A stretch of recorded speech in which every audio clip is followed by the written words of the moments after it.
Though Drew Lynn Eberhardt produced much, and Mark Nectar did not, Mark was loved by us all in the East Chesapeake Trade School writing program that first year, and DL was not. I can explain this. DL was severely thin, thin in a way that suggested not delicacy, but a kind of stinginess about how much of herself she'd extend to the space around her. Thin the way mean nuns are thin. She walked funny, with the pelvis-led posture of a man at a urinal. She carried her arms either wrapped around her chest or out and down at a scarecrow's jangly right angles. She was slatternly and exuded pheromones apparently attractive only to bacteria. She had a fatal taste for 1. Polyester, 2. Pantsuits, 3. Lime green. Verse Mark Nectar, who was one of those late adolescent chosen who radiate the kind of careless health so complete it's sickening. Ate poorly, last slept well long before the Colts went west, had no regimen, however strongly built, well proportioned, thin-necked, dark, healthy, strong. This was back when these qualities revealed things about people, before health club franchises, careful engineering of anatomy, disrupted ancient Aryan order and permitted those who were inherently meant to be pale and weak to appear dark and strong. Not handsome in a to-die-for way, just this monstrous radiance of ordinary health, a commodity rare, and thus valuable in Baltimore. We in the writing program, even the kids over at ECT Divinity, could love only what we valued, also because DL was also weird, and conspicuously so, even in an environment, a graduate writing program, where neurosis was oxygen, colorful ticks arranged and worn like jewelry. DL carried tarot cards, and through them, in class, would leave her loft only on her psychic's endorsement, wore daily the predominant lime synthetics, a lonely onion in a petunia patch of carefully casual cotton skirts, tie-dyes, those baggy pastel post Bermudas, clogs, sandals, sneakers, surgeon's clothes.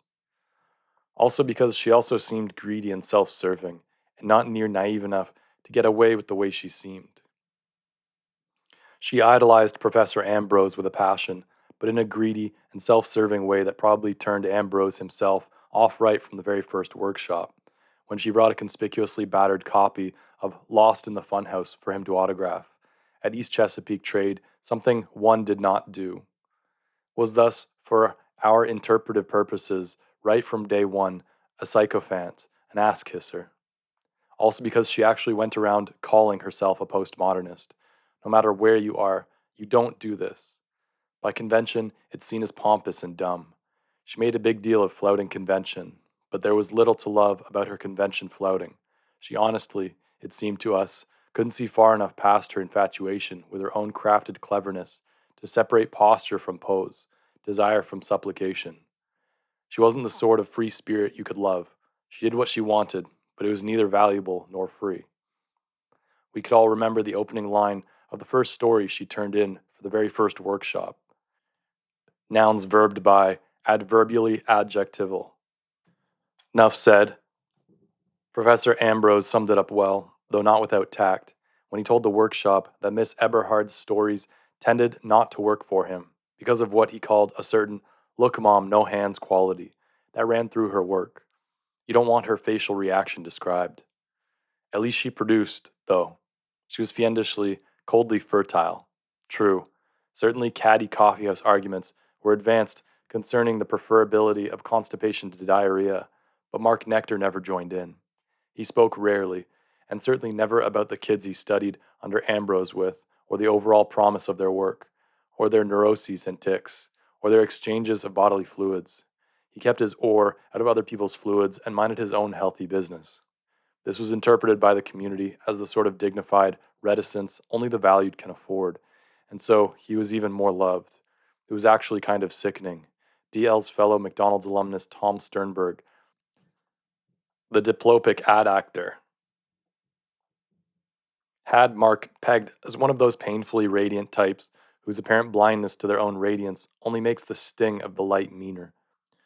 Sternberg had Mark so pegged by the time they'd all met as arranged at Maryland International Airport and departed via red-eye for Chicago's O'Hare, thence by complimentary Lord Aloft copter to Collision, Illinois, and the rescheduled reunion of everyone who who has ever been in a McDonald's commercial, arranged by J.D. Steelritter Advertising and featuring a party to end all parties, a spectacular collective reunion commercial, the ribbon-cutting revelation of the new Funhouse franchise's flagship discotheque, and the promised appearance of Jack Lord, dramatic Hawaiian policeman, sculptor, pilot, and, again under the aegis of the same J.D. Steelritter who'd put Sternberg and DL together as commercial children 13 years ago to the day, whose start I've interrupted, director of a new and deregulated helicopter shuttle franchise, Lord Aloft, that was going national as of today, Reunion Day. All that may have seemed like a digression from this background, and as of now a prolix and confusing one, and I'll say that I'm sorry, and that I am acutely aware of the fact that our time together is valuable, honest. So, conscious of the need to get economically to business, here are some plain, true, unengaging propositions I'll ask you just to acknowledge. Mark Nectar is a suburban Baltimore native, young, and, another thing he didn't ever talk about, a trust fund baby, heir to a detergent fortune. He's enrolled in a graduate writing program at the East Chesapeake Trade School, where he turned down the offer of financial aid for obvious reasons, but pretty gracious ones.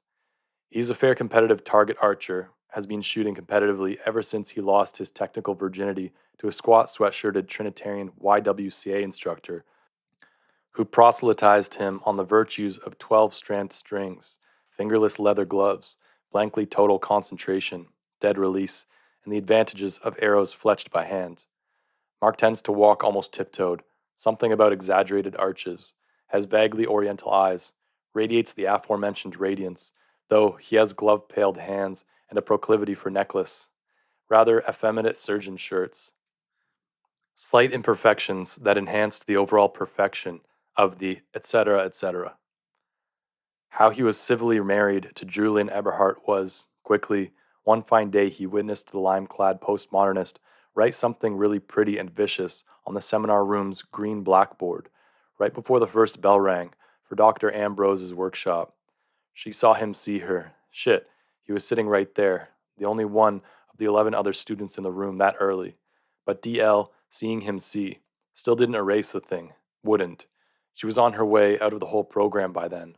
Tactfully cool receptions from Ambrose always broke the hottest bulbs, thin skins first.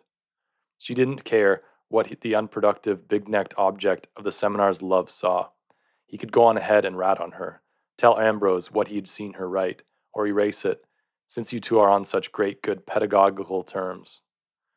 Well, and she fled, in her pelvis-led way, in tears, as the bell rang, clutching her own polyester chest with a pathetic vulnerability that stirred something in this boy who, underneath a sunny hide-brown healthy surface, saw himself as pretty vulnerable and fucked up in his own right. But so he didn't move to erase the petty, critical limerick, and didn't rat to Ambrose, to any of us, about who'd written it. He was unworried about us thinking he'd written it, so we didn't. And anyway, authorial identity was obvious.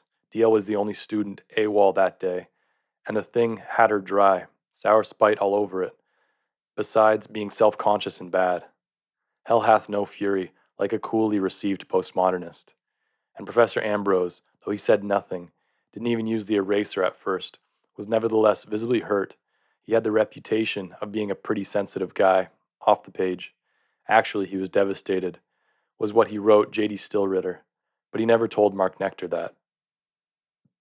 By now, Mark and DL were being seen together. Why? You can bet that question got asked, the subject of their fluids receiving the attention of many oars. She because Mark was healthy and loved, and hadn't ratted, had minded his own business, even in the face of what he'd seen and what we all wanted from Ambrose. He hadn't ratted, which DL couldn't understand, and so genuflected to as mystery, as something deserving of respect, as virtue. She loves the word virtue, and even manages, as the coptering three of them sneeze in harmony with the abrupt Midwest dawn, to pronounce the word vaguely as she sneezes. Virtue. The habit drives Mark quietly up the wall. Yes, but Mark, why? Well, first because, that fine sea breezy day, Mark had thought he'd maybe seen a little true thing, a tiny central kernel of illumination in that failed limerick DL had composed and graphed critically over Professor Ambrose's. And American Metafiction's most famous story, an accidentally acute splinter that got under Mark's skin and split wider the shivers and cracks inside him, as somebody being taught how but not why to write fiction. He had, quietly, stopped totally trusting his teacher, inside, by then. Mark was down, blocked, confused then about what he was even doing at ECT, not producing what he was supposed to be producing. This condition was not helped by the respect, love, really, that came at him from everywhere in the program, except from DL. Well, and Mark saw DL around. He was a demon for coffee, and DL always sat there in coffee houses, alone, with a notebook for trapping little inspirations before they could get away. To make it short, they eventually hooked up, more or less because of something she'd written and something he'd not said. Just hooked up, in that gloaming territory between just friends and whatever isn't friendship.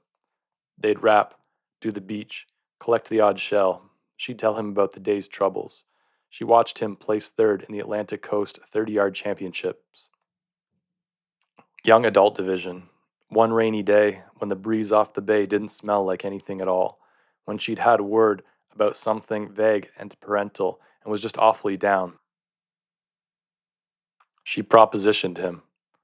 They happened to make love, but just once. They were lovers one time. There nevertheless took place, as DL liked to put it, a little miracle. The sort of miracle that transubstantiates the physical, blood, into the spiritual. Certain claims on Mark as an honorable lover. It's very important to Mark that he be able to see himself as a decent and responsible guy, and so he sucked up the objections of practically all his friends and did right by a one-time unloved lover. Most in the program thought it was the kind of rare, unfashionable gesture that these days only someone of incredible value could afford to make. The little miracle, based from one fuck, with protection, his, is now close to the third trimester, though the way DL carries herself, you'd never know it was that far. Invited to the civil ceremony are 12 guests, among them DL's psychic and Mark's old Trinitarian archery coach. Mark's dad gives them a Visa card with no limit, in the dad's name, to help establish credit. Her psychic gives DL a quartz crystal way too big and phallic to be taken seriously. The proselytizing coach gives Mark a Dexter aluminum target arrow with a knock of Port Orford cedar, top of the line, the BMW of target arrows. Though DL makes no secret of her distaste for BMWs, the Dexter aluminum's the best arrow Mark's ever had, and, sadly, the main reason why the ceremony was, for him, the high point of a not at all promising marriage, so far. Okay, true. That was all both too quick and too slow, for background, both intrusive and sketchy. But please, whether your imagination's engaged or not, please just acknowledge the propositions, is all. Because time is severely limited, and whatever might be important lies ahead. So, as we say in the nation's flat green gut, hibago. Without further hemming or ado, in an uncompromisingly terse flash forward, straight and without grace or delay to the day of the moment we've all been waiting for. For lovers, the funhouse is fun. For phonies, the funhouse is love. But for whom, the proles grouse, is the funhouse a house? Who lives there when push comes to shove? Was the piece of Auntie Ambrose dog girl, and the poor sensitive birthmarked guy walked into the seminar room of his MF 3 to 5 to find drawn onto the slate board with the kind of chalk you almost got to wash off. He was devastated, said the long letter Ambrose had sent Steelritter to threaten about why he was maybe as a client and entrepreneur pulling out of the whole Funhouse franchise idea. Kids and students are a shitty and shifty bunch. In J.D. Steelritter's opinion, like dogs, that you have to worry about getting bit when you hold out the meat they whine for. Ambrose said he'd been devastated. There it was, he'd said, when you rendered all the flourishes and allusions and general crap out of his letter. There it was, criticism, right there. Even where you ought to be able to least expect it. Criticism. It never left him alone. It lowered his quality of lifestyle. So why go ahead and try to build a funhouse in every major market for people to criticize, he'd realized, he said. Who needed the grief? Ambrose needed not grief, he'd written. Any more than brave Philoctetes of yore had needed that snake bite. What snake? JD cabled back. What yore? Relax, he'd cabled. Cool off, unwind, read some of that stoic shit you like, have a light, dip into some of the roses I sent sub rosa for you alone, friend. Reflect. Think over the totality of everybody's investment in the thing so far. Of time, money, time, spirit. Don't do anything hasty. Trust me. Who's earned your trust? Cold feet are natural, as the day draws near. The supersized ego of an arrogant pussy is what JD had really thought. Of course you need it. Spare me chumpness about this. Criticism is response, which is good. If JD lays out a campaign strategy nobody criticizes, then JD right away knows the idea's a dink, a bad marriage of jingle and image, one that won't produce. Just lays there, no copulation of engaging gears, no spin inside the market's spin. You need it. Eat it up. It's attention. It engages imaginations. It sells. It works off desire and sells. It sold books. It'll sell mirrored discotheque franchises. The criticism will be what fills the seats with fannies. JD'd bet his life. Standing there, past weary, his whole fine face, which tended to rush toward its own center anyhow, centered about a cigar he waits to crunch and spit the tip of, a fried flour taste hanging like fog on his plate, standing at a window of the bunting bedecked, welcome McDonald's alumni, welcome Jack Lord, welcome. Please see nearest Steelritter alumni assistance representative for instructions and directions. Welcome. And redecorated in Ms. Steelritter's favorite muted grays and dusty plum. Central Illinois Airport, waiting for sunrise and the Lord Aloft 5:10 a.m. shuttle from O'Hare to descend with the very last couple of alumni kids. JD'd bet his life.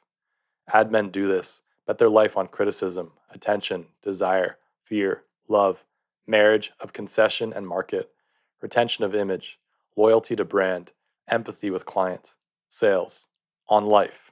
Life. Life goes on. You're empty, sad, probably the least appreciated creative virtuoso in the industry. Well, and about life just goes on, emptily, sadly, with always direction but never center. The hubless wheel spins ever faster. No? Yes. Admen approach challenges thus. Concede what's hopelessly true, what you can't make folks ever want to not be so. Concede. Then take your creative arm and hammer a big soaked wedge, hard as can be, into whatever's open to interpretation. Interpret, argue, sing, whisper. Work the wedge down into the pulp, where the real red juices be, where folks feel alone, fear the genitals, embrace their own shadows, want so badly it's a great subsonic groan. A lambent, static, only the trained admen's sticky ear can trap, retain, digest. Interpretation. He's fond of telling DeHaven. It's persuasion's driveway. Persuasion is desire. Desire is the monstrous pulse, the trillion-hearted river that is the care and feeding of JD and Ms. JD Steelritter and their clown of a son DeHaven. Meat on a table, already groaning under meat, festooned with homegrown food. This is JD's way since the Lucky Strike campaign, the first in 45. Then McDonald's through Ray in 53, Coca-Cola, Arm & Hammer, Kellogg's, the Funhouse, Lord Aloft Shuttles, the American Daydream, What Made Us Great. Make a concession, take a stand. So then why waste time even thinking cold artistic feet and funhouses? There's a reunion coming, and it will cap things, put them right for JD's forever. He can hardly wait. Behind him, in the terminal, DeHaven, his spawn, is greeting the second to last bunch of alums, just off of Dallas Delta. He's checking off names of every creed, passing out reunion name tags, 2 little gold-filled arches to pin on, a peel-off sticker printed, "Hi, my name is," and then with room for a name and year of appearance. DeHaven's sleep-deprived, too, but stoned, too, on reefers, dubers, whatever they called it now. Eyes red as his yarn wig and violently rouged mouth, slack and dry, and a smell off his clown suit like oily ropes way below deck. Why the waste of time? The feeling like worry stands just to JD's left. Because for whom, the little bastard has kept repeating, intoning, for 2 solid days and nights, while he and a JD who believes in the personal touch have driven back and forth, outlasting their cars, shuttling folks to the revel site, finally reduced to DeHaven's own souped-up hoodlummy car. The clown, who loves to drive, drives with just one wrist hooked over the wheel in that way JD hates. That look how little I care way, back and forth, father and son, personally touching, meeting, greeting, orienting, shuttling impressed and eager alumni to Collision, Illinois, a decent little hike, on roads rural and dangerous, plus ugly, and the shit speck, for reasons JD cares about even less than he understands. He kept repeating it, for whom, over and over. West, and then back east, useless to scream at the kid to shut up. Today, JD needs a sullen Ronald like a kidney stone. For whom, intoned, toneless, zombily, stoned, and the little for whom jingle.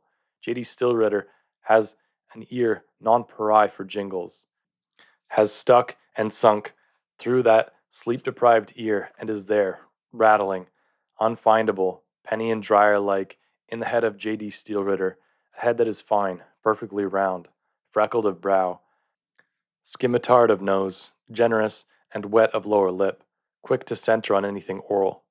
DeHaven, who knows zero from any plans or big pictures, has worked the jingled line in there. An angry bee in J.D.'s bonnet. It's now detached from his harlequin son and plays without cease in a held, high C idiot note, the note of a test pattern, the test of emergency broadcast systems, the whine of no real sleep for maybe 5 days, a whiny question from an ego in tweeds, a question the smug old avant-gardist had clearly asked just so he could right away answer it, the most irritating type question, self-conscious, rhetorical, a waste of resources and time. And JD tells most folks don't waste his time, just start the fucking show. Okay, but in that malicious little, prodigal, spiteful, ungrateful jab at his delicate client, who he'd finally soothed and signed but couldn't induce to appear, today, was there not maybe a something there? Something true and sad and hubless that goes on? Does a funhouse need to be more than fun?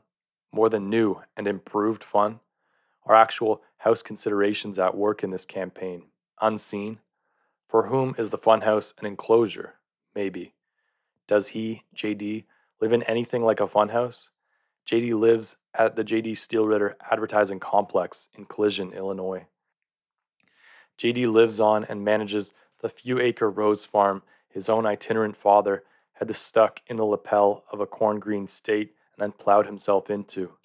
JD lives deep inside JD, marrying images and jingles, poking his sword of a nose out at isolated and alone monuments to sniff the winds of fashion, fear, desire, the trade winds that blow overhead, moving between coasts.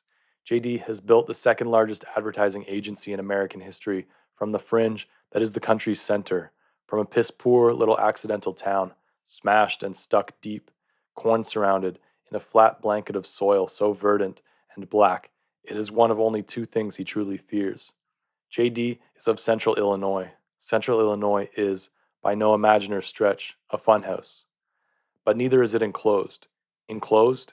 It's the most disclosed, open place you could ever fear to see. He remembers the historical graphics Ambrose's agents had produced when they first, 76, ran the franchise idea up JD's pole. Ocean City, off Baltimore, with laureates and tides and fish stink. One of the last great, true, undeodorable stinks. The amusement park little Ambrose had mooned around in Depression time and then bronzed in that in-fucking sufferable story JD's tried hard to read, to understand the client. That Ocean City park was enclosed, though. The park was enclosed, and not by mirrors or ticket windows or DJ booths. So then, well... But where was his head? The park had burnt down. He'd traveled to personally research and found it down. Everything, turns out, fried crisp and hollow before the big deal story even changed hands. Back in the 60s, just when JD was building Ray Kroc into myth. How must it feel for Ambrose now, looking at it, burnt? Sad. JD's never seen a no-shit fire. JD's never been in a house that is not still a house, as far as he knows. Even his father's farmhouse and greenhouse, His mother's incorporating car, still stand and sit, intact. So is there a whispered, worrisome something behind that rattling wind for whom? Say you're standing by the gutted skeleton of a former funhouse, with the door's grinning face a ruin, the plastic fat lady melted and then frozen lopsided, a blob, maybe supine, her drippy frozen laughing eyes now upward at a dead white crab meat sky, the house itself gutted, open, a bunch of black beams crossed and curved and supporting nothing, no roof. Say there you are, and say maybe you say, I was in that, once, pointing. Were you? If the that's down, burnt open, disclosed. Fat May's legs of plastic hilarity twisted and apart. Yes, the whole enclosure disclosed, kind of naked. No wonder the poor bastard tried to right the roof back on, put the whole thing erect. But JD almost smiles around the wet shaft of a cigar he cannot taste. The Tidewater boy will have his house back, in the West, 1,000-fold. All he wants, every wish come true, big time. JD stands brooding at the terminal glass.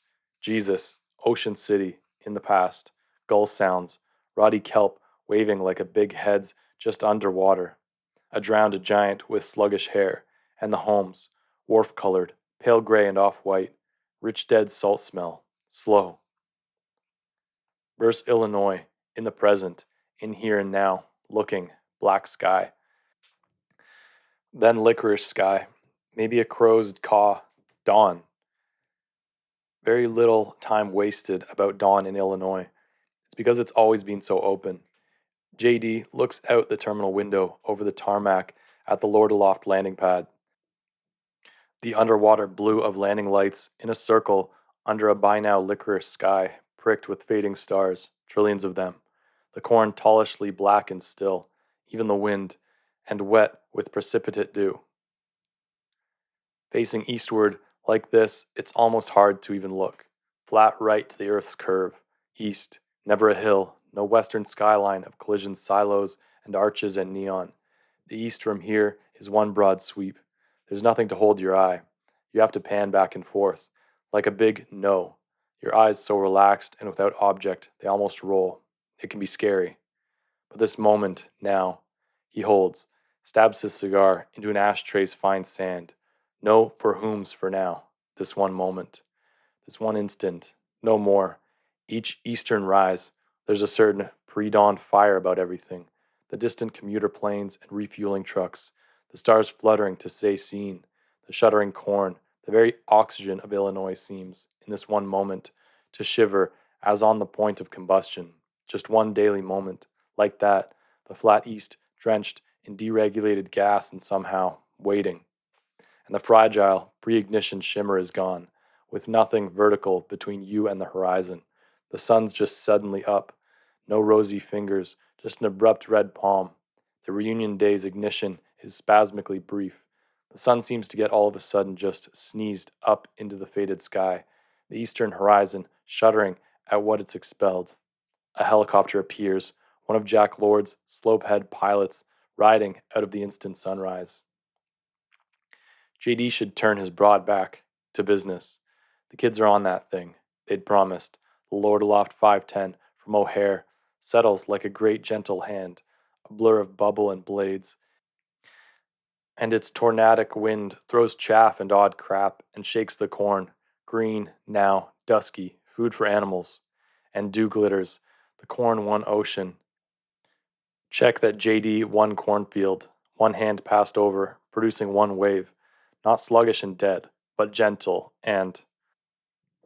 But this landing and deignition gets to him, too, this change in the rate of the blade's spin. JD stares, rapt. You stare into a spinning thing, stare hard. You can see something inside the spin, sputter, catch, and seem to spin backwards inside the spin, against the spin.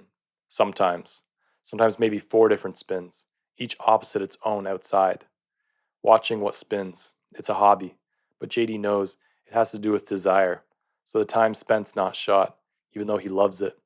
Anything with a circular spin and clearly marked axes, speeding or slowing, spoked wheels, helicopter blades. The real reason he's put so much time into Lord Aloft, admiration for Jack Lord, and recognition of a void in the market aside. Windmills, fans spiraled pedals, any wheel without hub or constants.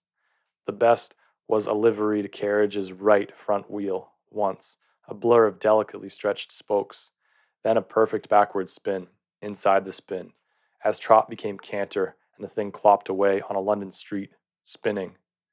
On leave from the war, the big one. It was JD's first spin. By the way, not too much of this is important, either, but it's true, and JD is here at the broad-smeared CI airport window, not helping DeHaven greet the next to last, so he can scan for the final alumni children. Eberhardt 70, Sternberg 70. They're supposed to be among these folks now decoptering, bent low under blades, hands to headwear against a swirl of chaff and dawn fog. But no kids. Everyone coming off the tarmac and into a lay-strewn gates entrance looks far too adult, purposeful, neither shifty nor shitty. Shitty? Adult? J.D. Steelritter's own DeHaven Steelritter is a professional trademark, a clown, the clown, being the campaign's Ronald a year now, ever since that last Ronald's indiscretion with that Malay girl. Oh Lord, those skin-like cream-shot coffee, and eyes? In the enchanted French fry forest, forced J.D. to see to it that the particular clown would never work in the industry again. Ever. The smears of lurid lipstick on that child's Olay belly. The red nose clapped, with the obscenity of adult force, over her own.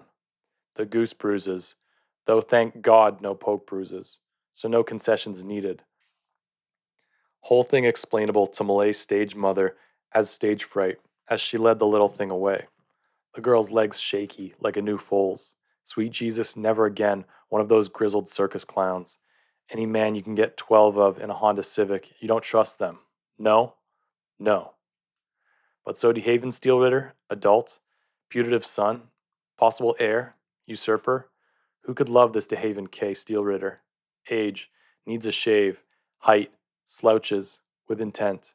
Weight, who could know under either leather or this big-hipped, dot-pocked outfit and swim-fin shoes? Education, as school is not 100% easy and pleasurable, it's bogus. Aspiration, atonal composer, alleged. To accept prime wages for doing the bare minimal and spending the rest of his time fucking off. A parent. He represents the product. Is Ronald McDonald, professionally, this son, this sty on the cosmic eyelid. This SHRDLU in the cosmic ad copy represents the world's community restaurant. And about gratitude, this job is a plum. Clown-wise, veteran clowns would have given left nuts for even a giggled audition, but the fix was in, after the stage fright snafu. J.D. Steelritter controls, and since the one collision Illinois Ray Kroc burger stand beginning has controlled, the image and perception of McDonald's franchise empire. No alumni on this Lord aloft. They missed it. Children. The fly in every fucking machine's perfect lubricant. DeHaven is looking over at JD and shrugging, checking his fat clipboard, shrugging with that, what are you going to do, apathy. He directs at every impediment. JD ponders. What is his son? Those Jews have a word for it. No? Schlemiel is the clumsy waiter who spills the scalding soup. Schlemazel is the totally innocent hapless guy who gets spilled on. Then J.D. Steelritter's son is the customer who ordered that soup on credit and now wants his goddamn soup and wants quiet from that screaming scalded guy over there so he can eat his soup with all the peaceful quiet enjoyment he hasn't earned. A child who exited a womb inconvenienced. To avoid misunderstanding or prejudice, J.D. is sad, but not usually this bitter. Most of all, this is sleep deprivation, anxiety, an almost Christmas Eve-like anticipation, plus extended proximity to a son, which, let's face it, taxes even the most richly patient parent. DeHaven's not a bad kid, J.D. knows. He's good with the commercial children, brings out a gentleness that would have surprised a lesser ad man. The kid'll sure never give anybody stage fright. But he's an apprentice clown who gets to be the third Ronald McDonald in American franchise history, and yet it's clear he doesn't appreciate it. He doesn't like the job, and, worse, doesn't like the job like a sleeping person dislikes things, with a torpid whimper and an infant's total frown. The latter he's doing now, and the frown disturbs JD, rattles him. His son's skins frown under a manic painted grin.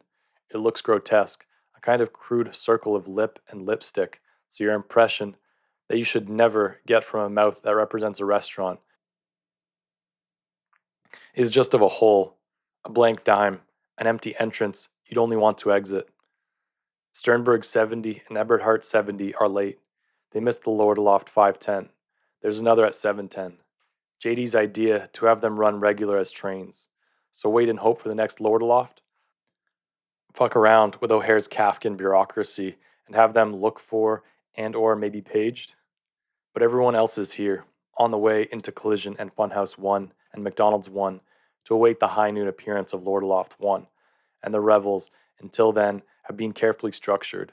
And JD's got this obsession that everything like this he structures has got to be tidy, complete, fulfilled, enclosed. Not a single no-show, except for 2 late kids who promised 510 in the contract. What's to do?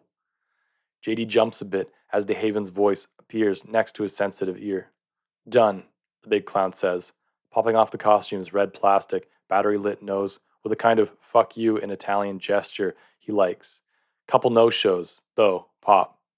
JD snaps at him to put his nose on, in public, for Christ's sake, still looking squinted at what the East's expelled. That little, worrisome sleep-deprived for whom rattles, still, at that high-static idiot pitch. Why the kids are late. After the flight from MI Airport, after luggage roulette, try packing a 70-piece bow plus quiver, Tom Sternberg edged furtively into an O'Hare men's room and stayed in there for a really long time. Mark Nectar got distracted watching a guy with long soft hair and beard and a clipboard who was giving away money in the commuter terminal. The man was well dressed, respectable. The treasury notes were crisp. Mark couldn't determine what the scam was. He ruled out cult because the guy had an utterly ordinary expression. No Krishna glaze or Bagwanite's pirate squint. No Mooney's mannequin cheer. Yet people kept avoiding him. He kept asking them what they were afraid of. Beefy types with holsters and field radios eventually led him off. What was the scam? The guy was maybe 30, tops. Mark, a born watcher, watched from a distance. More quickly, why they're late. The Lord Aloft pilot, a Polynesian in a just bitching 3-piece and mirrored glasses, wouldn't allow Mark's disassembled bow or quiver on the helicopter. The 12 shuttle passengers all sit together in a plastic bubble. All luggage on Lord Aloft is accessible in flight. Target arrows are deadly weapons, after all. There are FAA regulations that even the deregulated might not make, but must obey. Koniki? A serious archer doesn't just leave his equipment, so what's to do? The helicopter ascends without them, sprays them with dark tarmac crud. Cases and carry-ons and almost full quiver are spread out on the landing pad. Linn is half asleep, tranquilized, treating Mark's arm like a banister. Sternberg has his thumb tentatively against his forehead, where there's a bit of a poisoned sumac cyst that's developed. They reserved seats ascend, they recede. Sternberg's a bit honked off at Mark for being the sort you don't leave without. It's clear what's to do. They go back inside O'Hare's commuter terminal and transfer to Lord Aloft 710. They kill time. DL sleeps in a weird chair whose attached TV wants quarters. Sternberg rehaunts the men's room after loud requests for a comb. Mark stows his bow's case and strings, quiver and wooden arrows, fingerless archer's gloves, tincture of benzoin for calluses, and Fletcher in a tall rental locker. The key he keeps for his 4 quarters is unlosably huge. He was supposed to try to maybe write a bit, but mostly shoot at whatever YWCA is to be found downstate, while DL and her pen pal Sternberg, who's pegged as a furtive but so far generally okay sort, are reuniting, reveling, and appearing in a panoramic commercial and awaiting Jack Lord. How the complimentary flight to Chicago was. Not complimentary for Mark, who's just along, and in general, not great at all. Linn is neurosis in motion, and simply cannot abide takeoff if certain cards show up on the pre-flight tarot she spreads on the fold-down tray. Death is actually okay. That card just means change. But the Tower, the 9 of Swords, any really charismatic non-death arcana, These do not reassure from the tray. DL claims that every possible option this throw betrays is cataclysmic, even with the crystal to focus negative ions and positive karma, and so things get off to a shaky start as they leave MIA behind. Oral illustration of the flight's shakiness from the contemporary actor and claustrophobe point of view of Tom Sternberg. Tragic. I suppose I should apologize, Mark. It's okay, sweets. I'm bad at will, I've decided. Postmodernism doesn't stress the efficacy of will, as you know, although you can't deny I tried. DL, screaming, "This thing's going down. We're all toast." Before we've even started moving, doesn't seem like trying all that hard, sweets. See, you're mad. But it's okay. How you doing over there, Tom? He's trying to sleep. I can't sleep. I hate these fucking things, Tom says. The inside of his head has been a disappointing view. They're too big outside, too small inside, hard to even breathe. He lights 100 and holds the long thing away from DL, for whom smoke is antimatter. Like to take something? Mark asks him. Something? For tranquility, I mean. DL's not taking anything because of the baby, but she's got everything from chloral hydrate to Dalmane 15s, Mark says. We'll see. I don't think I want to be stumbling around O'Hare when we land. It's probably a fuck of a hike to the Lord-aloft gates. I hate airports, maybe even worse than planes. They're all the same. He closes both eyes. DL to Mark. I took something, darling. I'll say I'm sorry. I promised. Then I went and took something. That 9 of swords. I know you took something. How do you know? You didn't either know. I took them in the lavatory. You took 30 milligrams of chloral hydrate and a Dalmane 15. It's in the way your head is wobbling. What's contemporarily tragic about Sternberg is that he has a fatal physical flaw. One of his eyes is turned completely around in his head. From the front, it looks like a boiled egg. It won't come back around straight. It's like an injury. It's incredibly bad for his ambitions as a commercial actor. He doesn't talk about what the backward eye sees. He's offended that DL in person asked him right off the bat. He has other flaws, too. I'm bad at will, Mark, I've admitted. And then you drank a screwdriver. Right now, the little miracle is probably rolling around in there totally stoned. It probably has no idea where it is or what's going on. You are mad. I'm not mad. But if you're mad, just say so. Just express it. Don't be all anal all the time. Even Ambrose would express it. Why don't you just get some sleep, since you and the baby took something? There's a word for people like you, Mark. Minimal. You never really react to things, even art. You hardly ever give me feedback, even. I feed back, Drew. I gave you feedback just yesterday. I said I liked the ambiguousness of that firm doctor's telephone polls title. Why you're pissed is that I only said I thought a 20-page poem that's all punctuation wouldn't be much fun for anybody to actually read. That's feedback. It's just not the reaction you want to hear. You persistently confuse reaction with this antiquated insistence that Sternberg whimpers, pulls from his back slacks pocket a seat-warm reunion brochure, and unfolds the square it's in. The brochure is screamingly colored, high-tech, glossy, except where it's faded from being folded into a square. It details the attractions and itinerary of the reunion of everybody who's ever represented McDonald's. How they all know each other. Sternberg out of Boston and DL out of Hunt Valley were both in the same McDonald's commercial on the McDonald's site turned set in Collision, Illinois in 1970. They were small children in 1970. They've corresponded since around puberty, so Mark and Sternberg are connected through DL. Where they live now. Tom Sternberg lives with his parents in Boston's Back Bay while he attends cattle calls and pesters agents and tries to break into the adult commercial industry.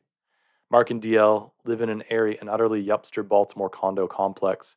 In a spacious suite, DL has fashioned into as close to a squalid garret as circumstances permit, given that their housekeeper is a Philistine. Why DL and Tom have never once gone hungry at mealtime. Not well known is the fact that anyone who has ever appeared in a McDonald's commercial receives a never-expiring coupon entitling them to unlimited free hamburgers at any McDonald's franchise, anywhere, anytime. It is a fringe benefit bestowed on commercial alumni by J.D. Steelritter Advertising in a stroke of sheer marketing genius. It allows McDonald's to proclaim, beneath each set of golden arches, exactly how many billions and billions and billions of hamburgers have been served so far. Of course, the franchise is under no FCC or FTC obligation to mention that a decent percentage of these served burgers are in fact not paid for. The higher numbers breed higher numbers. Consumers are impressed, naturally, by the inflated number of items consumed, and consume even more. Actors are digestively secure, and so McDonald's gigs are regarded in the industry as plums.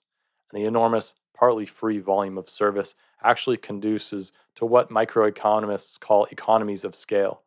The flesh is shipped from Argentina by the megaton and cooked, turned, and served according to timers. The food is the same from coast to coast, dependable, soothing. It's that rarest of transactions. Everybody wins. We regard the how many served sign as just what our interpretation makes it, the sign of the world's community restaurant. It was J.D. Steelritter's second greatest stroke of marketing genius. After the reunion and reunion commercial, it will be his third greatest. For Tom Sternberg, airports are not fun. They blur and do not hold his eye. Central Illinois Airport is no exception. For the contemporarily tragic, all airports are the same. Orange-faced blondes, slit-skirted stewardesses with luggage they can pull, college boys with Nazi cheekbones, the inevitable green vest of the airport lounge bartender, black-haired women in yellow, PA announcers just one mouth marble short of incomprehensible, blankly harried junior executive types, the kind who are made by their employers to travel, hauling complicated cases and what look like over-the-shoulder body bags for their identical shiny-seated uniforms. College girls with cheekbones, in gym shorts with Greek letters on the ass, crowds, people hugging, ashtrays beneath no smoking signs. A rabbi runs for a missed connection. A pale woman totes a limp infant. Alone and disoriented Orientals' black bangs ride his forehead, fence-like. Latino men in bell-bottoms walk in conspiratorial twos, one holding a metal suitcase. Can't say as I like the look of that suitcase, he tells Mark, who's pacing tiptoed in the CI airport commuter terminal, waiting for DL to take aspirin and wash her post-tranquil face in the women's room. Said it just made her more tired. They're late, and so no Ronald or coincident personnel to meet them as foretold in brochure. Sternberg is now officially sleep-deprived. For him, this is not fun, either. It affects his vision. The morning colors have the overbright primacy of movies filmed pre-Panavision. Fluttery hallucinations dance in his outward eye's periphery. An armless statue on a skateboard. A cypress swamp. Milky water swirling in pockets, drooling over exposed roots. A rainbow snapping like a whip. Except it turns out they're not even real hallucinations. They're posters. Visit this art gallery. Explore Louisiana. Buy a lawn chair at this store and get ready to check out a genuine Midwestern thunderstorm, and so on. Not real. The closure of Sternberg's reversed eye tickles. Eyelashes against raw nerves. A high pitch sounds in his skull. A sleep depth test pattern, something persistent and shrill in a very small box. Is that all corn? Mark asks, pointing past the terminal window. Sure as fuck green, isn't it? It's all there is. It's all you can see. I've never seen so much of anything. This is farm country, man. Serious farmers. DL and I were here as kids for the commercial. Then it was white. Mom brought me back for an audition the next summer, though. Still has nightmares about all the corn. She wakes up, sometimes. Mark Nectar stares, slackly intense, at whatever he looks at. He doesn't even seem sleep-deprived to Sternberg. Radiantly perfect fucker. Creepy stare, though. Has the look of somebody in the front row of a really absorbing show all the time. Eyes the broad-shouldered, faceless character that symbolizes men's room, does Sternberg, and struggles with himself. He's needed a bowel movement for 4 hours, and since the Lordeloff 710 lifted, things haven't gotten critical.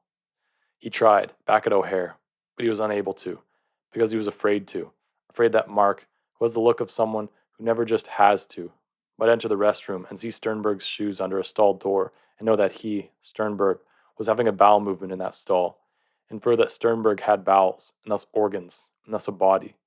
Like many Americans of his generation in this awkwardest of post-imperial decades, an age suspended between exhaustion and replenishment, between input too ordinary to process and input too intense to bear, Sternberg is deeply ambivalent about being embodied, an informing fear that, were he really just an organism, he'd be nothing more than an ism of his organs. Thomas Sternberg is thus like the historical idealists of yore, to whom, if the locutionally muscular and forever terribly enfant Dr. C. Ambrose were fabricating this, he could, and so would, make frequent and explicit and intellectually fruitful no matter how irritating reference. Sternberg is thus preternaturally fascinated with the misdirecting pose of bloodless abstraction. Ideas. He's an idea man. It has nothing to do with how intelligent he is, or isn't. Ideas, good or bad, but always bloodless, just kind of inform his whole character and outlook. He and Mark are both looking around the commuter terminal. Things are clearing out, emptying. It's a bit creepy. The terminal has that too suddenly hushed feeling of the moment after loud music stops. Curt-looking men in custodial white are tearing down the welcome, welcome bunting. Posters launch themselves at the tourist trade from every wall. One glassed-in print advertises a family bowling center. Another, a 48-hour continuous showing of Hawaii Five-0 episodes in the airport's lounges in honor of Jack Lord and J.D. Steelritter and the Lord Aloft Shuttle Service's national kickoff. One huge poster just dominates the wall opposite Sternberg. An enormous J.D. Steelritter is shown next to an enormous Ronald McDonald, one who resembles J.D., under the grease paint, in the strange way that, say, rugby resembles football. The enormous Ronald's holding an only slightly less enormous promo poster of the prototype Funhouse discotheque, of which Sternberg's eye can make out only what looks pretty much like an ordinary house, one you could expect to see lots of in any bedroom community anywhere, except for the enormous cadaverous grin that represents the funhouse's door. The expression on JD's face is ingenious. Already makes you feel deprived not being there with them. We're late, DL says, returning and immediately clinging to Mark in a way you can't tell if he minds. They've left, I'm afraid. Those janitors just shrugged when I asked them where anybody is. Sternberg touches his forehead lightly. We were supposed to get greeted with name tags, with real gold arches, the brochure said. Look at the fields, DL says, gesturing it outside, rotating her small head south to north. We could rent a car, I guess, Mark muses. Ever rented a car? Sternberg asks. Unbelievable hassle, like applying for citizenship to some place. Forms to fill out. Identity to prove. You have to have a fucking credit card. Incredible lines. Picture Moscow on fresh meat day. You got a better idea? I almost thought I saw a kid with a name tag from a McMuffin spot going into the men's room just now, Sternberg says, wanting very much to smoke a 100, eyeing the filters and lone wet-tipped cigar butt in the window's ashtray's sand, but not lighting up, because smoking really makes him have to shit, if he has to shit. You want to go in and have a look? No. We could just cruise around and look for somebody, Sternberg says nonchalantly. There's no way this place can be as empty as it looks. It looks pretty empty, though. Maybe I'll look, Mark ventures.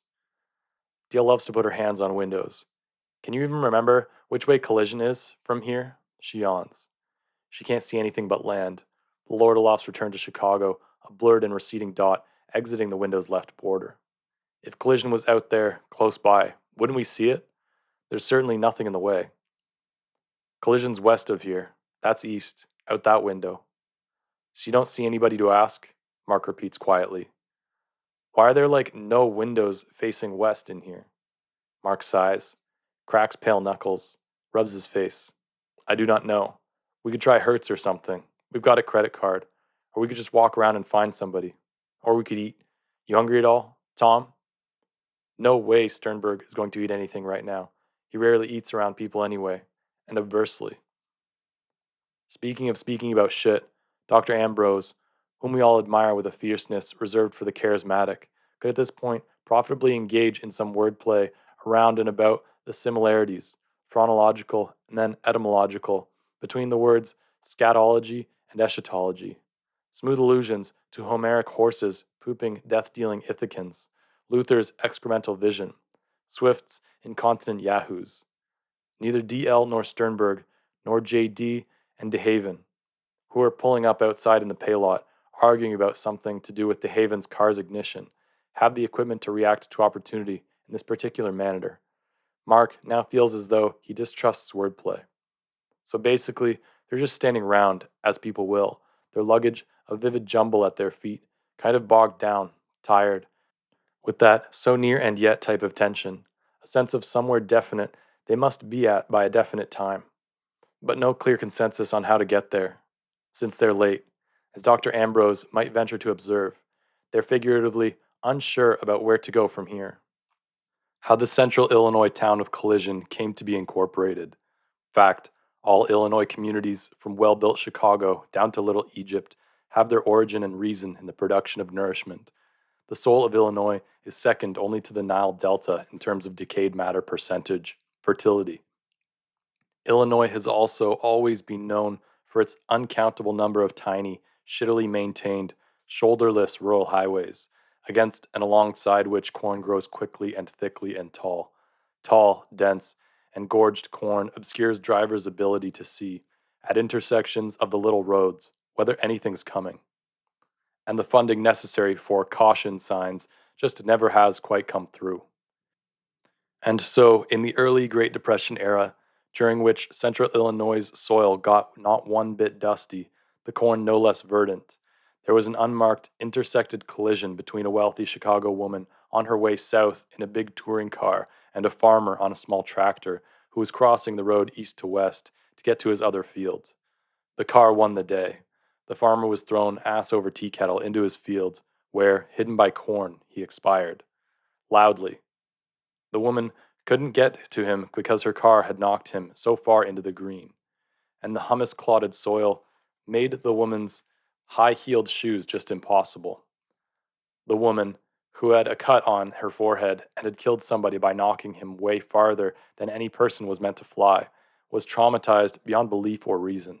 But she had will, and she vowed, right then and there, according to J.D., never to travel again, ever. Her vow, plus strength of character, yielded certain implications. Her slightly dented touring car stayed right where it had stalled, and the woman lived in it. Pretty big car.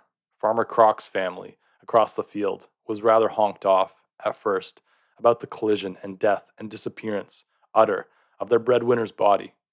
But the woman, out of guilt, paid them more than the farmer himself would have brought in a lifetime. And not only was there no litigation, but the woman became almost an extended Croc family member, from her home in the motionless car. Various farm kids, at first, out of minimal bare human charity, brought her food and basic essentials, appearing from the walls of corn as out of nowhere with the things she needed to live. And but in return, plus out of gratitude and guilt, she reimbursed them for these essentials. In fact, she paid anybody who brought her anything she wanted. Inevitably, given the way the world wags, a kind of market was quickly established. Here was this urban person in this big car at an intersection equidistantly central to rurally depressed Champaign, Rantoul, and Urbana, who wanted things and would exchange money for the things. The area was substantially transfigured. Misery, guilt, and charity became prosperity, redemption, market. Itinerant depressed poor, but with things, and entrepreneurial drive, flocked to the intersection where her tractor-smacked car sat inert, she inside. The redeemed poor built lean-tos, which became permatents, which became shanties, thence a kind of nouveau bourgeois Rooseveltville, clustered around the site of the collision. A handsome scimitar-nosed itinerant peddler, bicycling through from back east, where things were just not in good shape at all, bearing East Coast flora he'd purloined from the lavish funeral of a recently suicided banker, was the one who got in on the ground floor, so to speak. He saw the woman, in the car, and in that kind of ingenious marketing epiphany from which American legend grows, insisted on selling the woman his very top-of-the-line tea-rose bulb, at cost. The bulb was planted in the world's second richest soil, and in no time at all begat a bush. The bush begat countless other bushes, through fertilization, and an eruption of Valentine red began to impose its beauty on the green utterness of the farmerless field's own beauty. In a parallel development, the destitute itinerant peddler and the wealthy, inert woman fell in love with each other, in the big car, eventually begat a child, and then moved out of the car, a car being no place for a child, into a sprawling farmhouse the peddler designed and the woman underwrote, a house from which they never budged again, sustained by those in the surrounding shanties whose origin and reason was sustaining the guilty wealthy woman. The eruption of rose bushes became an actual tea rose farm, a central dot of red on the state's black and green, camouflaged face, and Jack and Ms. Jack Steelritter raised their well-fed children on the sheltered intersection Jack had discovered between beauty, desire, and discount. Across the cornfield turned rose farm, the Ray Kroc Sr. farm family, minus a patriarch, but plus a settlement way beyond legal, and with a son who, once out from under his hard-working father's shadow, discovered he had vision, began to engineer a rotation, shifting the emphasis of their labor and capital in the direction of cattle, potatoes, and sugar. And it became good.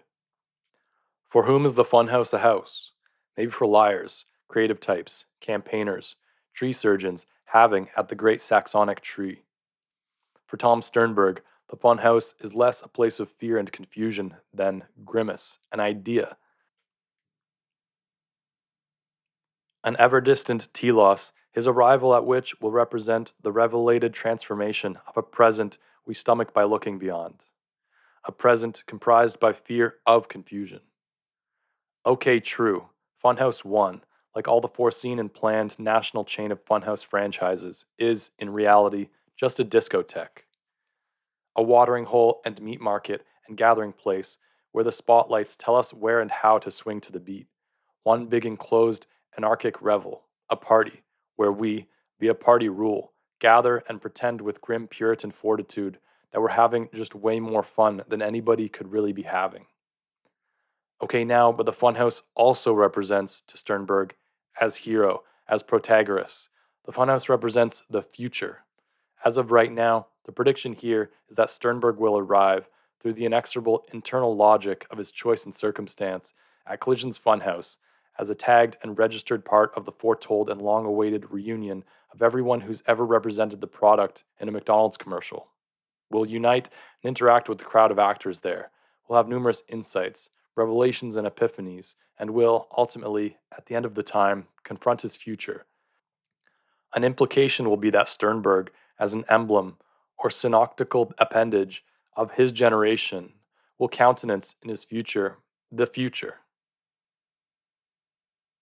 All this is being made explicit both to avoid any possible appearance of symbolist/new realist coyness, and also because the true tension of any record of Reunion Day just doesn't rely on this stuff, and so hopefully isn't compromised or tranquilized by being made, as Dr. Ambrose told the workshop just before Memorial Day, desuppressed, anti-replenished, exhausted, in full view. He'd tell us, yes, friends and neighborhood association, the textual tension and payoff here lies in the exact sort of late 20th century future this introverted aspiring product representative will confront. Ambrose explained, and it's all in Mark Nectar's notes, in a precise crabbed hand. Ambrose held that there are numerous types of potential futures flapping and honking in man's conceptual pond. Specifically, that there's differences between the trinity of a future within time, history and prophecy, a future beyond time, resurrection and eternity, and a future that ends time, eschaton and apocalypse. Which did we find most attractive? He'd asked rhetorically, finally wiping the nastily critical poem off his green blackboard. 3 other things Dr. Ambrose told the workshop that Mark Nectar doesn't have in his tiny crabbed notes because his attention had strayed to the loveless pathos of the postmodern Drew Lynn Eberhard and the thing she'd scrawled before blowing off class. The subject of a story is what it's about. The object of a story is where it's going. Do not confuse sympathy for the subject and empathy with it. One of the two is bad.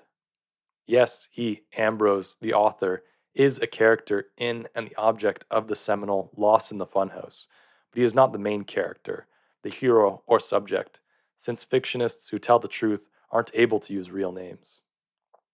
Since, and as J.D. and DeHaven Steelritter are still arguing about whether it's more efficient to shut off DeHaven's growling car out there in the pay lot, and since no one connected to today is in sight in the terminal or rest room, Mark went in and checked for collegiate cuffs and footwear under the stall doors to guide them.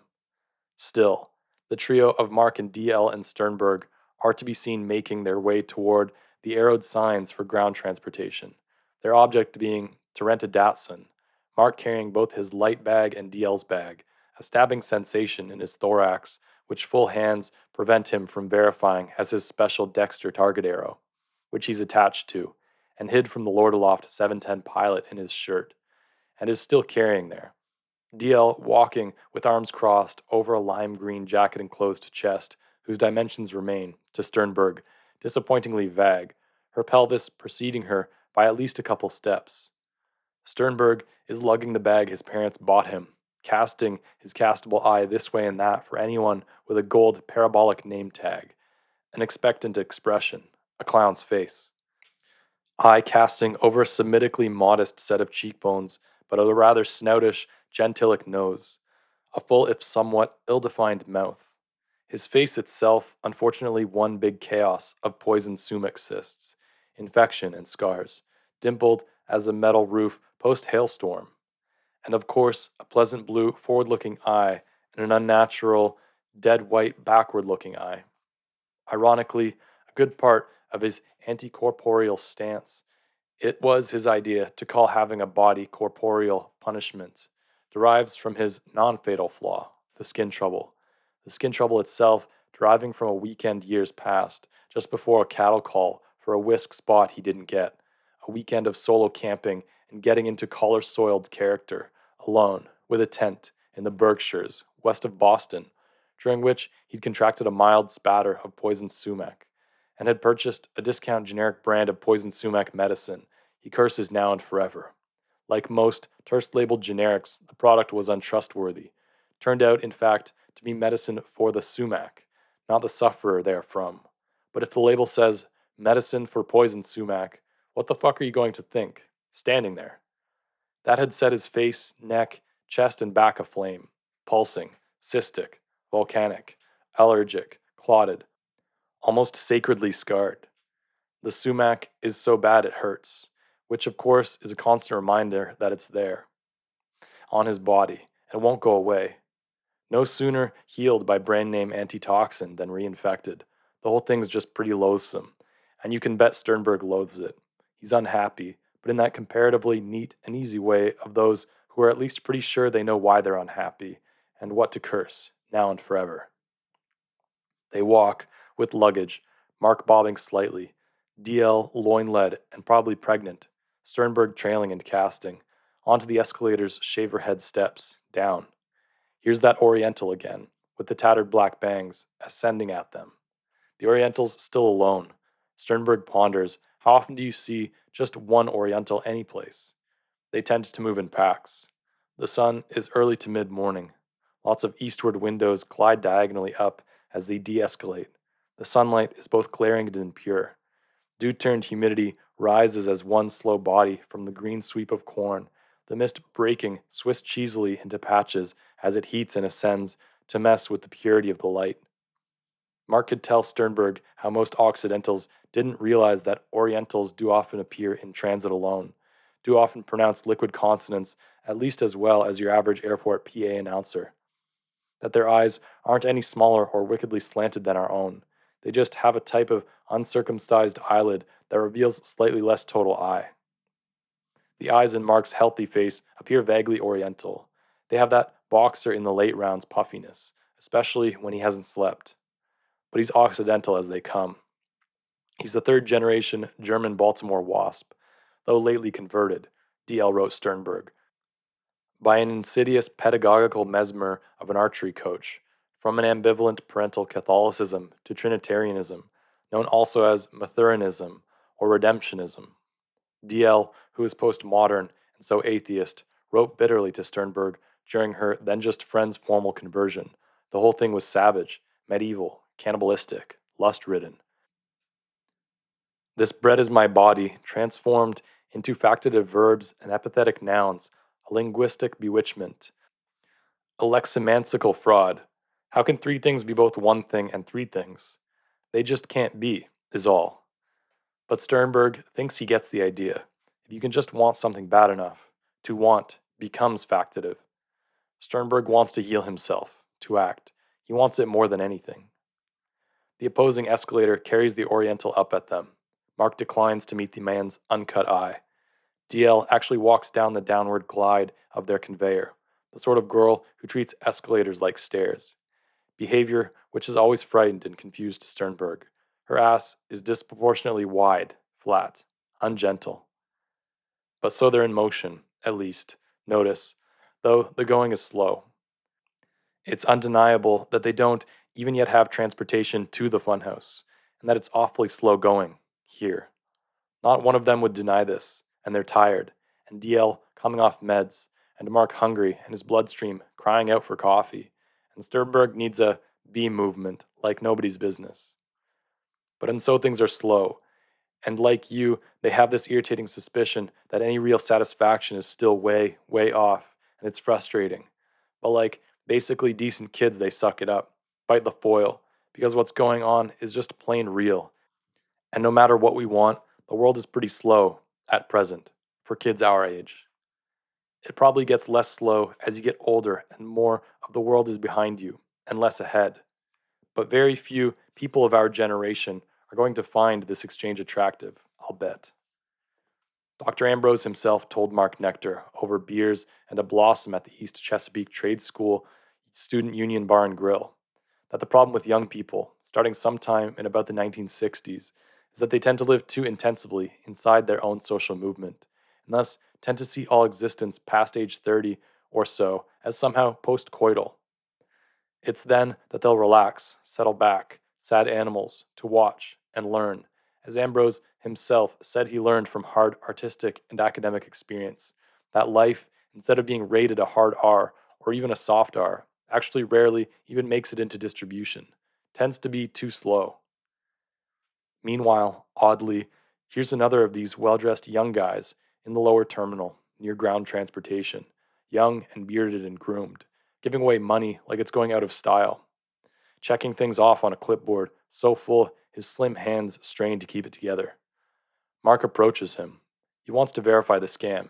He feels like he's figured out who these guys are. They're Mormons. It's some irritatingly altruistic Mormon thing.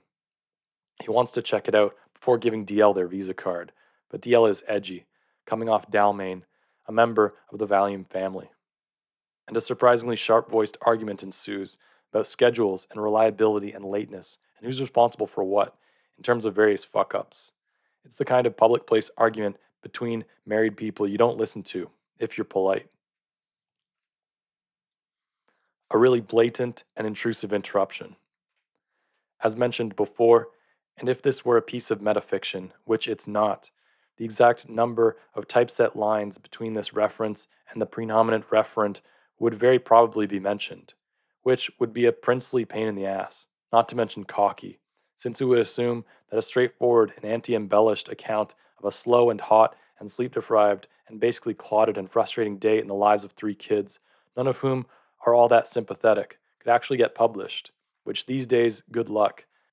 But in metafiction it would, nay, needs be mentioned, a required postmodern convention aimed at drawing the poor old reader's emotional attention to the fact that the narrative, bought and paid for and now under time-consuming scrutiny, is not in fact a barely there window into a different and truly diverting world, but rather in fact an artifact, an object, a plain old this-worldly thing, composed of emulsified wood pulp and horizontal chorus lines of dye, and conventions, and is thus, in a deep sense, just an opaque forgery of a transfiguring window, not a real window, a gag, and thus in a deep but intentional, now, sense artificial, which is to say fabricated, false, a fiction, a pretender to status, a straw-haired king of Spain, this self-conscious explicitness and deconstructed disclosure supposedly making said metafiction realer than a piece of pre-postmodern realism that depends on certain antiquated techniques to create an illusion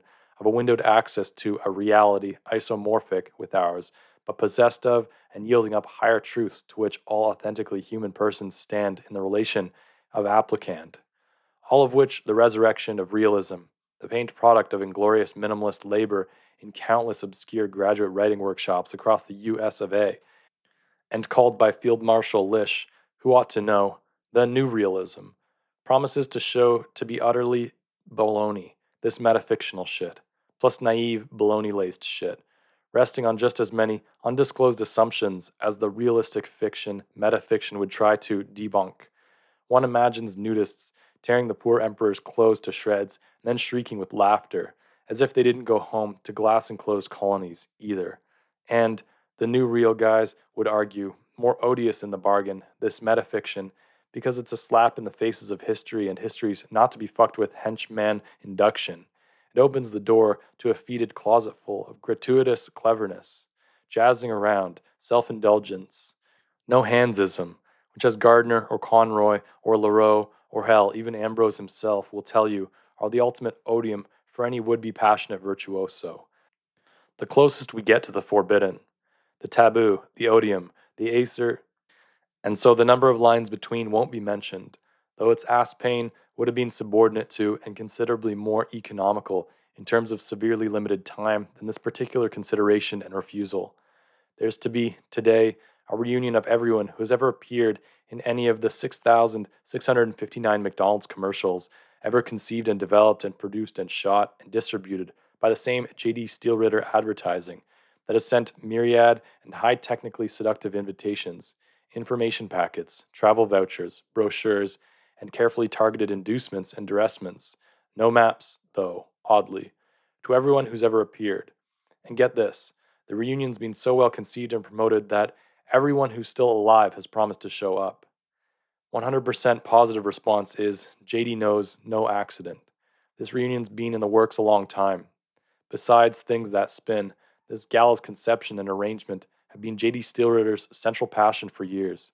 He was predicting something like this right from the beginning, converging on the sleepy, rose-scented town of Collision are close to 44,000 former actors, actresses, puppeteers, unemployed clowns, thousands of pilgrims from each of the great 12 market-determined classes of commercial actor, Caucasian, Black, Asian, Latin, Native American slash Eskimo, plus finally those who wear bright mache heads and costumes, with a dittoed 6 categories of child actors from child spots aimed like cathode revolvers at the wide-eyed Saturday morning and late weekday afternoon market.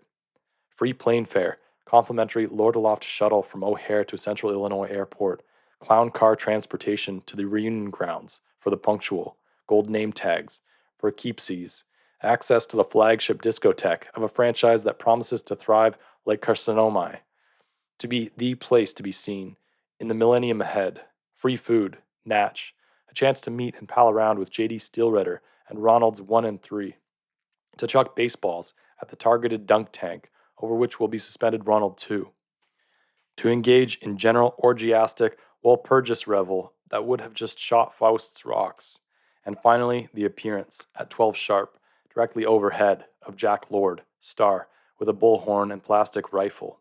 Jack Lord, a fucking icon, aloft, in a helicopter, waving. It's going, the glossy brochure promises, to be a reunion to end all reunions! Exclamation point.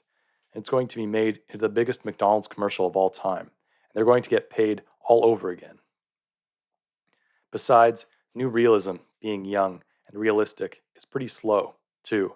Ask Ambrose, ask Mark, he's checked it out. It diverges, in its slowness, from the really real only in its extreme economy, its Prussian contempt for leisure, its obsession with the confining limitations of its own space, its grim proximity to its own horizon. It's some of the most heartbreaking stuff available at any fine booksellers anywhere. I'd check it out.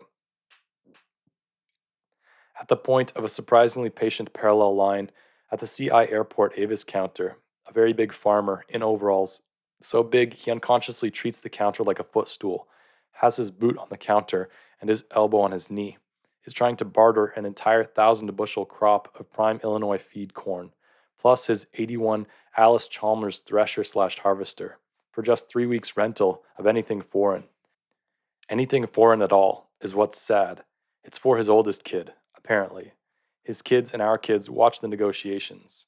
The Avis attendant, who clearly recognizes a number two's imperative to try harder, explains that while she doesn't make policy and can only relate that policy to the public and must decline the barter, she empathizes with the farmer a lot. Datson or nothing, DL iterates to the two, and Mark Nectar grits his teeth, producing a fine tight smile. DL is seen only in Datsons. It's a neurosis, for sure, but one so powerful as to dictate acquiescence in many amusing instances we haven't time for. Sternberg, all this time, is peering outward around the big farmer's thigh at yet another poster. This one for that Central Illinois Bowling and Family Fun Center, though Sternberg has lived with his parents all his life and has in fact kissed only them, ever. He's puzzled by this term, family fun. The Avis representative's refusal of the big farmer's bartered offer has pity and empathy in it, however, not compassion or sympathy. The absence of sympathy is probably due to the fact that her mouth is full of a sweet, bite sized breakfast dough nugget as she patiently explains Avis's unbendable remittance policy of cash, locally drawn check with guarantee card, and in any case, at least data on a national credit card, which in this awkward age means MasterCard, Amex, Visa, Citicorp, or the new, convenient, and option widening Discover card. The farmer has only raw grain, and, weirdly, too much of it for it to be worth anything. And Avis's profit projections on thresher rentals out of airports are understandably bleak. Surely the farmer recognizes that the situation is no one's fault. He does, the huge farmer. Sternberg points the big poster out to DL. Enjoy a whole new dimension in bowling, is its basic pitch. He's puzzled about family fun, and the poster makes him somehow fearful.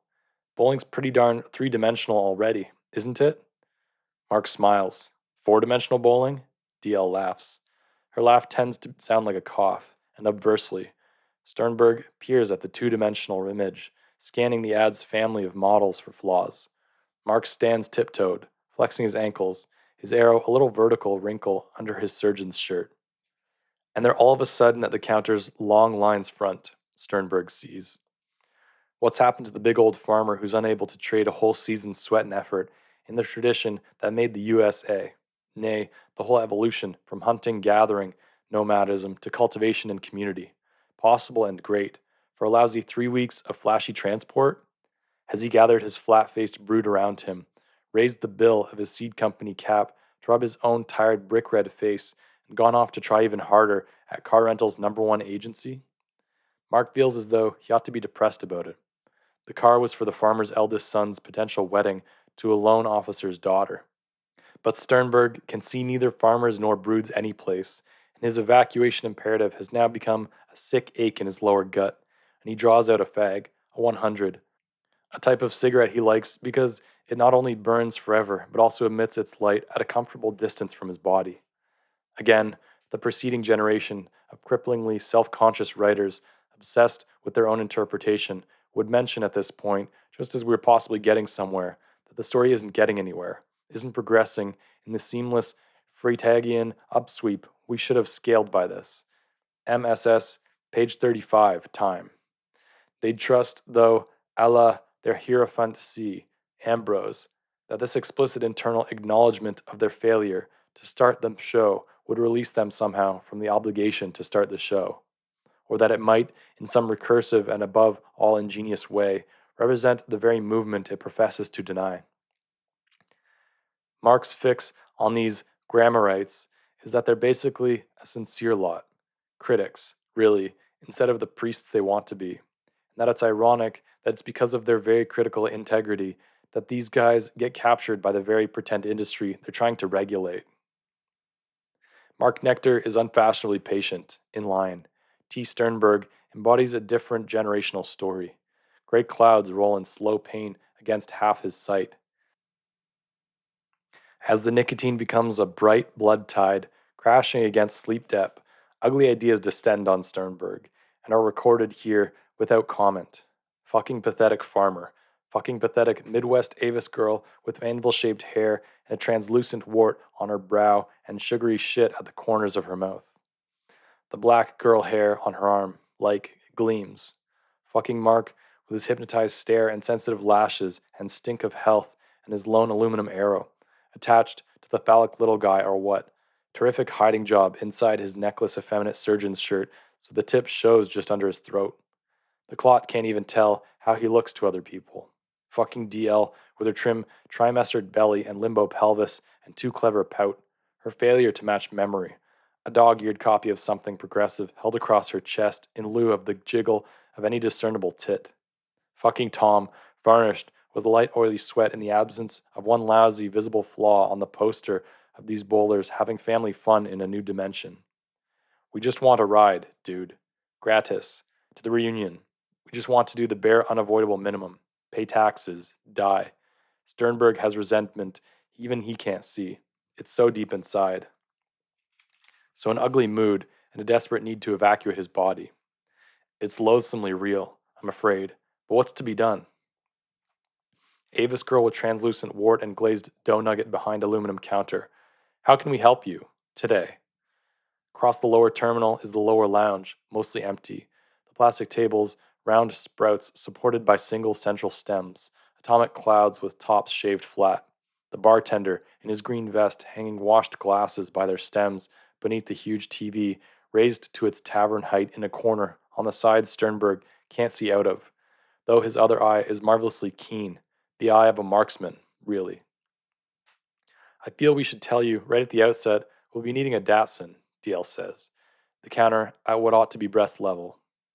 Hawaii 5-0 and the bartender are both on their last of 48 straight hours.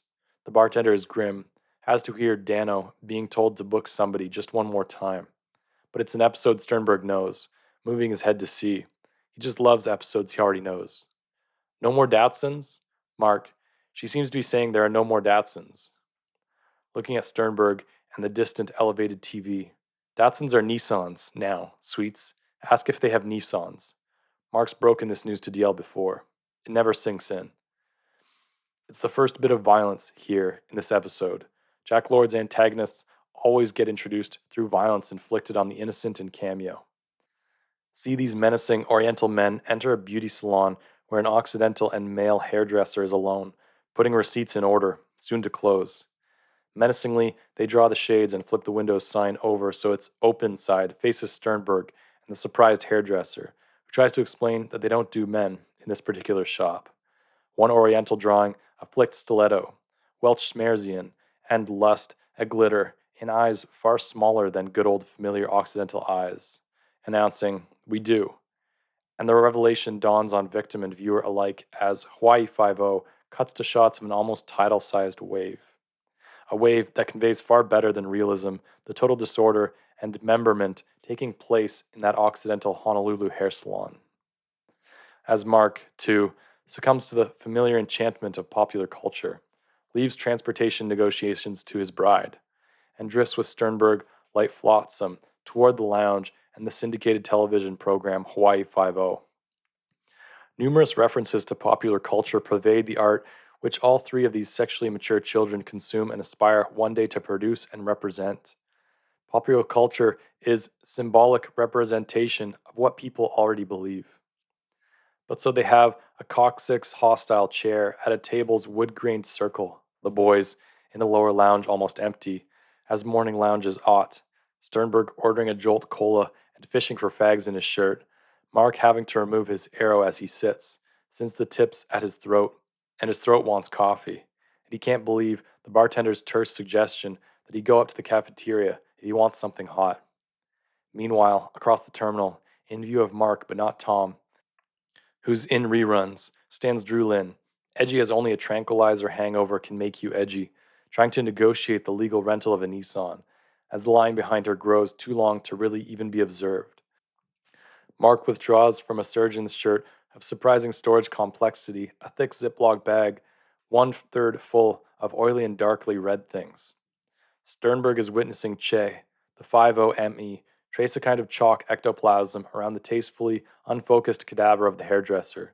The first he sees of the roses is when Mark offers him one. Bit of fried rose, maybe?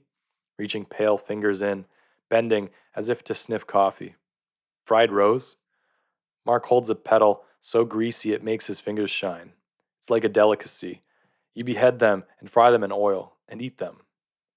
Tom stares at both Mark and himself, lighting a 100 the way a cigar is lit, torching it so that the end gets ravaged. Try one. I get them from somebody pretty trustworthy. They're better than they look. Try one. It'll pick you up. He looks at it. I think I'd rather drink bong water than eat something that looks like that. Bong water's a totally different issue. You're sure? Just one. Try it. You look like hell.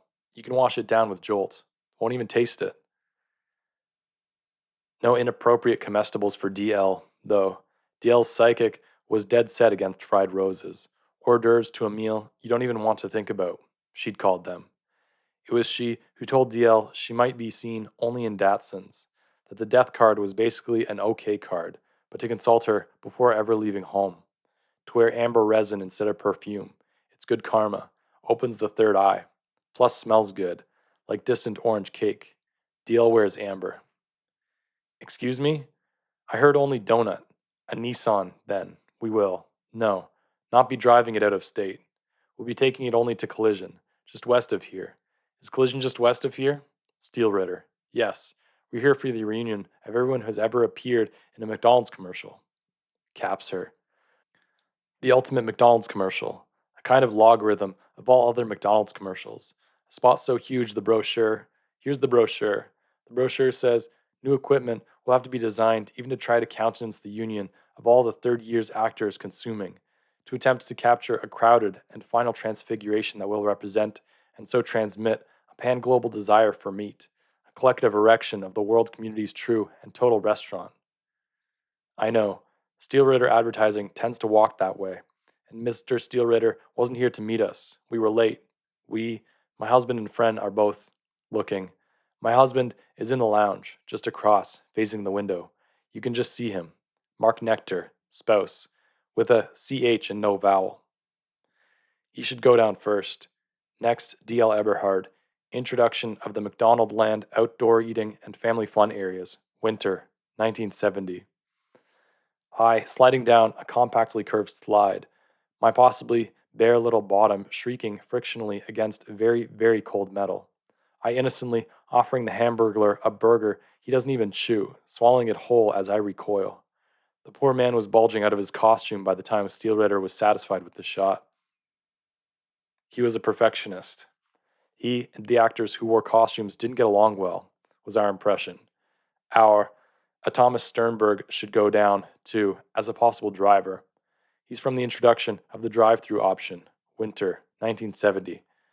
He petitioning a smiley-faced intercom for a fun meal while the actor at the wheel reaches down to tousle his hair, relishing the break he deserved that day. That's probably more information than you need. It's just that we're tired. We've flown in all the way from the East Coast.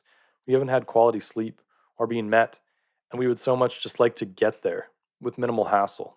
We are late and have transportation needs, and the credit to satisfy them, and our national credit card of choice is Visa. You're right, that's not technically our name on the card. The card's technically in my husband Mark Nectar's father's name. He's in detergent. Steel Ritter doesn't handle his firm, I'm afraid. There is narrative movement. Sternberg sits, fearful, trying to lift his shoes from view. He fingers his forehead in further fear and indecision as the smell of what he's consumed produces rises around him.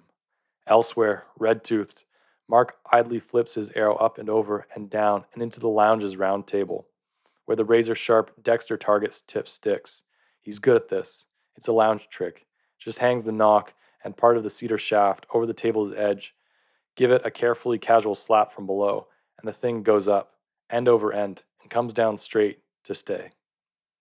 The bartender, who wouldn't be pleased at punctured tabletops, is however engrossed in what the menacing Orientals, now in leather, are doing to an Occidental nun.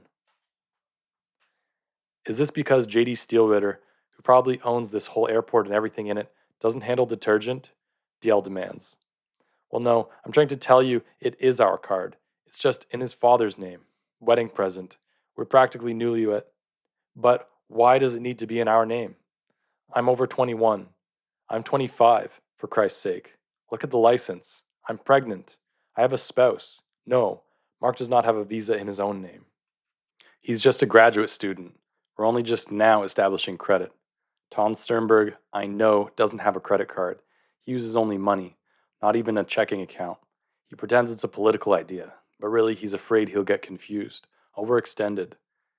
The Avis representative chews empathetically as she explains that renters need cards in their own names, that she's only relating company policy, that there it is in black and white, legal thing. Have to establish that you're accredited adults who can assume responsibility for someone else's high-velocity machine. But miss, this visa has unlimited credit. Look, it's got limit sky printed right on it, embossed. On Mark's table are his upright Dexter aluminum, his Ziploc of Ambrose's fried roses, a tall thin bar glass of cola, and an untended 100 that refuses to die in its ashtray. Let me understand you, DL tells the anvil-haired Avis attendant as the mood of the line behind her moves beyond ugly and restless into something more like at peace and sort of odd, watching the exchange. Though the credit is unlimited, she says slowly, it's not ours, you're saying. It's unlimited, but it's not about responsibility, and so in some deep car rental agency sense, isn't really credit at all. The Avis lady, whose name is Nola, chews a bit of chocolate glaze, nodding with the genuine empathy that got her the job in the first place. DL turns to no one in particular. This is an outrage. And it is, sort of. Can I help, perhaps? It's the young man with the soft beard, crisp bills and crammed clipboard, holding a vending machine's paper cup of coffee by its flimsy fold-out handle, exchanging pleasant nods with Nola, of Avis. Are you affiliated with the reunion of everyone who's ever appeared in a McDonald's commercial? DL asks. No, the guy admits, sipping. DL turns her lime green back. Then no, she says. Miss, she says, what then do you propose we do? Is there any sort of public transportation to central Illinois? Don't laugh. We're in real trouble. We have a severely limited amount of time to get to Collision and the funhouse discotheque that J.D. Steelritter, who just by the way does own this airport, doesn't he? J.D., the mild-eyed man asks. J.D., DL says, not turning around, too pissed even to recognize recognition. And we're not even sure where Collision is from this airport. How far west of here is it? Is it walking distance? Is there a road? All we've seen is corn.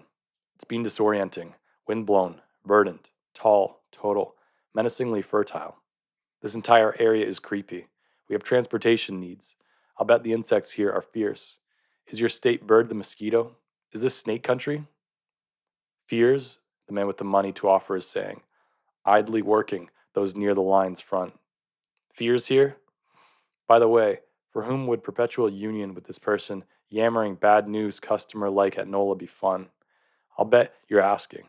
Perhaps the most direct and efficient and diplomatic answer is that a rented datson is not in the offing. Mark looks up at what's raised to public view.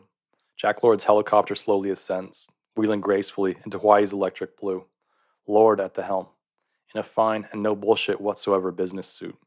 Dano riding shotgun with his marksman's rifle, in a slightly less fine but still all-business suit. Where's Tom Sternberg? He'll give Sternberg till the next commemorative commercial, Mark thinks, trying to swallow a second gulp of soda against the rising gas of the first. Something almost imperceptibly furtive about Sternberg discourages the idea of contact in bathrooms. Mark is enormously sensitive to these sorts of things, in general. There's still the tiniest bit of cooked flour between his teeth, which he works slowly with his healthy but sort of narrow tongue, in which irritated taste buds are visible as individual buds. Well, and then he sees the probable Mormon, the money giver, with DL and the hairy-armed Avis girl, at the counter, across the terminal, past the totally superfluous lounge window, which is itself past the next table, now occupied by a blonde, orange-faced flight attendant and an effete, narrow-faced man in an age-glazed corduroy suit. Mark rises in alarm. They don't need Latter-day Charity, reunion or no. There's always a Mormon around when you don't want one, trying your patience with unsolicited kindness. Stop me if I'm wrong, but what I sense here is conflict, says the bearded man, who it turns out isn't a practicing LDS, but rather works for J.D. Steelritter Advertising in some research capacity unrelated to the McDonald's campaign or revel. Stymied desire, he muses. It's clear that there's something you want, an obstacle, a cheval de frise, to your actual having it. He's writing this stuff down on a clipboard, whose poor clip is holding far too much printout paper. Doubtless, in the confrontation and potential resolution of this conflict, you'll undergo changes in experience, outlook, personality, possibly even in the makeup of the desires. Needs. We have transportation needs themselves. Maybe changes that'll be of interest not only to you, but to others. You'll have something to interest the reunion when you arrive. When, he emphasizes, his face like an ad for blind faith. Happy karma. Maybe then you could get your own credit card, the Avis woman says helpfully, genuinely sorry that she does not fashion, but only communicates company policy. The complimentary box of dough nuggets is empty, its wax paper greebly and smeared. Honestly, though, even bartering farmers are better than kids without real credit. There is simply no way this person is only 25 or pregnant, she thinks, as everyone else in the line all seems to lose his patience at once, and she turns back to begin handling something that looks even worse than the commodities trading center she'd left to get a job closer to her family's roots. If ever a person had looked infertile, she thinks, why then?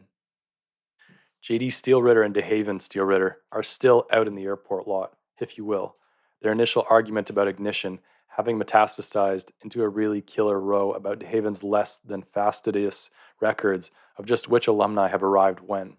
Turns out they're missing 3, not 2, alumni, and is J.D. pissed? I said I was sorry. That's just it, J.D. shouts over DeHaven's loud idol. You say things, but you never show. Show me some pride, just once, some desire. You have a job, shit spec. Define for your old man what job means. What does it mean to you? Job. These things happen, Pop, DeHaven says, smoothing his yarn wig with a cotton-gloved hand as his malevolent car growls. The car can't ever be turned off, if it's to run right, was what started the row. I'm sorry, and I'll try not to ever fuck up anything ever again. Pissed himself, DeHaven. But I can't promise you I'll never fuck up, because these things happen, Pop. Maybe to everybody, except a genius like you. JD looks for sarcasm, but it's tough. What with sleep dep and all, he can't read much in the ingenuous bloodshot flutter of the big clown's mascara. Though, not to take sides, but sometimes things do happen, even in reality, in real realism. It's a myth that truth is stranger than fiction. Actually, they're about equally strange. The strangest stories tend, in a way, to happen. Take, for example, the solitary piece Mark Nectar has thus far been able to produce for discussion in Dr. Ambrose's graduate workshop at East Chesapeake Trade. Its conceit is lifted and carried off right out of a banner headline in the Baltimore Sun. Nothing as richly ambiguous as firm doctor's telephone poles, but a simple murder-suicide in downtown elevator baffles authorities. And details of the story are traceable directly to the voluminous correspondence between DL and Tom Sternberg, who's maybe about the most claustrophobic individual in the history of his generation. The elevator at issue is in a mental health professional's building in downtown Baltimore. The setup is that a mental health professional, the kind that can't write scripts, a PhD, is treating 2 different guys for debilitating claustrophobia. And the treatment of both patients starts at the same time and proceeds more or less in sync, though neither patient ever meets the other, until, that is, it becomes that time in treatment for each of the guys to confront the true beak and claws of his phobia head on. Yes, it's elevator time. They're to be put in the building's elevator and made to ride up and down repeatedly. But see now, together, for support, the psychologist being a follower of the head-on confrontation but with support school of phobic treatment. So in they both go, and they're riding up and down repeatedly. Except the elevator eventually stalls, possibly from all the phobic energy swirling around in there, and it gets stuck between floors, and the buttons don't work, the thing's just broken down. The 2 claustrophobes are trapped, together, in a tiny elevator in a thin shaft in an enclosed building in the center of a crowded metropolis. For a while, true, they support each other, but in the fullness of time enjoyed by all stalled things, of course, they eventually totally lose it. "Yeah!" one screams at the other. "You're closing in." "No, no, you're closing in." "Yeah! Gah! Get very far away." "You're swelling. You're taking up the whole elevator." "Stop closing in." "Gah! Yeah! You're breathing both our air. You're consuming my air. Stop that breathing." "Leave me alone. Get away. Oh my God. Nothing left. No more breathing." "Yeah!" And so on. Their worst fears, which they'd slowly, supportively come to see were fiction, came true. The whole piece was kind of go-figure story. Mark never showed it to DL. DL had bagged the program by then, and nuptials were closing in. I think what it was Mark felt guilty, the story being basically just a pastiche of truths and everything, plus ghastly and loathsome. Dr. Ambrose was surprisingly receptive, though, considering it turned out He'd written a very similar story way back when, one about a fire in the bungalow of an elderly couple who are both wildly pyrophobic and cripplingly agoraphobic. Mark claimed he'd never read that story of Ambrose's. The whole stuck in elevator thing had been his idea, with some help from the truth, admittedly. Ambrose had fingered the port wine stain on his temple absently and told Mark that of course he believed him. He trusted Mark. There's something trustworthy about Mark Nectar. Like, if he promises to do something, the only way it won't get done is if he just can't do it. Like, even if he's hooked up with somebody he doesn't really desire or want to be hooked up with, if he's given his word, the only way he won't stay hooked up with that person is if he just truly cannot do it. If he promises to get DL and Sternberg to this reunion they've been looking forward to for so long, he'll try. Though it doesn't look like he's trying too terribly hard right now. His big flaw is that he's extremely easy to distract and fascinate, and now he's fascinated with this beardedly distinguished non-Mormon Steel Ritter janissary, who puts in a call to Steel Ritter Advertising's collision office complex, where he says a Midwestern twang had promised they'd send an emergency van right over. JD and DeHaven Steel Ritter and Eberhard 70 and Sternberg 70, and somebody down as Ambrose Gatz 67, all being late now, and the alumni getting restless, somewhat sloshed, and of course hungry, and who, he tells Mark, passes out free money as part of an ingenious JD Steel Ritter marketing diffraction test scheme. As Hogan, the money giver, tells the rapt Mark what the scam really is, Tom Sternberg is still in the men's room, just de-stalling. To give you some tantalizing idea of the laxative might of a quick-fried flour. Sternberg's now confronting the cracker-sized mirror stamped into the wall over an automatic airport sink. The sink spurts automatically at his approach. Step back and it stops. Saves water, but still, disconcerting. Boy, is he tired. Beyond tired. Something behind that face in the mirror signals post-dire fatigue with the hissed whine of something inflatable in his head's center, inflating. DL would point to the obverse eye and ask what if it saw anything of the baggy thing slowly taking shape in his head. Well, screw you, DL. Because it's only dark, generally, back there in his eye's guts. Sometimes a spidery system of synaptic color, if he tries to move the bad eye too quickly. But usually nothing. But it'll heal, anyway. It'll come around. It's all in his head. He knows. Youthful rebellion injury. Miss Sternberg warned from day one that the boy that does a forbidden thing, such as, like, for example, crosses his eyes just to hurt a mother, that boy finds they stay like that. Well-known fact. Look it up in whatever resources Orthodox mothers with lapsed sons access. Like early to bed. It's the sleep before dark that's most important. Like, don't cry. You're better than whoever laughs at you. Like, try this lotion for sumac. Here's the fresh sumac cyst, though. Here, boy, between his eyes. It's darkened richly since the last cyst check in O'Hare. Matured from tomato pink to the same plum shade as the airport lounge. The mirror does not lie. Your average deformity sufferer has a love-hate thing with mirrors. You need to see how things are progressing, but you also hate it that they are progressing. Sternberg's not at all sure he likes the idea of sharing a mirror with a whole lot of actors. He's not sure he wants to rent a bureaucratic car and head west without sleep or soap for a funhouse the brochure says is carefully designed utilizing mostly systems of mirrors. A crowded, mirrored place. Sternberg ponders the idea as the automatic sink fills gurgling to the slit of the emergency drain at its rim. The sumac cyst between his eyes feels fucking alive, man. Pulses painfully with the squeak of his head's blood. The cyst is beginning to show a little bit of white at the acme. Not good. Clear evidence of white blood cells, which implies blood cells, and so a bloodstream. From there, it doesn't take a genius to figure out that you've got a body. A bit of white and an infected cyst's cap is pretty much embodiedness embodied. No way he's messing with that fucker, though. It would just love to be messed with, would feed on it.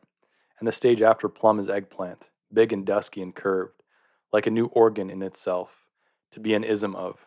And DL is here, after all, who has a child he loved. Though what a personal letdown, in terms of DL. Her being now married and knocked was okay. That was an attainability issue. The letdown is how fucking undesirable, how unlovable she's turned out, in person, after time. 3 years of letters since his dreams got wet and he'd written her care of Steel Ritter Advertising, drunk with bright hormone, to confess to this girl whose whereabouts he didn't even know the effect she'd had on him as a child a whole decade back, during the filming of those spots at the very first McDonald's in Collision, Illinois, preserved and converted to a commercial soundstage. The little men's room mirror's image does that blurred, swimming memory thing. He 9, she 12. She'd seemed so, well, developed. Her bottom had made the slides iron sing. Her breastlets had been a maddening horizontal regularity in a jumper top's wrinkle. Sternberg in shorts and black socks, agog, glands kick-started, though he then still only halfway to puberty, low pituitary function.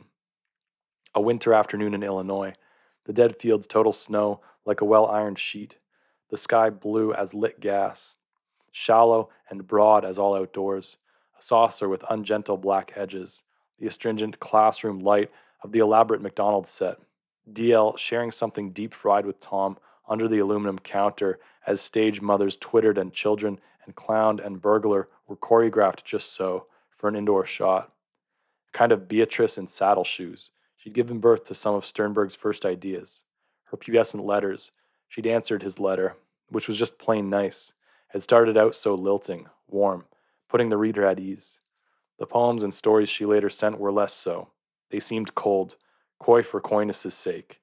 He never forgot he was sitting in a chair in his parents' living room, reading print on paper, but they appeared deep and ambiguous, and full of ideas in a way that, say, a whisk spot's cattle call sure didn't. And but the photo she'd sent him, was that supposed to be of her?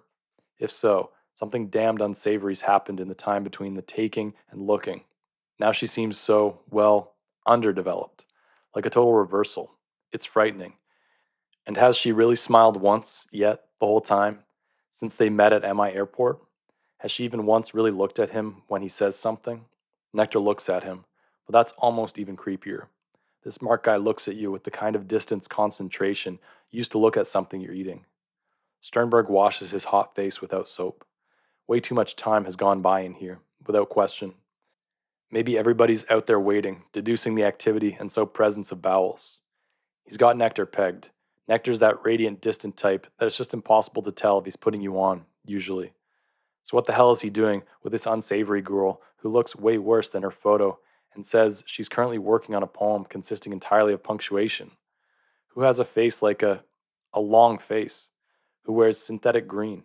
Was it a planned pregnancy? Shotgun wedding? The shotgun has yet to be invented that could get Sternberg to marry the DL this DL has turned out to be. Somebody one eerily fuck of a lot like Ms. Sternberg, the sort of person who, if you visited her house, she'd smile the whole time you were there, then clean vigorously after you left. A cosmic niet to that. Plus her tits, it turns out, can't be any bigger than they were that one childish day. That one single commercial either of them have ever been alumni of. Why didn't Nectar just offer to pay for the abortion? Are Trinitarians pro-life? Plus she smells weird, orangey on top, and then a whiff of something dead and preserved underneath. Let's face it, she looks like her vagina would smell bad. He'd be long gone, personally, dude, abortion or no. He'd be a red sail in the sunset by now if she tried. The sink, with a gurgled sigh like almost mercy, overflows, emergency drains slit and all. Sternberg spent so unmercifully so much time in here. The water gurgles over the rim and onto the crotch of his gabardines. Great, that's just great. Now it looks like he's maybe wet himself. And what's he supposed to say? Or even if he doesn't say anything. Either way, explanation or interpretation, he comes out embodied. He demands compassion from a mirror he's backed away from, hoping to make the water stop, but it doesn't. Maybe it's been on too long. It's spilling onto the floor. Great. He demands compassion. Except of whom, though? JD bases the principle on the same principle animal researchers use to tag and track animals. Each bill is tagged with this teeny little silicon transmitter. See? Hogan points out to Mark and DL what looks vaguely like a monocle over the eye that separates annui from coeptis on the Great Seal. Simultaneously, Hogan explains. I ask the person who's taking the money to name, right off the top of their head, what they fear most in the whole world. Their one great informing fear. Hogan, into it, extends the heavy clipboard, flapping it open to a plain printout sheet headed simply Fear. Mark goes down the page. Bomb. Meltdown or bomb. Cancer. Slow kind. Hyperinflation. The greenhouse effect, that my wife will scald me in my sleep. Hyperinflation and attendant fiscal collapse. If the whole population in China all jumps up and down at once. Russian bomb, confusion, my father's voice, ozone depletion, apocalypse, that phone call in the middle of the night, slow kind of cancer from meltdown or bomb. The dark, that I'll scald my husband while he's asleep. Nuclear winter. If we get leaders over there in the USS of R that are too young to remember what World War II was like over there. Overextension, fear itself, bombs of all kinds, the contamination of the white Aryan race from nigger fag subversion, scalding, the light, nuclear terrorism, confusion, myself, that there's no God, discomfort, my genitals, a sequel to Three's Company, that I die and get to go to heaven, and I get there and it stops being heaven because I'm there. Death by water, bombs that can fit in metal suitcases, that there's a God, that the people who invented max headroom are busy now inventing something else, and so on, Hogan says, flipping the clipboard closed, with some similar distributions on the desire end, when we did desire.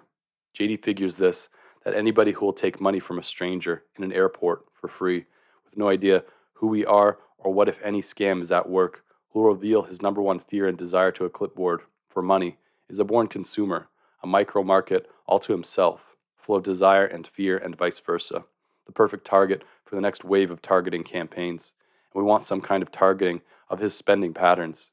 And so the bills are tagged. Jesus, says Mark, rapt. Mark, darling, DL says through grit teeth. Relax, I told you I called a van, Hogan says, hiking over backwards to get at the paper cup's good but cold last drop. He hands the frantic Avis lady the cup to throw out for him and looks two kids over. You two have worked with JD before, right? The reunion and everything. Well, Mark starts. Aye. So you know this is a genius I get to work for. This man is a genius. It's an honor to even do market research for JD Steelritter, even in this godforsaken place. He looks around as if for eavesdroppers. This is the man. This is the legendary man. I'm sure you two know. Who eventually got Arm & Hammer baking soda customers to start pouring the stuff down the drain as, get this, drain freshener. He licks a bit of sweetener off the heel of his hand. Is that genius? Is that textbook planned obsolescence? Or what? And all off fear. JD eventually figured out that anybody who'd buy a box of baking soda out of fear of refrigerator odor wouldn't hesitate 1 second to shell out for another box to prevent drain odor. He laughs a marvelous laugh. Drain odor? What's that? For Christ's sake. It's just fear. Very careful research, fear, and the vision of a genius. The man is a legend.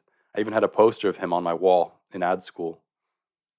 DL spots Sternberg creeping curiously and furtively from the men's room with its broad-shouldered symbol back to the lounge, moving serpentine, shoulder first, trying somehow to keep his back to everything at once, his hands cupped before him like those of the suddenly nude.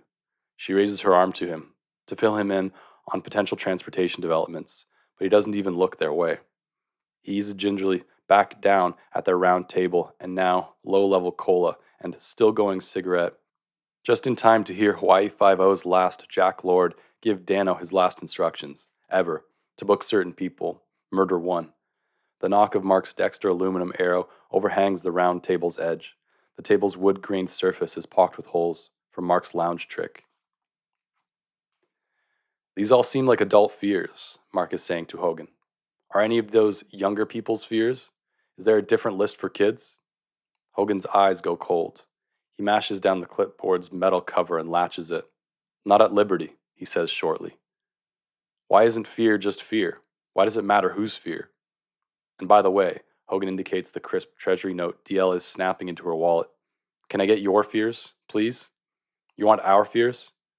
No such thing as a free lunch, kid, Hogan shrugs. That's just the kind of fear I'm talking about, Mark says. I don't see why you...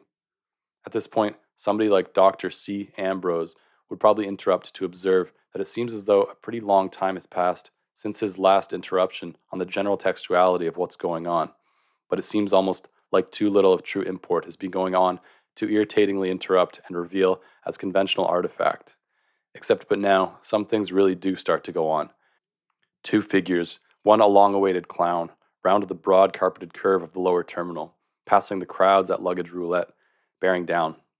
JD has gotten off to Haven's slouchily apologetic, good-for-nothing shit-spec back, and has had a good look at his watch, and they've rushed inside upstairs and had a look at the flight manifests for both the Lord-Aloft 710 and the Brit Air 745. All three alumni and AE are accounted for. In these manifest documents, JD and DeHaven have been scouring the whole of CI Airport. The last alumni are going to get a ride. Why JD Steelritter gave his son DeHaven the Ronald McDonald job in the first place. Stage fright. Incident aside. Because DeHaven Steelritter, son, has unwittingly given JD some of JD's most creative and inspired ideas. It was DeHaven who first poured Arm & Hammer baking soda down the drain of the Steelritter farmhouse kitchen in Collision to try to erase the indelible odor of two marijuana roaches mistakenly washed down there along with the remains of something sweet. What happened to the fridge's baking soda? Asks Ms. Steelritter, who fears the noisomely oily smell of the fried roses that festoon the second to the bottom refrigerator shelf.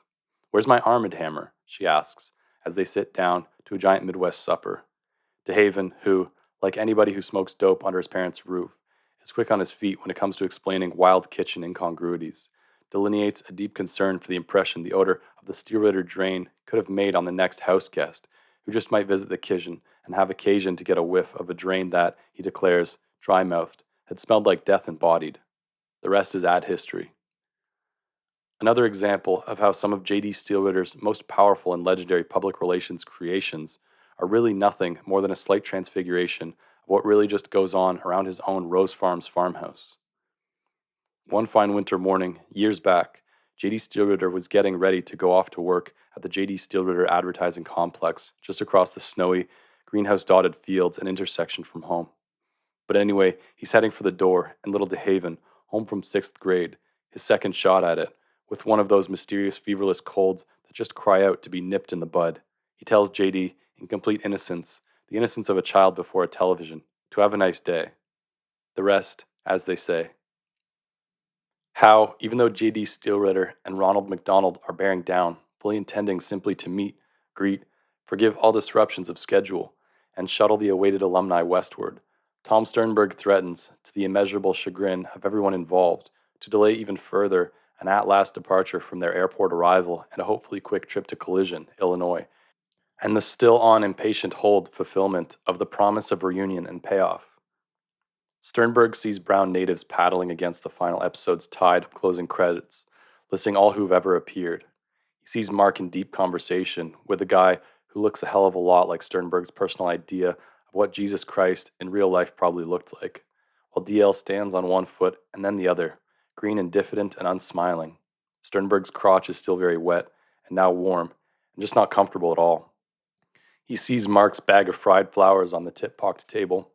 Funny thing about those flowers, who'd voluntarily cook and eat a rose? It's like planting and watering a breadstick. It's perverse, and even sort of obscene, eating what's clearly put on earth to be extra gastric. Didn't taste all that hot, either. And there's still a piece stuck with the intransigence of the flimsy between two molars. Except, after he'd washed the thing down with a jolt and grimace, he suddenly felt like he could go expel what he needed to expel. He was still afraid, but it was as if the level scale that had held his desire to evacuate and his fear of discovered embodiment in a mutual and paralytic suspension had been not so much tilted as just yanked out from under consideration. He was still very afraid, but, post-Rose, the fear had seemed somehow very tangent to his desire to go, his need to have gone. He feels empty, better, and gets cocky, as the empty will sometimes get. Basically what happens now is that he tries but utterly fucks up Mark's trick with the target arrow. He'd seen Mark do it a couple times. A nonchalant and perfect bar trick, the fucker.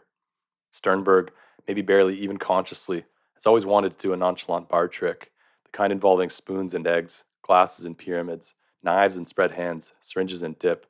And here's his fag and his coal and ashtray and the flowers, fried, and the arrow, extended over the table's edge, and before he even knows it, the arrow's aloft, by his hand. The thing is that the esoteric arrow in table trick requires that the overhung knock be knocked upward, from below, so that the arrow goes forward and up and down into the table before the nonchalant trickster. But however Sternberg, maybe out of ignorance or pride, waxed the arrow's overhang from above, hence its parabolic transmission backward, over his shoulder and ass over tea kettle, into the air behind him, only to hit the thickly anomalous window of the indoor lounge, rebound, and land javelin-like in the pear compote of the effete, narrow-faced, corduroyed pesticide salesman, who's wangled a tete-a-tete with the blonde orange-faced flight attendant who served him on his commuter flight from Peoria, and who'd let slip en route, while making change from the coin cartridge at her belt, that she had to stick around CI Airport after descent, waiting for a ride of some sort, and whom the pesticide salesman wants very much to ball. Age and face color considerations temporarily on hold, because things haven't been going well for the pesticide salesman, lately, at all, given that this year's generation of corn pests seems to have developed a genetic immunity to, worse, more like an Epicurean taste for, his company's particular line of pesticides. Cornfields soaked in this pesticide, now sought out by the most discriminating pallated pests, who have been observed under research laboratory magnification, using their little legs and mandibles actually to spread the stuff with the even care of marmalade on a leaf or kernel before digging in. A horror.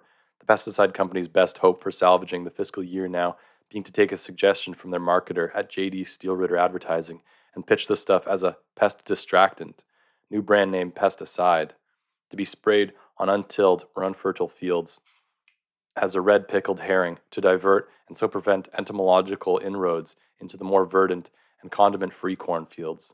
But it's a bit late in the game for this ploy to do more than cover some losses, and the pesticide salesman is angst-ridden and red-eyed and effetely low on self-esteem, and wants very much to ball this ageless but oddly sexy orange-faced stewardess as further coverage against estimable losses.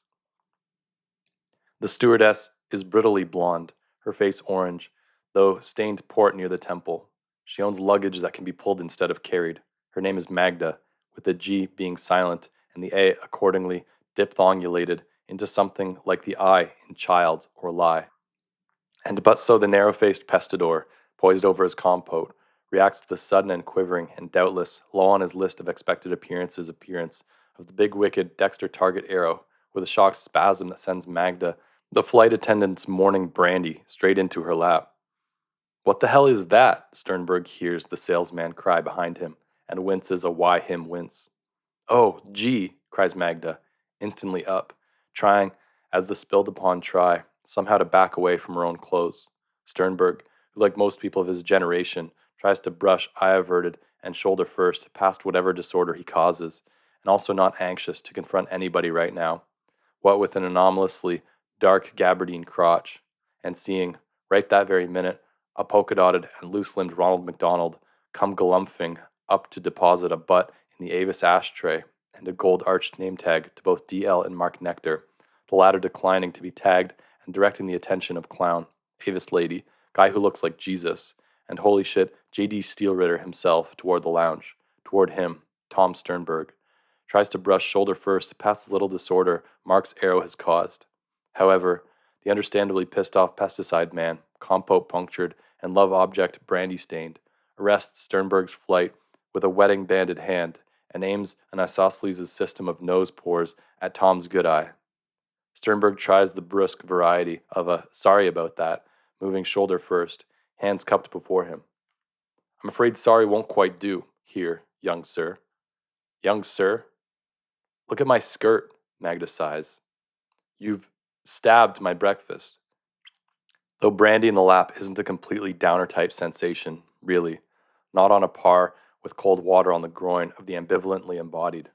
Water from the automatic sink is still gushing defective, by the way, from a faucet below and just south of a woman whose white face, frozen in a photographically forevered climax, adorns the wall's condom concession. And the overflow is just beginning to shine at the base of the men's room door, to spread a dark arc against the thin industrial carpet of the lower terminal. "It was an accident, dude," Sternberg says, forehead aflame as Ronald's giant floppy tread loungeward sounds. "I'm late for this real important ride that's finally just here, so maybe we could just—" "I am not a dude, and you are not riding off anywhere without some kind of significant gesture of apology." "What's up, gang?" The clown asks from the nearby lounge door, a cool clown, making a fist to look at nails that are obscured by cotton gloves. Behind him beyond, JD is illustrating some wide remark to Nola, she of a translucent wart, at the mobbed Avis counter. I said I was sorry, man, Sternberg says, deciding equally pissed off is the way to play this one. There, a Sternberg and or an Ambrose Gatz here? DeHaven asks, nodding briefly over at the pouch-eyed overtime bartender, who's punching out, shedding his inevitable green vest as the elevated screen goes peacefully static for the first time in days. Yes, that's just it. You have said you are sorry, and only then when I stopped you. Red-eyed and somewhat blue-balled, the salesman, who manages to be a fet in corduroy. No mean feat. Here's his own night flight sleep depth signal, the sound of an infinity of mutated little jaws munching, little legs patting contented little thoraxes. But you've made no gesture. I got a gesture for you, if you want a gesture. He's said, but not demonstrated, the pesticide man appeals to the stewardess. I'm Magda Ambrose Gatz, says Magda, at herself with a moist napkin. And I'm Thomas Sternberg. DeHaven's painted smile broadens over a smear of abortive beard, to which particles of pancake makeup cling, as he distributes the reunion's very last tags. He looks Sternberg over. Means it on the old forehead. There, big guy. It's poison sumac. It's not a zit. And this on my pants is water. DeHaven has turned to the salesman, looking intimidating as only a professional clown can. He sizes the effete man up. Think you're pretty hot shit, don't ya? The temperature of shit doesn't enter into it. This apparition of a boy has deliberately spilled Remy on my date. It's not a zit. And I'm not a date, comes Magda's quiet when calm voice from Sternberg's inverted side. Sternberg is struggling to restrain his rose-fed desire to jab the effete man's still arresting hand with the fruity tip of Mark's arrow, which Magda, still on Sternberg's blind side, has removed and is inspecting, where the restraining hand is removed by the fine, plump hand of J.D. Steelritter, who at this moment intrudes on Tom's sight as a cigar, a stomach, and a hand from above, freeing him. J.D. clears his throat. Some people can ask whether there's any trouble here in a way that ensures a correct negative. Imagine the obverse of a greedy lover's midnight query. You awake? The writer and academic C. Ambrose, with his birthmark and cheery smile and a maniacal laugh the whole workshop has decided we associate most closely with Gothic castles and portraits with eyes that move, exerts an enormous influence on Mark Nectar's outlook. Even when Mark doesn't trust him, he listens to him. Even when he doesn't listen to him, he's consciously reacting against the option of listening, and listens for what not to listen to. Ambrose tells our graduate seminar that people read fiction the way relatives of the kidnapped listen to the captive's voice on the captor-held phone, paying attention, natch, to what the victim says, but absolutely hanging on the pitch, quaver, and hue of what's said, reading a code born of intimacy for interlinear clues about condition, location, outlook, the likelihood of safe return. That little aside cost Mark 2 months. But Dr. Ambrose isn't immune to this kind of stuff either. He's clearly obsessed with criticism, the way you get obsessed with something you fear of which informs you. He told us all right before Thanksgiving to imagine you're walking by the criticism store and you see a sign in the store window that says, fire sale, complete illumination, payoff, understanding and fulfillment sale, everything must go, price is gutted. And in you scurry with your visa. But it turns out it's only the sign in the window itself that's for sale, at the criticism store. DL claims Ambrose ripped even that obsessive little image off, that the professor's whole art is nothing more than the closet of a klepto with really good taste. And yet the stuff exerts a kind of gravity-like force on Mark Nectar, who distrusts wordplay, who feels about illusion the way Ambrose seems to feel about illusion, who regards metafiction the way a hemophiliac regards straight razors. But the stuff sits on his head. DL doesn't. It's really kind of a wonder he produces at all. Back east. In a related development, as you stand shoulder first across 30 orthogonal meters between you and the red ring that encloses the gold chroma, and draw your 12-strand string to the tip of your nose, the point of your arrow, at full draw, is somewhere between 3 and 9 centimeters to the left of the true straight line to the bullseye, even though the arrow's nock, fucked by the string, is on that line. The bow gets in the way. See? So logically it seems Like if your sight and aim are truly true, the arrow should always land just to the left of target center, since it's angled off in the wrong direction right from the beginning. But the straight aimed and so off angled target arrow will stab the center, right in the heart, every time. It is an archer's law that makes no sense. How is this so? In a related fashion, occasionally a writer will encounter a story that is his, yet is not his. I mean, by the way, a writer of stories, not one of these intelligences that analyze society and culture, but the sort of ignorant and acquisitive being who moons after magical tales. Such a creature knows very little: how to tie a shoelace, when to go to the store for bread, and the exact stab of a story that belongs to him, and to him only. How to unfurl a Trojan, where on the stall door to carve "Beware of limbo dancers." How to give the teacher what she wants, and the raw coppery smell of a scenario over which he's meant to exercise, not suffer, authority. And yet occasionally the tale is already authoritatively gutted, publicly there, brightly killed, done by another, or else menacingly alive, self-sufficient, organic, sounding the distant groan of growth, trading chemicals briskly with the air, but still outside the creature who desires to take it inside and make a little miracle. How is this so? The explanation for the latter lies way beyond anyone presently inside De Haven Steelritter's frightening car, unless you want to buy Tom Sternberg's post-Murphy axiom that life sucks, then spits you out into a Dixie cup, then you pay the tab, gratuity, and Massachusetts sales tax. The explanation for the former is as obvious as the nose we look beyond. It lies in what happens to the well-aimed arrow when it's released, what happens while it's traveling to the waiting target. Things roadside keep mangling and reconstructing the car's shadow. CI Airport recedes behind them, southeast, still clearly visible, should anyone care to look back. Its control tower's light rondelles, shining with the pale, weak quality the sun lens manufactured lights. They pass roadkill, a corrections facility sign interdicting any stops for hitchhikers, unmarked gravel roads, the odd mailbox, and the odder fallow field, cropless but boiling with pests in a frenzy Mark can't figure.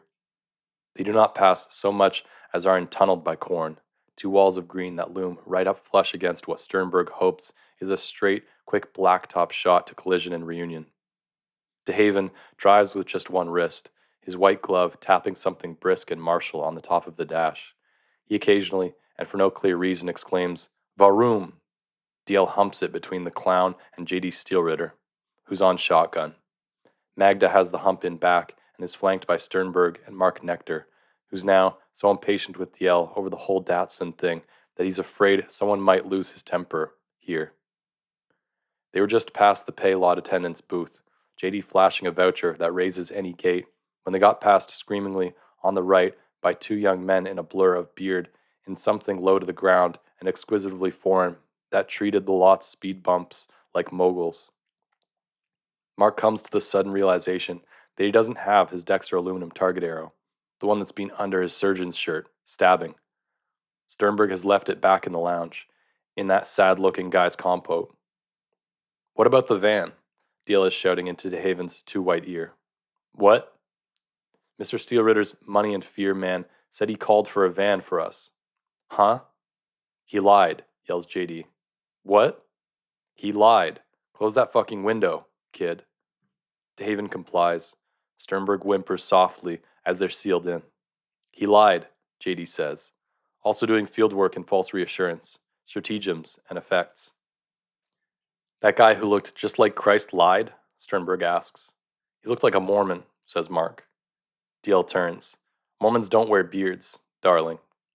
Mark doesn't even bother to mention Donny Osmond's new beard. He's close to feeling upset as hell. His best wedding present, erect in heavy syrup. His prized, inexpensive possession. "No vans left," JD's explaining, crunching a Rothschild's tip with gusto. "No limos left. Everything's worn down. All down at Goodyear, with Mr. Wrench." JD's head is fine and utterly round, his hair rigid, thick, fitted snugly over forehead and some very red ears, trailing close-clipped sideburns. His hair suggests the squat immovability of the best Romanesque facades. No telling, of course, about De Haven's real hair, though his yarn has been window-blown the wrong way, slightly over its bright, slight central part. JD. "My own car, down with Mr. Wrench and company. We've been shuttling and shuttling. Everything's in the shop." 3 straight days, varoom, says DeHaven.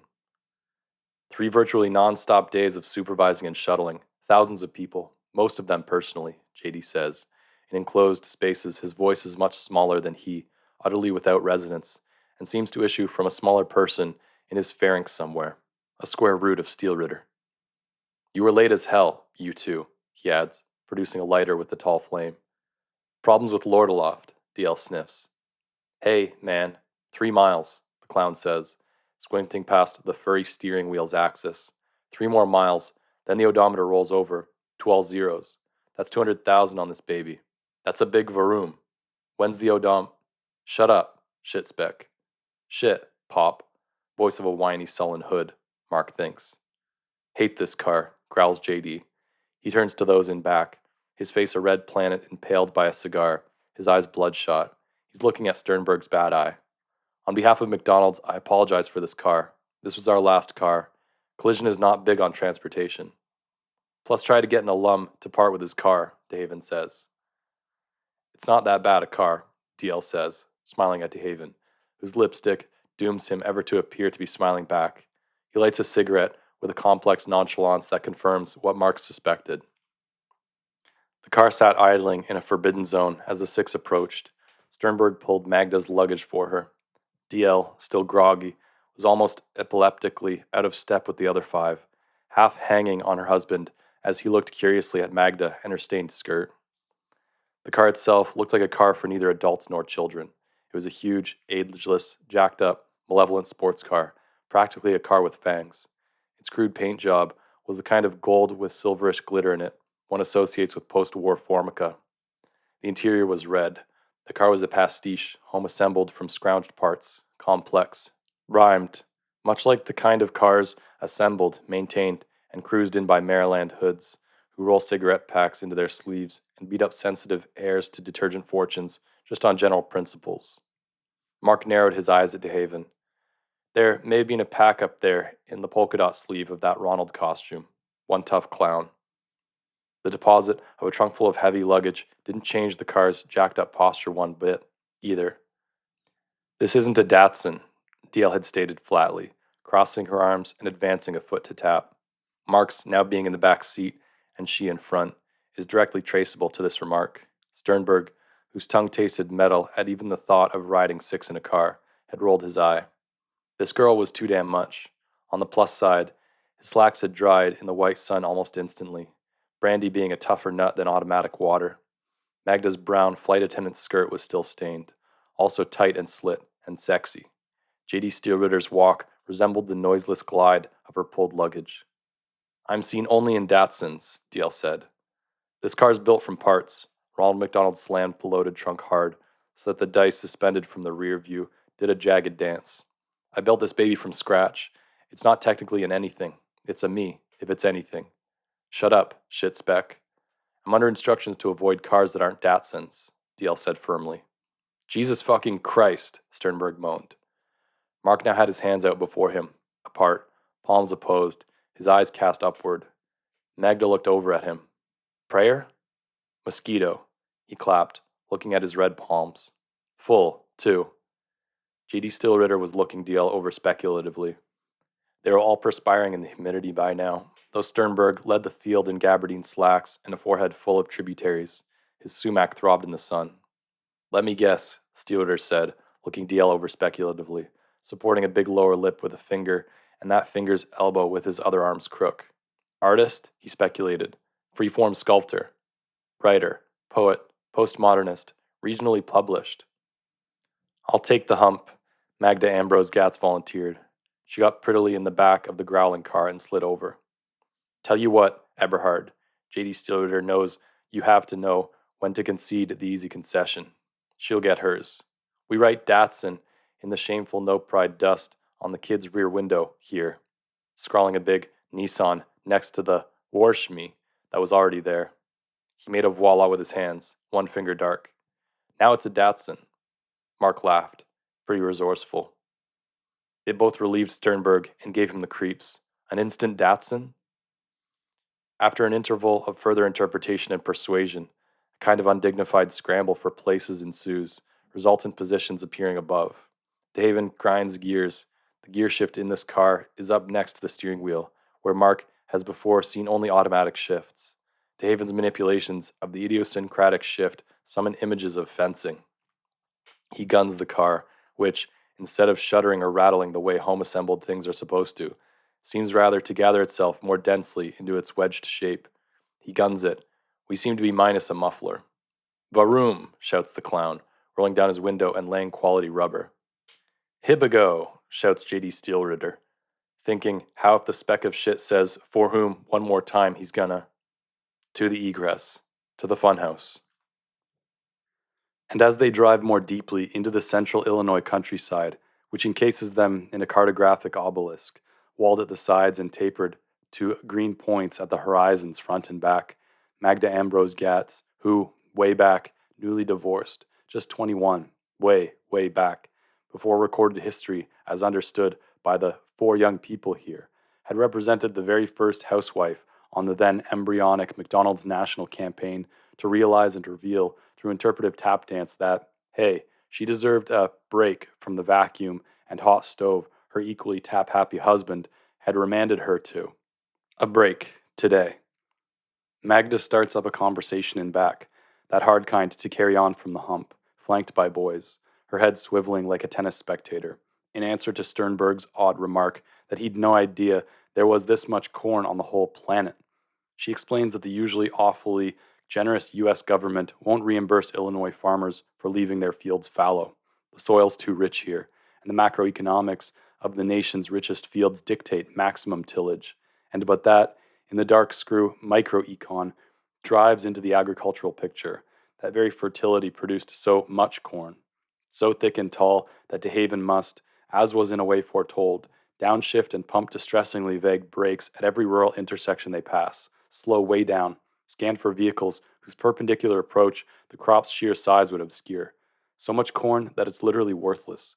Oodles, her term, of bushels of supply that intersect the market's super, Sternberg's term, elastic demand curve down near the base, where supply equals oodles and price equals the sort of coin you don't even bother to bend over to pick up if you drop it.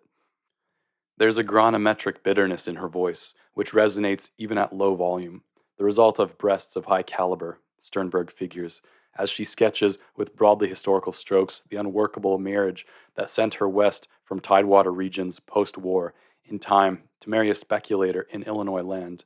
And then, but how the land got so fertile it's worthless, if that makes sense.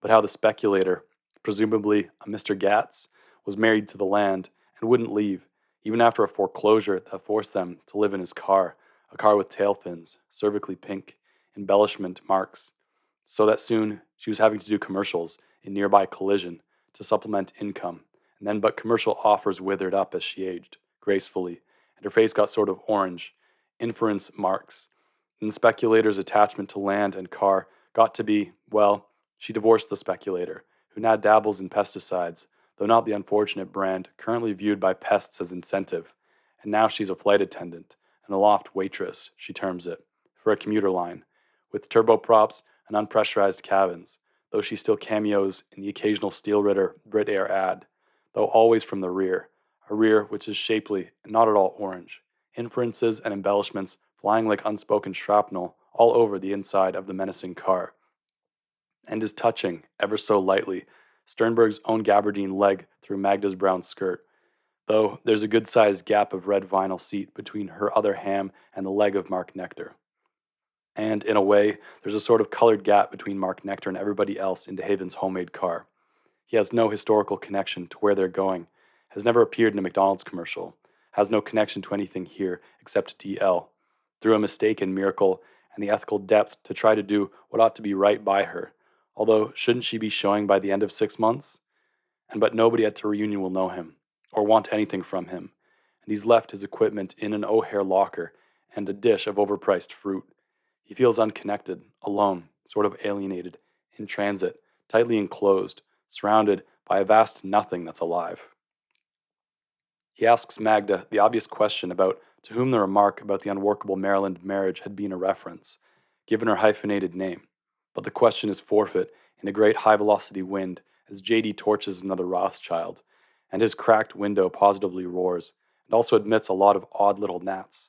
And Sternberg behind JD lights a 100 in retaliation, and also cracks his window, and DL coughs significantly, and flips on the Heathkit radio DeHaven has built into the deep red dash of the car, loudly. The static of the radio as DL scans for something contemporary sounds, to Mark, like Atlantic surf. The mixture of JD's and Sternberg's lit offerings is a kind of violet gas that swirls frantically around in the sunlight that lights the eastern half of the homemade, jacked-up car. Sternberg asks, with a barely hidden pathos, if they're almost there yet. DL homes in on an audience participation call-in program on a crime and gospel station that identifies itself in three-part slide harmony as Wonderful Will. The program, at near the top of DeHaven's 110-watt capacity, is something called People's Precinct, Real-Life Crimes. Today's installment entitled Murder or Suicide, You, the Audience, Decide. A stormy Midwest love affair ends in the impalement and death of one of the lovers. The other lover was at the scene, but only the dead lover's fingerprints are found on the weapon. You, the announcer says, the audience, decide, giving a 900 number. Certain evidence is presented, and Mark feels the stab of a story that is his own, yet true about others. Sternberg is asking Magda just where they are. The car moans on turns and clicks on smooth tar. They've already turned onto small rural roads several times. The two open windows are yielding still more little insects as they pass a rare, night-black fallow field. The insects are weird, small, have transparent wings, seem not to fly, but just sit there, all over the window's insides, inviting squashing, and, when squashed, smell. DL looks up from her notebook and poem, the only person Mark's ever seen who can produce anywhere, even when being jouncily propelled, assumes her mean nun posture at the radio's presentation of hideous crime, and shouts into J.D. Steelritter's red ear that one of the best indications that some sort of apocalypse is on the way is the fact that violent public crimes scales of practice are tilting. How it seems like, each year, violence reveals itself less and less as the capacity, and more as just the raw bare opportunity to harm. DeHaven responds by shouting that the only really sure sign of cataclysm's coming is if the Cubs actually win the pennant, and this year they're in danger of doing. JD asks him to shut up, waving irritably at a tailgating car to pass. The car does pass, a Chrysler, crammed with Orientals. It's doing about 100. JD Steelritter says goddamn slowped Orientals. They're taking over the planet. It'll be either them or insects on top, at the end. And precious little difference either, he might add. He smashes some of the gnats that sit stoically on the jouncing dash, smells at his fingers. They're all over the place, he says. Fucking Orientals. Doing their calculus at age 8 and working their blank 20-hour days, realizing their only strength is in numbers. He asks when was the last time any in this car ever saw an Oriental alone, without a whole ant farm of other Orientals around them. They travel in packs. The Chrysler that's past them had a bumper sticker that asks you to be careful. Baby on board. JD is able to talk, gesture with his hands, and smoke all at once. Mark pinches a smelly gnat and gazes out his window. The Haven's driving fast enough so the rural highway's broken center line looks almost solid. The corn is stunted right here a bit, and Mark's view goes sheer to the Earth's curve. Dark green yielding to pale green, to dark green, to just green, with some tight white farmhouses and wind-breaking trees clumped at the seam of the southern horizon. J.D. Steelritter, like many older adults, is kind of a bigot. Mark Nectar, like most young people in this awkward age, is not. But his eroticism derives, he'd admit, from reasons that are totally self-interested. If all blacks are great dancers and athletes, and all Orientals are smart and identical and industrious, and all Jews are great makers of money and literature, wielders of a clout born of cohesion, and all Latins great lovers and stiletto wielders and slippers past borders, well then, gee, what does that make all plain old American wasps? What one great feature, for the racist, brings us whitebreads together under the solid roof of stereotype? Nothing. A nameless, faceless, great white male. Racism seems to mark a kind of weird masochism, a way to make us feel utterly and pointlessly alone, unidentified. More than Sternberg hates being embodied, more than DL hates pre-modern realism, Mark hates to believe he is alone. Solipsism affects him like Ambrosian metafiction affects him. It's the high siren song of the wrist's big razor. It's the end of the long, long, long race you're watching. But at the end, you fail to see who won.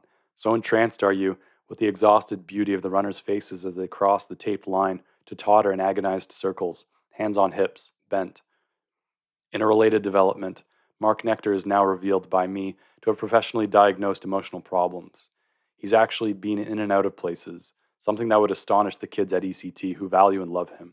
It's not that Mark's emotions are disordered or troubled, but that he is troubled in relation to them. That's why he usually appears cool, neutrally cheery. When he has emotions, it's like he's denied access to them. He doesn't ever feel in possession of his emotions. When he has them, they feel far from him. He feels disembodied, other. Except when he shoots, he very rarely feels anything at all.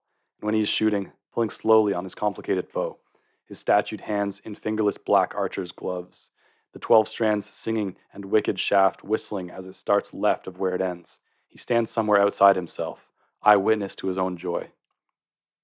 That is, either he doesn't feel anything, or he doesn't feel anything. Magda Ambrose Gatz's predicament is the obverse, and way more noble and tragic, but no one can ever know this, because where Mark's makeup is that of a subject, Magda's own character, female and pre-contemporary, is that of an object. Mark affects that of which Magda is an effect. She has always been an object. Of child Ambrose's prepubescent, femininely rhymed longing, of adult Ambrose's cold postmodern construction, of the land speculator's need for Lebensraum, of the unfeeling hand of agricultural Mac into microeconomics, of J.D. Steelritter's desire to sell desire, and now of Mark's own speculative machinery. There's neither claustrophobia nor egress for this ageless alumna. This lovely seaside girl, whose errant trainer strap built a flat funhouse, who probably wouldn't know the betrayed taste of a cooked flower if it bit her on her ageless orange nose, but she never objects. She takes it awfully well. She never has to affect natural cheer or health, unlike the young Mark Nectar. The sunlight gets quartzy, the sun southward. Its slant creeps across Magda's dappled Orland skirt toward him. Mark Nectar is just way luckier than she. He, silently, objects to just about everything. He has desires, though he doesn't yet know what for. He wishes he had the arrogant balls to just sit down and make up a story about the adult Magda, about the reunion in the Funhouse franchise, Jack Lord, about Ambrose's supply of fried roses, his perverse reward for eating beauty, the special arrow he's lost but can't throw away. A song of tough love for a generation whose eyes have moved fish-like to the sides of its head, forward vision usurped by a numb need to survive the now, side-placed eyes scanning for any guard of which to be avant. In the story he wants to make up, the one that doesn't stab him, he'd be just an object of irritation, accusation, desire, response. He wouldn't be a subject, not that, never that. To be a subject is to be alone, trapped, kept from yourself. Nectar and Sternberg and DeHaven Steelritter all know this horror, that you can kiss anyone's spine but your own, make love to anybody or anything except. But Mark can never know that other boys know this, too. He never talks about himself. See? This silence, for which he is loved, radiates cry-like from his central delusion and contemporary flaw. If his young companions have their own special delusions, DL's that cynicism and naivete are mutually exclusive. Sternberg's that a body is a prison and not a shelter. Mark's is that he's the only person in the world who feels like the only person in the world. It's a solipsistic delusion. I describe my current thinking as a sort of progressive minimalism, DeHaven is telling Drew Linn, who skilled the radio drama to hear the clown's description of his ambitions as an atonal composer with a bitchingly expensive Yamaha DX7 to replace his outmoded Moog. What I'm aiming for is a kind of fusion of the energy and verve of popular music with the intellect of like a Smetana or Humperdinck. JD snorts, but is otherwise strangely quiet, as if brooding. The car roars and the wind roars. It's too hot even to mention. I detest any and all kinds of minimalism, DL says firmly. Daven shrugs and removes the illuminated red nose and yarn wig, revealing a curved, steel ritteroid nose and dark hair of surprising brevity and luster. Well, minimalism in music just means the repetition of these real simple chords, except the minimal attractiveness comes from simplicity of the repetition and not the simplicity of the chords. Put it back on, JD growls, shifting the cigar in his mouth to indicate without looking at the red tangle that now lies, like a yarn wig with a glowing nose, resembling nothing, beneath the rear view's dancing dice. Pop, for Christ's sake. Am I unbent? Did we not have a conversation just now back there? Did we not both make concessions? Did we not arrive at a negotiated settlement about what a job was? But Christ, Pop, it's hot, and I. JD stares straight ahead. Define for me, speck of mine, the negotiated meaning of the word job again. DeHaven stares icily at a black highway he's long stopped having to see, replacing the red wig but leaving it askew. The red nose, heavy with AA cell, slides toward the defroster crack between windshield and dash and is lost from view. Between teeth, DeHaven says, a job is where, when you take on a job, you do things whether it feels good to do them or not, because you promised by the fact of taking on the job. What a memory. Makes a father swell with, I don't see how anybody here gives a shit if I wear a red wig or not. You represent McDonald's, shit speck. It's not you who's driving. You represent the world's community restaurant. It is awfully hot, Mr. Steelritter, Magda says, leaning forward to make herself heard. Mark hears her. The only evidence of a bra is a kind of knob at her back center, under her brown Orland blouse, over her spine. JD ignores her. Have some fucking pride, DeHaven. We there, just about? Sternberg pipes up, his hands in his lap as he stares reluctantly at Magda's blouse's knob, where hooks that men can't undo and women can undo with just one hand behind their back lie engaged in complexly imagined relations. No, says JD. Long way? Odometer's just about ready to roll, says DeHaven, watching the numbered wheels implaceable spin. JD broods, removes, crunches, and reignites. The red interior fills again with the green stink of cigar. Sternberg goes back to being ignored. Dale's cough sounds like a laugh and is also ignored.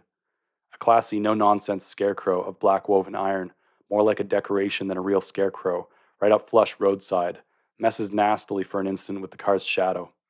Mark's just as glad about the wigs being back on, not out of any special ill will toward this Ronald kid. Anyway, my music I want to do has affinities with the work of like a Glass or a Reich, but with more progression. Harmonically, it's even more atonal, and rhythmically, it's got this kind of fascist quality I'm drawn to, a kind of jackboots marching on a small Polish town quality. Hush, JD says absently. It's music that grabs you by the lapels and says, give me all your land or I'll gut your livestock, DeHaven sums up quickly. Though, in a much more cerebral way, with percussion out the ass. But because its removal had revealed that the clown's heavy garish makeup simply ended right around the top of his neck and the curve of his round cheeks, yielding to regular red, wind-burned Steelritter skin with an abruptness that Mark just didn't like at all. Don't you remember? Dale has turned to address Sternberg. Don't you remember how out of the way the McDonald set was back then? Collisions in the middle of nowhere, kiddo. CIA is the closest airport and helipad, but it's still no laughing matter how remote collision is. On purpose, JD says, balancing his cigar on his heavy lower lip. You don't go to client. You make client come to you. That way, the cap's in his hand. Client comes a complex series of long ways to see you, has a tough journey, encounters bad roads and no maps and detours. Client's convinced already, en route, that your services have value, for him to be wandering all over hell's half acre like this just to find you. JD beams grimly.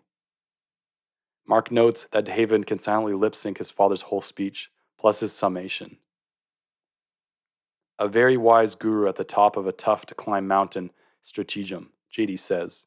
It's no coincidence it's the gurus on mountains who are wise. You get to the top, you're already theirs. Everyone lets this sink uneasily in. Sternberg clears his smoker's throat, directing this sound somehow at the flight attendant beside him.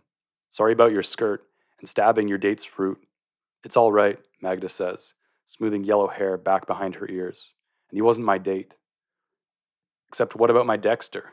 Mark asks flatly. He was just a passenger, Magda explains. My arrow, Sternberg, Mark says, leaning a bit to look across Magda's front at Tom's boiled egg-colored eye, trying to feel angry. You left it back there, didn't you? I have it, Magda says. Mark shifts his gaze to her. A sudden jounce. Pothole. Shit, DeHaven exclaims, makes his stomach rise in that rapid descent way.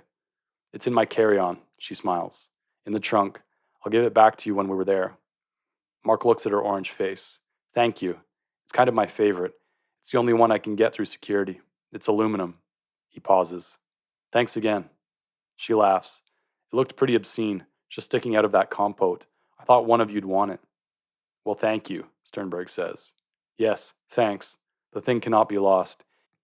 Even shot it at the sea once, off an old wharf, except it floated, though, glinting, hung in the water by its cedar knock, came in on the sluggish tide within hours. And Mark had waited for it, on the crumbled wharf that smelled of fish. The fact that the arrow can't disappear is both a comfort and a worry. It makes Nectar feel special. True, but from special, it's not very far to alone. Although Mark would know if he bothered to ask J.D. Steelritter, who'd done solipsistic delusion fear research back in the halcyon days of single bars, we all have our little solipsistic delusions. All of us. The truth's all there, too. Tracked and graphed in black and white, forgotten, now that fear of disease has superseded fear of retiring alone, sitting in dusty aluminum clipboards in a back archive at J.D. Steelritter Advertising, in Collision, where they're headed.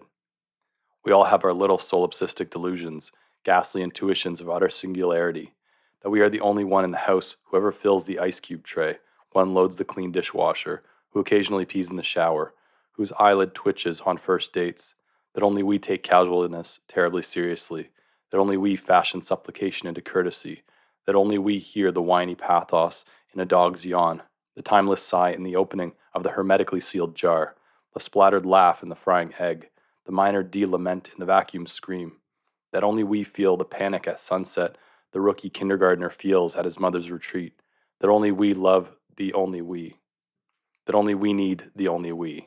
Solipsism binds us together, JD knows, that we feel lonely in a crowd, stop not to dwell on what's brought the crowd into being, that we are, always, faces in a crowd, it's Steelritter's meat. Oh, the sadness of J.D. Steelritter, a man who brings crowds into being. A crowded planet would lie right down for love of the men who build what they want built. But for the man who builds their wants? A drink on the house? God forbid a pat on the back. Ever? A hug? A television movie of the week. The J.D. Steelritter story, sponsored by his sponsors. J.D. portrayed as the type of hero who overcomes. A sensitive novel from C. Ambrose in which J.D., manipulator of image and sign, succumbs via epistasis to the bewitchment of the mesmer maze he spins and is forced via resolution to transcend, to come of age, to see something. No? But no. TV about bodies politic and people with dying bodies, or robbers and cops puncturing bodies, or doctors resealing bodies. Novels about novelists writing novels about novelists who never succumb. Cute stories that slouch, sullen, clever, coy, no hair on the chests forever. But let's not get a wild hair up anything. He has no real bones to pick with Ambrose as builder, entrepreneur, consumer. And why think of anything except what's just ahead? The reunion will be huge, larger than life, beyond belief. 44,000 actors, endorsers, celebrities, former actors, returning. 44,000 who will, photo-recorded, reunite, greet, meet, and eat. Eat. An eruption of 99 and 44 100% pure consumption. The camera's shots will be panoramic. You'll need the side-placed eyes of a deep-depth fish just to even hope to take it all in. The enormous crowd J.D. hath wrought over 30 years of time purchased second by expensive second will come together, lose the supplicant's courtesy that atomizes crowds, and desire past all earthly care the rendition of fat, the sigh of oil, the sparkle of carbonation, the consumption of government-inspected flesh. They will revel in meat, lips stained purple with the fried blood of Steelritter's floral tonnage. Still distant Collision is a madhouse, frantic, clotted, teeming with alumni begging to stay. The obverse of Saigon's fall, the townspeople, descendants of an accidental market, have learned to change big bills. Everywhere there are souvenirs, homemade concession stands. Twin arches of plated gold have been erected, each the size of St. Louis's gateway. And below their giant twin paraboloid zeniths, a gemmed altar that demands, recorded, to let it give you a break. The predella itself, a lawn-sized golden patty, and everything that's been built, arches, altar, predella, has been perforated and filled to spurt and shower USDA Grade A blood at the ecstatic moment of Jack Lord's helicoptered approach. The sight will be halcyon, chialistic. You will watch desire build to that red and gold pitch, that split-second shudder and sneeze of 30 years consumers, succumbing as one. And this is the one secret of a public genius. It will be the storm before the calm, gorged with flora and the fauna, their money's killed and shipped frozen to serve billions. The alumni will give in, reveling, utterly. And that, as they say, will be that. No one will ever leave the Rose Farms reunion. The revelation of what they want will be on them, and in that revelation of desire, they will possess. They will all pay the price, without persuasion. It's JD's swan song. No more need for JD Steelritter advertising or its helmsman's genius. Life, the truth, will be its own commercial. Advertising will have finally arrived at the death that's been its object all along. And, in death, it will of course become life. The last commercial. Popular culture, the US of A's great lalated lullaby, the big remind-a-pad on the refrigerator of belief, will, forever unsponsored, tumble into carefully salted soil. The public, one great need, will not miss being reminded of what they believe.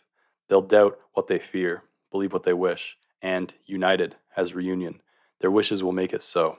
Their wishes will, yes, come true. Fact will be fiction, will be fact. Ambrose and his academic heirs will rule, without rules. Metafiction.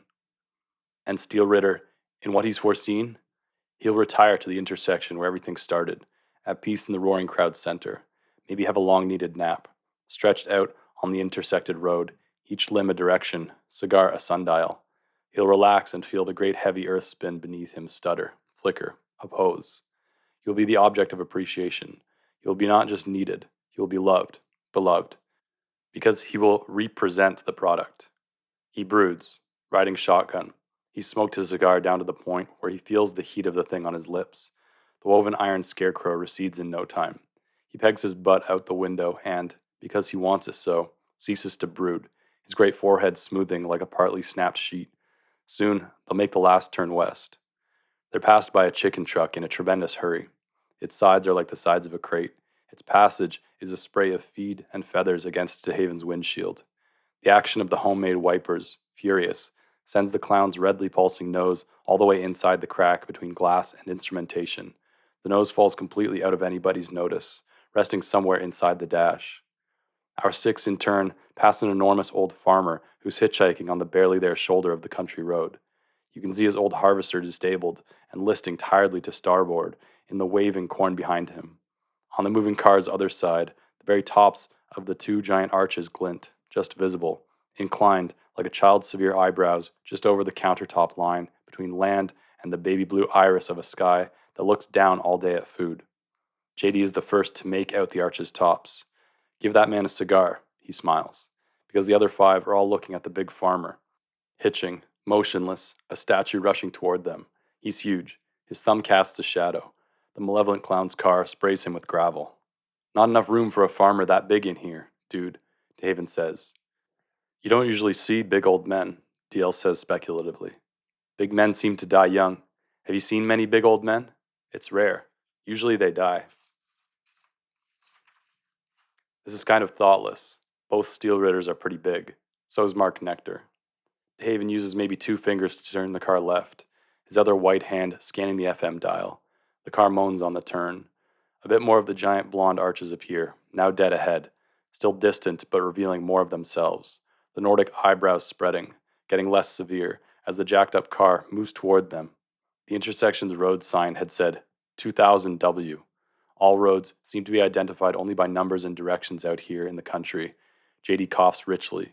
The car's 6 panes of glass are still speckled with some surviving, but still motionless little insects. Unkilled, Mark figures. Killing one, because they make the killing uninteresting, plus loathsome. A neglected fact is that a black line, obsidian, really, appeared when they turned truly west on straight shot 2000 W. These are possible storm clouds. They appear as a Semitic hairline above the golden brows. In a development, DeHaven's gloved fingers have plucked from the tides of daytime static the FM avatar of that same wonderful Will station, now deeply into a mid-morning Pentecostal old-time gospel hour.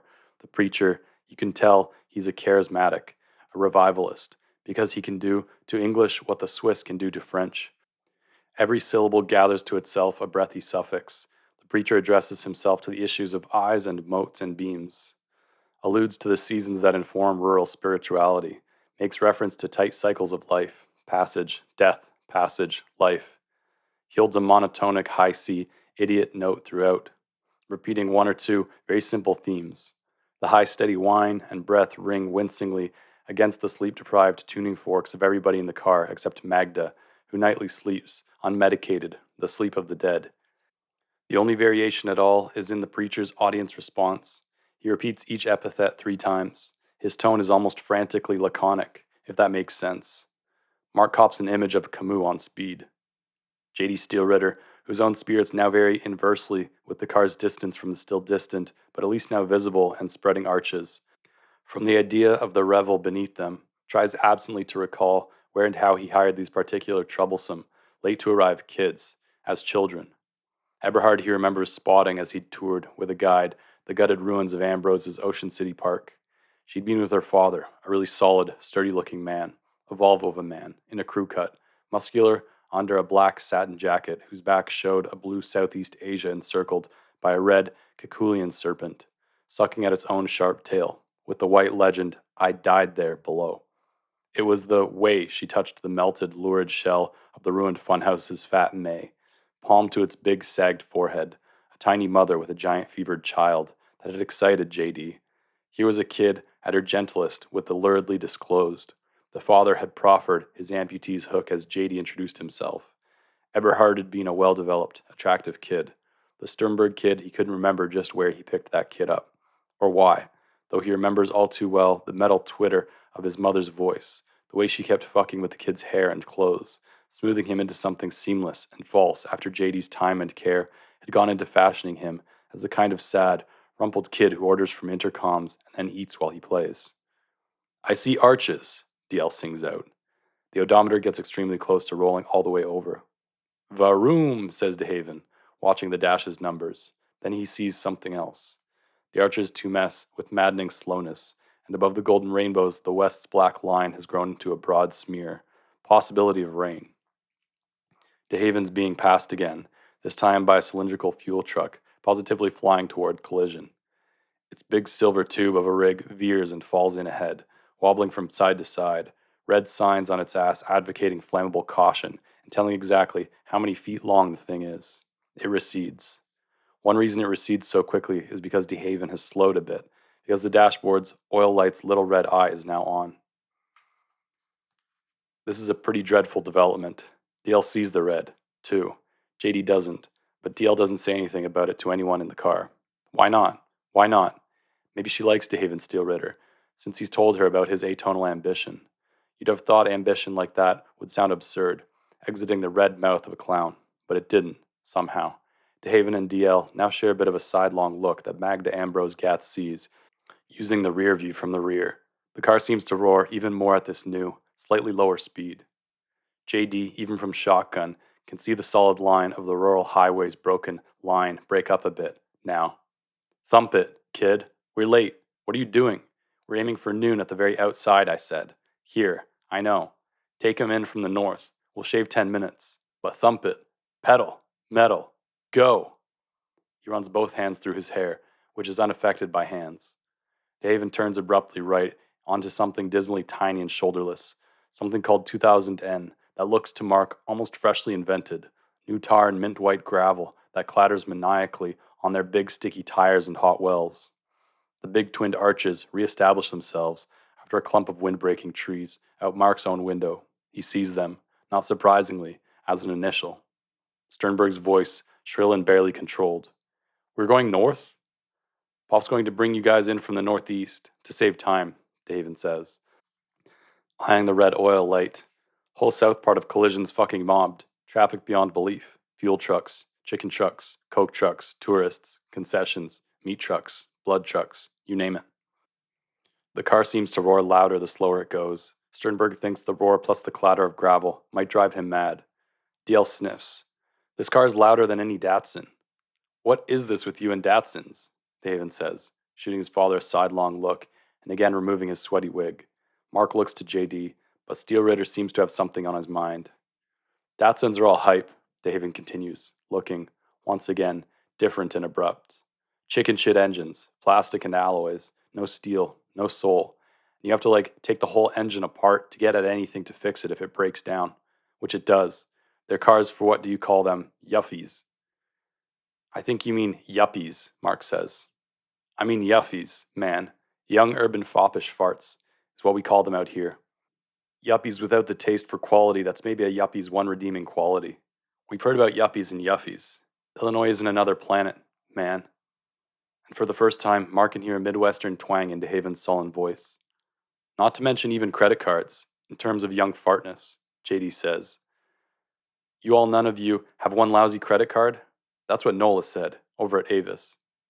Credit cards aren't toys, Sternberg says loudly, assertively. This can be explained very briefly. Sternberg's emotional state is now officially one of panic, and the panic is on top of the claustrophobia.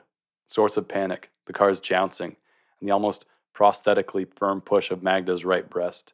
They're that close together, have given him the sort of erection that laughs at the restraining capacity of gabardine, the way a hangover laughs at aspirin. Credit cards aren't toys, to be rushed right out and bought and played around with, he says aggressively, but with a kind of deliberate calm and adult gravity, the sort of tone you use when grandparents ask about plans for the future. We have use of my father-in-law's Visa card, DL says, but we pay the bill when it comes, adds Mark. Credit cards need to be thought about, Sternberg insists, hunched. Hand a little too casual over his tented lap. Mark sees the anomaly in the gabardine, and Magda seems diplomatically to be avoiding looking down at all. Sternberg closes his good eye, looks deeply within, and battles all out with an autonomic function that has always defied his will. And obversely, basically, of course, what he tries to do is sublimate, and he does this the best way kids who don't do sports or abstract oils or major CNS depressants know how. Credit is political, he pronounces. It's a tool of the elite. You use credit without thinking. You're unthinkingly endorsing a status quo. Oh, Jesus, groans DeHaven, also, interestingly, sublimating his fear of a different mechanical function, one out of his control. Another one of these politically correct ones, Pop. We've had it to hear with this correctness shit from alumni the past few days. Ease off, boy. DeHaven produces a blank dime of a frown, turns a half-human and half-kabuki cheek to Sternberg's tight corner. You are one of those correct ones, aren't you? Do you pronounce Nicaragua without any consonants? Pronounce Nicaragua for us. I told you to leave the kid alone, shitspec. In a development that turns out to be pretty dramatic, Mark brings the Ziploc bag, which he didn't forget and leave in the lounge, which gives one pause, out of his complex surgeon's shirt. JD sniffs the interior's air almost immediately. The blackness to their left, west, now covers a good half of the sky, a lid over something set just on simmer. It could be his imagination, since he's pretty intent on what he's holding, but Magda seems to be looking at Mark with a kind of orange horror, as if in response to something dire. And of course that's a zit on your forehead, dude. What is that sumac shit? Can bet you won't be in the front row when they start shooting the thing. Am I right? Where do you live? Magda says. Mark looks at her, half confused. Baltimore. North Baltimore. Hunt Valley. She opens her mouth slightly. Everything's got political implications, for crying out loud. A disgusted JD aims loudly, sort of halfway between DeHaven, who's wanting to kick somebody's ass on general rural principles, and Sternberg, who's hunched in his corner, sublimating like mad. Not anymore, DL disagrees firmly. Amen and Varoom. DeHaven's grin becomes voluntary. Sternberg, right on edge, sees Mark's Ziploc, too. Magda has gone a bit yellow. Ideas now blow through Sternberg's high-pressure, sleep-deprived head like chaff, a kind of beveled lattice of roses, oil, bodies, amber, sumac, hamburger, shit, nectar, Magda, sex, erections, will, and, yes, politics. You're full of it, Drew, Sternberg says. Mr. Steelritter is right. Politics is everywhere, except thank God in stuff like popular culture. That's why entertainment's so important. That's why TV's the total balls. Why it's vapid. Like it's meant to be. Screw PBS, right, Mr. Steelritter?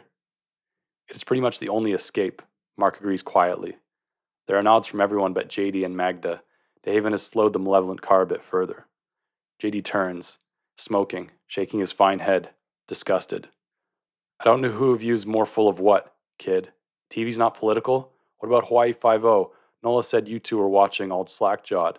So taken in, you weren't even blinking? hiking an elbow onto the front seat's back to level a centered face and heavy cigar supporting lip at Sternberg and Nectar. You saying there's no politics going on that show? The boy's response is immediate and unanimous and negative. Pure entertainment, like a blanket so old it's falling apart. Soothing, like blowing bubbles with your saliva. Mindless. Fun just for the sake of fun. Especially in reruns. Syndication that you've seen before, Sternberg says, into it, feeling disembodied, other, flaccid. Incredibly comforting. You know just how the universe is going to be for the next hour. Totally secure, detached but connected. A womb with a view. Steelritter just cannot believe the naivete of these cynical kids. He'd trade looks with the older flight attendant in the rear view if DL's slender head weren't in the way.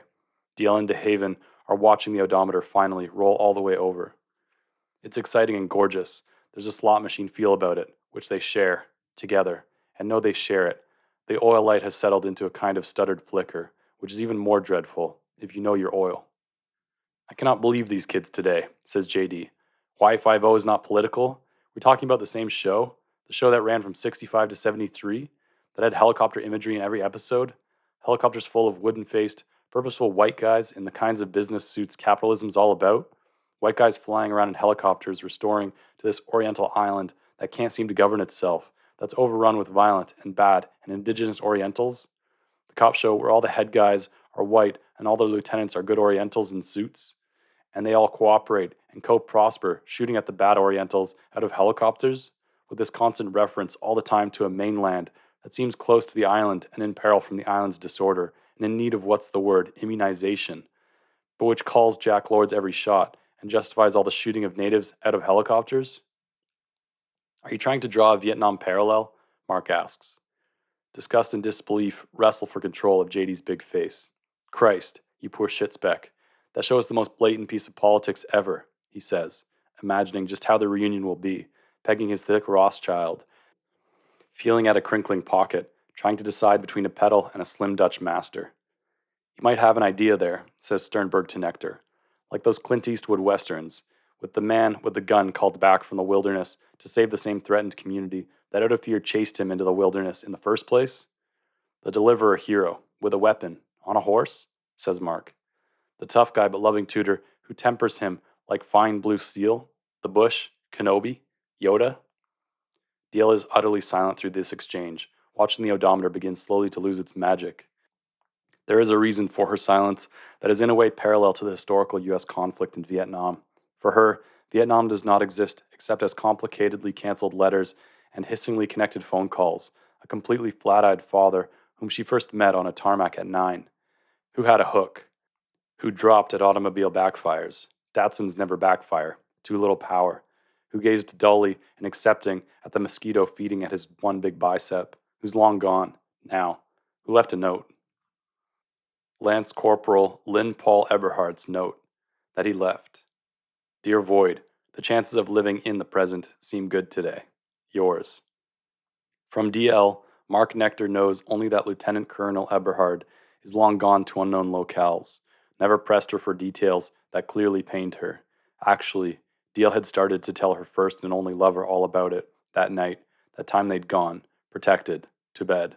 But Mark, post-coital, had fallen asleep. She's never forgiven him for it. Will never. She was forced to do the whole rehearsed dialogue mono, playing both parts, Ophelia-like.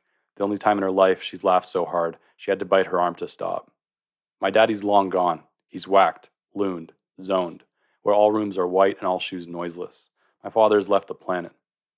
Well, as long as he waves, occasionally. I think the only thing he waves at is his food.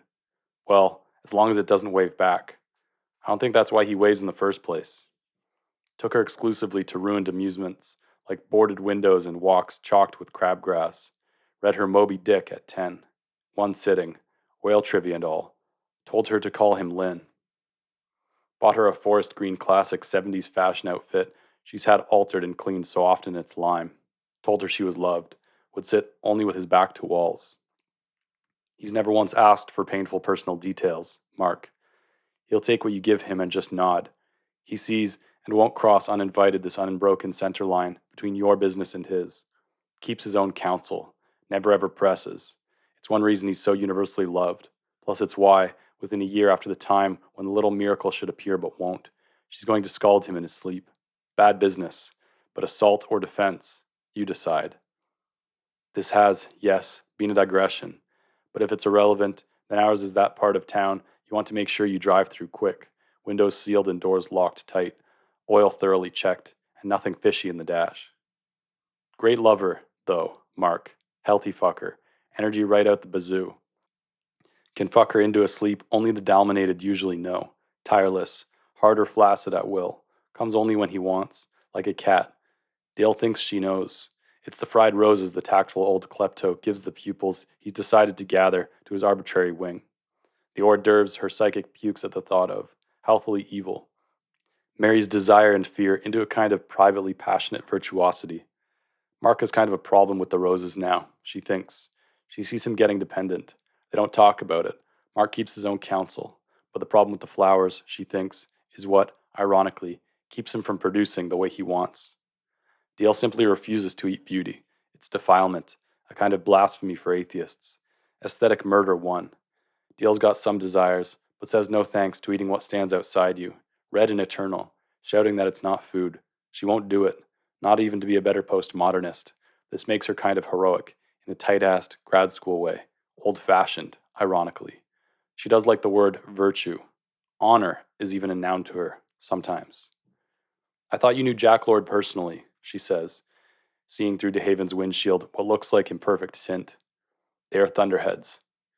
Yes, but now here you are, talking down his show. So why represent Lord aloft? I never talk down, Missy, and I do know Jack. JD flicks the dice with a finger while DeHaven keeps his arm on the gear shift between JD and the stuttered red oil light, his face under the happy face grim. The oil light's red stutters when the car jounces. The sound of the gravel is unendurable. But Jack is a complex man, says J.D. Steelritter. I've known at least 3 different historical Jack Lords since I've been in this business. This was the first Jack Lord, up over Paradise in a helicopter, firing blanks at underpaid natives. Then there was a retired, artsy-fartsy, politically correct type Jack Lord, back in the 70s, who sculpted free form and did gratis spots for Easter seals. The new present Jack Lord doesn't fuck around. He's a businessman, a professional pilot and franchiser, a kind of ideal yuppie with startup capital and entrepreneurial drive and more balls than are presently in this whole entire rotten car. Which, by the way, did or didn't I say to step on it? Shit speck. And don't think I don't see that oil light. Quit with the elbow in my face. Screw the oil light. I don't trust homemade instrumentation. Go. You've got till noon. Our shadows get short. I want these folks to be reveling. Varoom, DeHaven says, but without conviction. The car leaps forward a bit, quieting. The golden arches are sort of toward the rear of Mark's window now. The homemade car is definitely northeast of collision. Mark would like a rose, but his stash is low, and there's nothing he especially wants except a rival and several cups of coffee and a shower and sleep. And a rival is not a scenario anybody can influence. It's starting to seem. It's unbearably slow. And shut up with that for whom business, JD growls at his son. Gives me a pain. He extracts and unwraps still another green Rothschild and crunches the tip and stows it in the wadded plastic wrapper, all with one hand. The other hand is inflicting absolute entomicide on the massive dull, slow, stoic gnats that sit on the cracked red dash. Those gnats are creepy, Leeming-like, nihilistic. Plus dull, an old hand, an actual chain smoker of cigars, JD, can also light a cigar with a match, lighter out of fluid, four-fingered from its Ronald emblazoned book and thumbed against the flint paper without being detached, all the while crushing tiny insects. This is not a safe procedure for ignition. Close cover before striking. Why not just use the dashboard lighter DeHaven fashioned out of a high-resistance iron mattress spring? Because the lighter flies out, gets way too hot, and suddenly it'll just pop out into JD's fine lap. His son, the atonal engineer, defectively effective, homemade dashboard lighter. Represents a product, won't keep a nose on, lets the nose fall into the dash, then whines about red oil lights. JD sometimes looks at DeHaven with this sort of objective, horrified amazement. I made that? What do you mean, for whom? DeHaven is saying to JD. You've been saying it, repeating it, 2 solid days, back and forth. For whom? Gets in my head, gives me a pain. Quit with it. Varoom, I've been saying. Pop, varoom. It's something atonal I'm composing. It's going to involve engines, speed, lightning war. It's a title. My title. For whom are the first couple words of Dr. Ambrose's best story, Mark Nectar says. DL snorts. JD draws at his cigar. The car is Cubanly redolent and greenly fogged. Mark is subjected, via crosscurrent from JD's cracked window, to the main exhaust path of the stogie, but does not object. It's the first bit of his funhouse story. For whom? JD grunts the noncommittal grunt of a father who's been mistaken about a son in front of that son, even a violently rouged son. I compose my own stuff, man. I don't go around using other people's stuff. That's for bullshit artists. I'm no bullshit artist. DL nods over her notebook in support. Half right, anyway, JD chuckles. His chuckle is like neither Ambrose's maniacal cackle nor DL's mucoidal laugh. Has Sternberg laughed yet? Ever? Mark has been more comfortable with the general drift of a conversation before. Lots of times. What if the stories that really stab him are really other people's stories? What if they're bullshit? What if he alone isn't clued into this, and there's no way to know? He's afraid he does want a flower. Plus, he has other obvious troubles coming. Magda is asking to have a look at his Ziploc. Her hands are hairy-knuckled, but not orange. Varoom, I was saying. DeHaven shakes his head, lighting an unfiltered with the same nonchalant ease as his father. He holds the cigarette between thumb and forefinger as he drags, which looks pretty suspicious. Sternberg, too, lights a 100, which because of the eye trouble appears to the side of where it is. And Magda is holding Mark's smeared baggie up to the way back window's southern light. The light through the Nasson and Hershaw is clean and penetrating. The arches, too, are now completely behind them. There's the sort of silence in the loud car that precedes a small talk question. Conversations between adults and kids tend to be punctuated with these silences a great deal.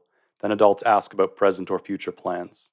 DeHaven, hurrying gingerly in the face of unreliable lubrication data, is no longer even bothering to slow at the dangerous corn-obscured intersections. There's still lots of corn, by the way. He fishtails suddenly west onto a 2500W. Again, the Golden M lies left, now fully revealed above a fallow stretch of soil. So then what are you kids doing now? Steelritter asks, smelling the proximity of the last shuttle's end, doing something oral to the great cigar in his mouth so that it recedes, protrudes. He flares the slim nostrils of his hooked nose. A splatter of distant thunder sounds. The air through the cracks cools noticeably. Magda is looking at the side of Mark's face. JD manipulates his burning protrusion. Any actors left among us? He asks. Me, Sternberg says, swimming briefly into JD's rear-viewed ken. DeHaven snorts something about horror movies, and DL gives the padded shoulder of his costume a rather overfamiliar hush pinch. I'm still in the business, Mr. Steelritter, Sternberg says, voice up an octave as he tries to be casual but courteous. Sometimes JD Steelritter actually uses clout as his middle name when he signs contracts. Well, good for you, kid. I'm based in the Boston area. Damn nice area. You bet. I like the area a lot. Working steady? Who've you got representing you? Do I know any of the people you're under? I'm kind of still in the exciting breaking in stage, Sternberg says casually. I'm waiting for a callback on a Bank of Boston gig. I'm up for the part of a really helpful teller. JD exhales at his own tip, holding the thing up, inspecting it coolly for an even burn. I have call forwarding for callbacks. JD smiles to himself. Maybe I can introduce you around to some of the more important folks while you're all reveling. Gee, the way I see this business going, after this McDonald's thing, you could have a real future. Hey, that's really encouraging to hear, sir. Bet your life it is, kid. That's what I do. What do you mean that's what you do? Sternberg asks, confused. Magda clears her throat demurely against the oxides of 3 different brands and asks about Mark Nectar's plans. Yeah, Nectar, JD says. You look like the acting type. Photogenic, natural, at ease in designer jeans and that doctor's wear. Any acting in your future? Your father's in laundry, Nola said back there. Needing very much to exhale anyway, Mark explains that he's really just a graduate student. When DeHaven laughs and asks what in, Mark gets really interested in the floor. Sort of English, he says. In creative writing, DL amends, mostly to DeHaven, who still holds his cigarette like a joint, squinting against smoke between dashlight and road. Dale turns slightly on the front hump. He's actually embarrassed to tell people what he really studies when they ask. He actually lies. Why do you do that, darling? JD chuckles that chuckle. Hell, Nectar, no need to be shy about it. A lot of writing teachers make good solid incomes from teaching creative writing. There's a demand for it. Sometimes over at Steel Ritter Ads, we get copywriters who are just coming out of creative programs. Ambrose himself makes good solid steady money over at East Chesapeake Trades. That's where Mark is. Mark's under him. JD ignores this girl. Creative programs are one reason the whole Funhouse franchise thing's finally gotten off the ground. Writing teachers don't press. They know when to concede. They defer to people who know what's what in an industry. Technically part of an English department. Technically a degree in English, Mark mutters indistinctly into the roar of the window he's opened. Smoke is drawn out the big crack, sliding like the last bits of grainy stuff down a drain. The combined smoker's smoke is the same general color as the clouds that have drawn past the westward arches and are moving visibly this way. Threads of bright light appear and then instantly disappear in the cloud's main body, filaments in bad bulbs. The air cools further, and there's that rain's coming smell through the window's crack. Magda leans a bit over Mark with the flowers and breathes deeply at the roar of the cross current. Rain, with a sigh.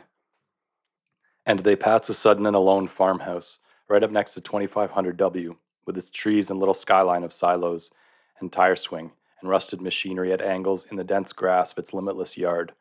The fields around the house are full of odd grass or hay material.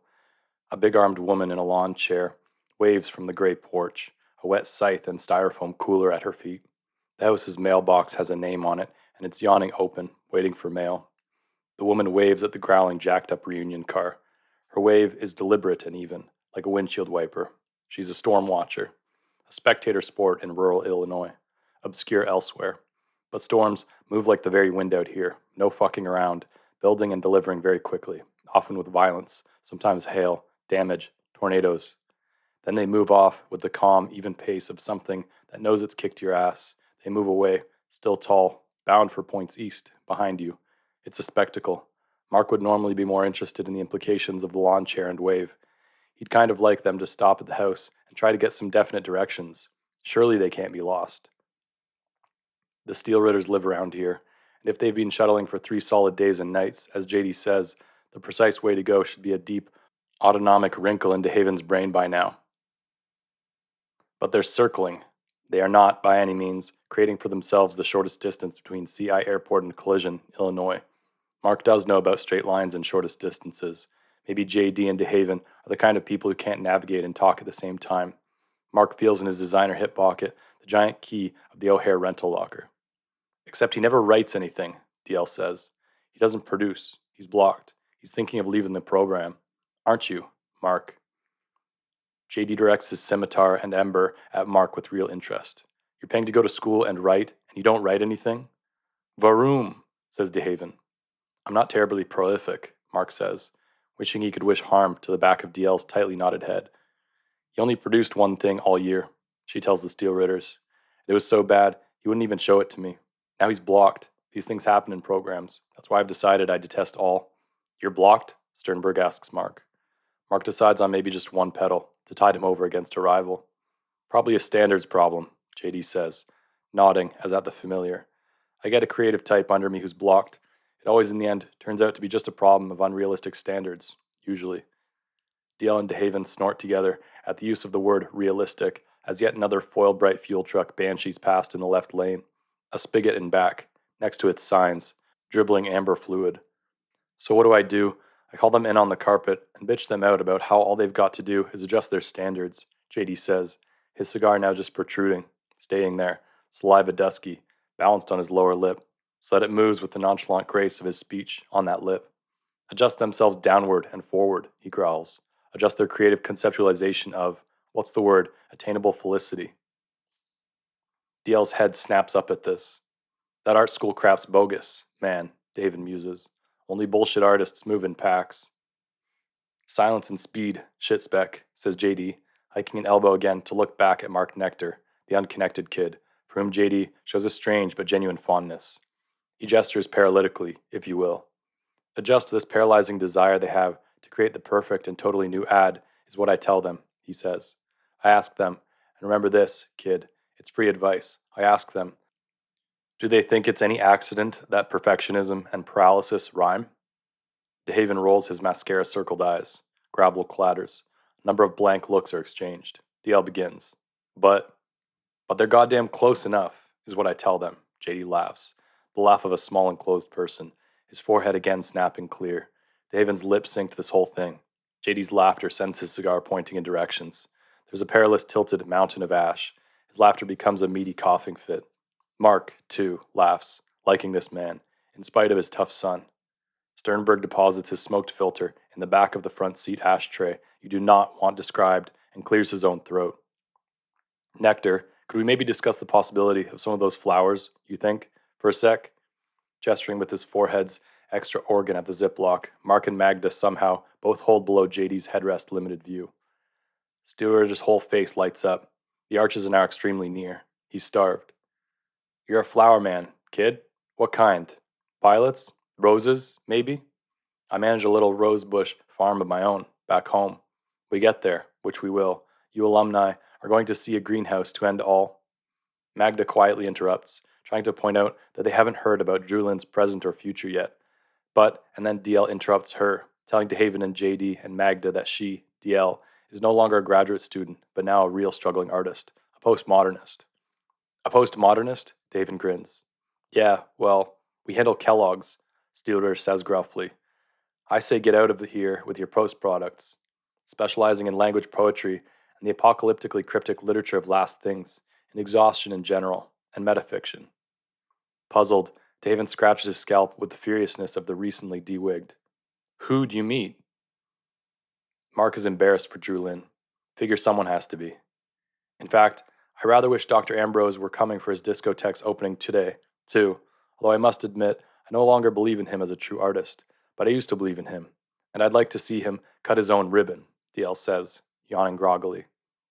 Magda coughs, feels at her pretty throat. A genuine and pleasant guy, JD nods in agreement. Never any client trouble over the whole long, protracted funhouse process. Doubts, yes, but never an aggression. A press, never a real crossword, seldom an ego, also a flower fan. Photogenic kid back there, by the way. You're under him? And he's got his wife, who just can't stop smiling, he says. Ever met that lady? So pleasant all the time it hurts. Dimples like bullet holes. Behind a barbed wire tangle can now be seen the correctional facility whose sign, way back at CIA, had said not to give rides. The facility has slit windows, is low and squat, except for guard towers on stilts, and anyway is just on the whole huge, taking several seconds to pass. Another sign, this one in red, says the area is federal and restricted. There's no sign of movement Mark can see. The wall of towering storm clouds is now flush up against the very late morning sun, giving the southwest sky the appearance of a nighttime wall, but with a night light. Sternberg is gesturing persistently for one of Mark's fried roses. Mark ignores him, listening, rapt. Gotta tell you, in confidence, though, JD says, craning to see the sun finally get taken. Never could get all the way through a single one of those things the guy writes. Not one of them. And we're friends. Sent me the whole load of his stuff. Couldn't even lift the box. Figured that was a bad sign right there. There's thunder. And sure enough, JD says, unget-throughable. Troubled marriages all through the place. Hard as hell to read. Marriages? Sometimes boring, too, DL says, nodding as if in admission. Indulgent, cerebral but infantile, masturbatory, a sort of look dad no hands quality. Hey, now, sweets. Or, in the opposite concept, too, JD Sterlitter says, putting his cigar in another cloddedly ghastly ashtray, hearing in the corn's pre-kick-ass storm hiss that idiot high for whom he thought was his son's idiocy. Too smart, too clever for his own good, makes it too coy. Almost Talmudically self-conscious, Mark says, obsessed with its own interpretation. Magda has pressed against Mark in the asexual way of a stranger next to you at a really scary film, her left shoulder muscular and port wine birthmark bright. Personally, I'm 100% behind your basic phenomena of interpretation, JD says. Interpretation is meat on my table and burger coupons in you kids' wallets. But for instance, this story we had to use to blueprint the franchise campaign off of, that For Whom story in 67, liked the concept, did not like the story, did not like stories about stories. DL snorts softly to herself. Steelritter looks down at her. Because never did and never will do an ad for an ad. Would you? A salesman selling salesmen makes no sense, no heart, bad marriage, no value. Mark has leaned forward, smelling cannabis and talcum and carbolic and amber from DeHaven and DL. Stories are basically like ad campaigns. No? JD says. DeHaven isn't limp syncing this one, which they both, in terms of objective, are like getting laid, and I'm sure you know from trade school, Nectar, looking briefly back. Let me inside you, they say. You want to get laid by somebody that keeps saying, here I am, laying you. Yes? No? No. Sure you don't. I sure don't. It's a cold tease. No heart. Cruel. A story ought to lead you to bed with both hands. None of this coy mistress shit. By way of a weather report, the dark fingers of scout clouds have reached past the sun and are groping at the malevolent car's broadly shallow sky. Shadows fall in county-sized stripes, making gray bars in dull green terrain, an oriental watercolor whispering muted color. And Tom Sternberg, whom Mark has been studiously ignoring, and whose debilitating claustrophobia you've probably forgotten because he's been just strength-embodied, so far, in the speeding, crowded, enclosed car, has that erection, still, sees no way politics can be brought into the above discussion, is now dreadfully afraid of himself, wants one of those scale of stasis yanking fried blossoms, except now can't get the distracted, rapt Mark's attention, and is clubbed between the eyes with an idea. He asks J.D. Steelritter whether his own rosebush farm grows the roses the Maryland academic Mark trusts, cuts, and fries, and turned Mark onto. This is a cataclysmic development. Magda's yellow silence is that horrified, public kind of one whose seatmate has farted at the ballet. Final interruption. Mark Nectar has taken a keen personal interest in J.D. Steelritter's informal criticism of Dr. C. Ambrose's famous metafictional story, Lost in the Funhouse. He thinks J.D. is wrong, that the ad man's lover/story analogy is apposite, that it helps explain why Mark has always been so troubled by the story, and by Ambrose's willingness now to franchise his art into a new third dimension, to build real funhouses. He believes now that J.D. Steelritter and the absent Dr. Ambrose have not just sold out, way too easy an indictment for anybody to level at anybody else, that they've actually done it backwards. They want to build a funhouse for lovers out of a story that does not love. J.D. himself had said the story doesn't love. No? Yes. However, Mark postulates that Steelritter is only half right. The story does not love, but this is precisely because it is not cruel. A story, just maybe, should treat the reader like it wants to. Well, fuck him. A story can, yes, Mark speculates, be made out of a funhouse. But not by using the funhouse as the kind of symbol you can take or leave standing there. Not by putting the poor characters in one, or by pretending the poor writers in one, wandering around. The way to make a story a funhouse is to put the story itself in one. For a lover, make the reader a lover who wants to be inside. Then do him. Pretend the whole thing's like love. Walk arm in arm with the Mark through the grinning happy door. Shove. Get back out before the happy jaws meet tight. Reader's inside the whole thing. Not at all as expected. Feels utterly alone. The thing's wildly disordered, but creepily so. Hard and cold as windshield glass. Each possible sensory angle is used. Every carefully taught technique in your quiver expended, since each technique is, really, just a reflective surface that betrays what it pretends to reveal. Except the exit would never be out of sight. It'd be brightly, lewdly lit. There'd be no labyrinths to tread through, no dark to negotiate, no barrels or discs to disorient, no wax minotaur machina to pop out on springs and flutter the sphincters of the lost. The egress would be clearly marked, and straight ahead, and not even all that far. It would be the stuff the place is made of that would make it fun. The whole enterprise a frictionless plane. Cool, smooth, never grasping, well lubed, flatly without purchase, burnished to a mirrored gloss. The lover tries to traverse. There is the motion of travel. Except no travel. More, the reflective surfaces in all directions would reflect each static forward step, interpret it as a backward step.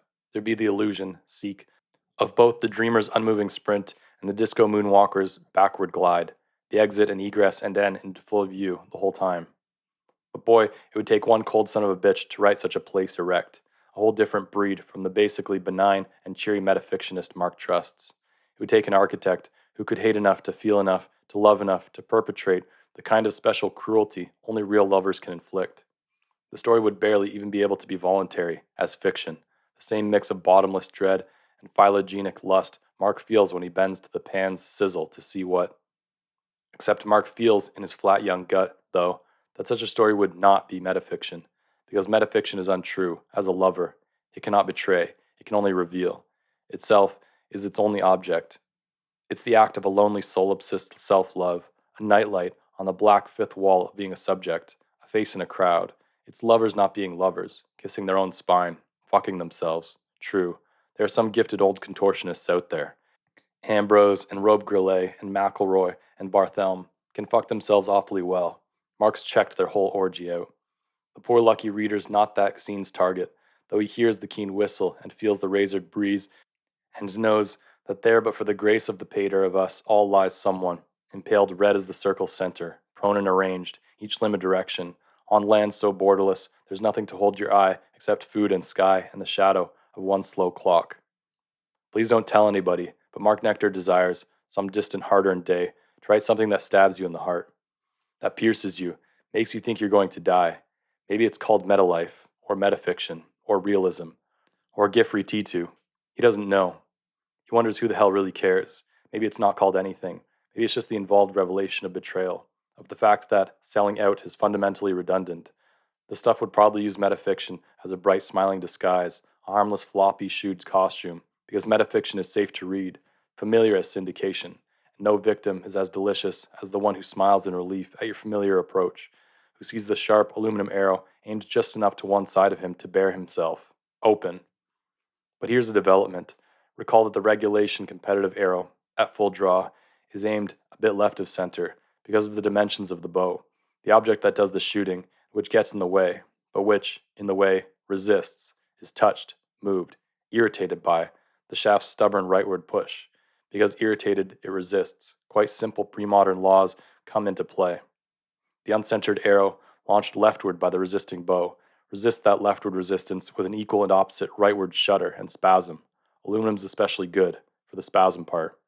This resisting shudder again prompts a leftward reaction, then a rightward reaction, and in effect, the whistling arrow zigzags, moving, almost wriggling, really, alternately left and right, though in ever-diminishing amounts. Physics, law, gravity, stress, fatigue, exhaustion, until at a certain point the arrow, aimed with all sincerity just west of the lover, is on line with his heart, someday. Yes, it sounds less erotic than homicidal. Forget Renaissance semblances between fucking and death. In today's diseased now, everything's literal, and Mark admits this sounds deeply nuts, like slam dancing, serial killings, Faces of Death Parts 1 to 3, civilian populations held hostage by their fear of foreign target areas. It is neither romantic nor clever, Mark knows. It is cold, far colder than today, colder than killing people because you need what they need, colder than paying someone just what the market will bear, than falling asleep while your bloody armed lover weeps that you fall asleep instead of ever listening, then splattering gravel on someone who's too big to fit, and, worse, it sounds dishonorable, like a betrayal, like pulling out of what's opened to let you inside and leaving it there, fucked and bloody, tossing it away like a stuffed animal, to lie twisted in whatever position it lands in. Where's honor, here, in what he sees? Where's plain old integrity? I lied. The 3 reasons why the above was not really an interruption, because this isn't the sort of fiction that can be interrupted, because it's not fiction, but real and true and right now. If this were fiction, the cataclysm that prevents the 6 people in DeHaven's homemade car from ever actually getting to the promised reunion and collision would be a collision.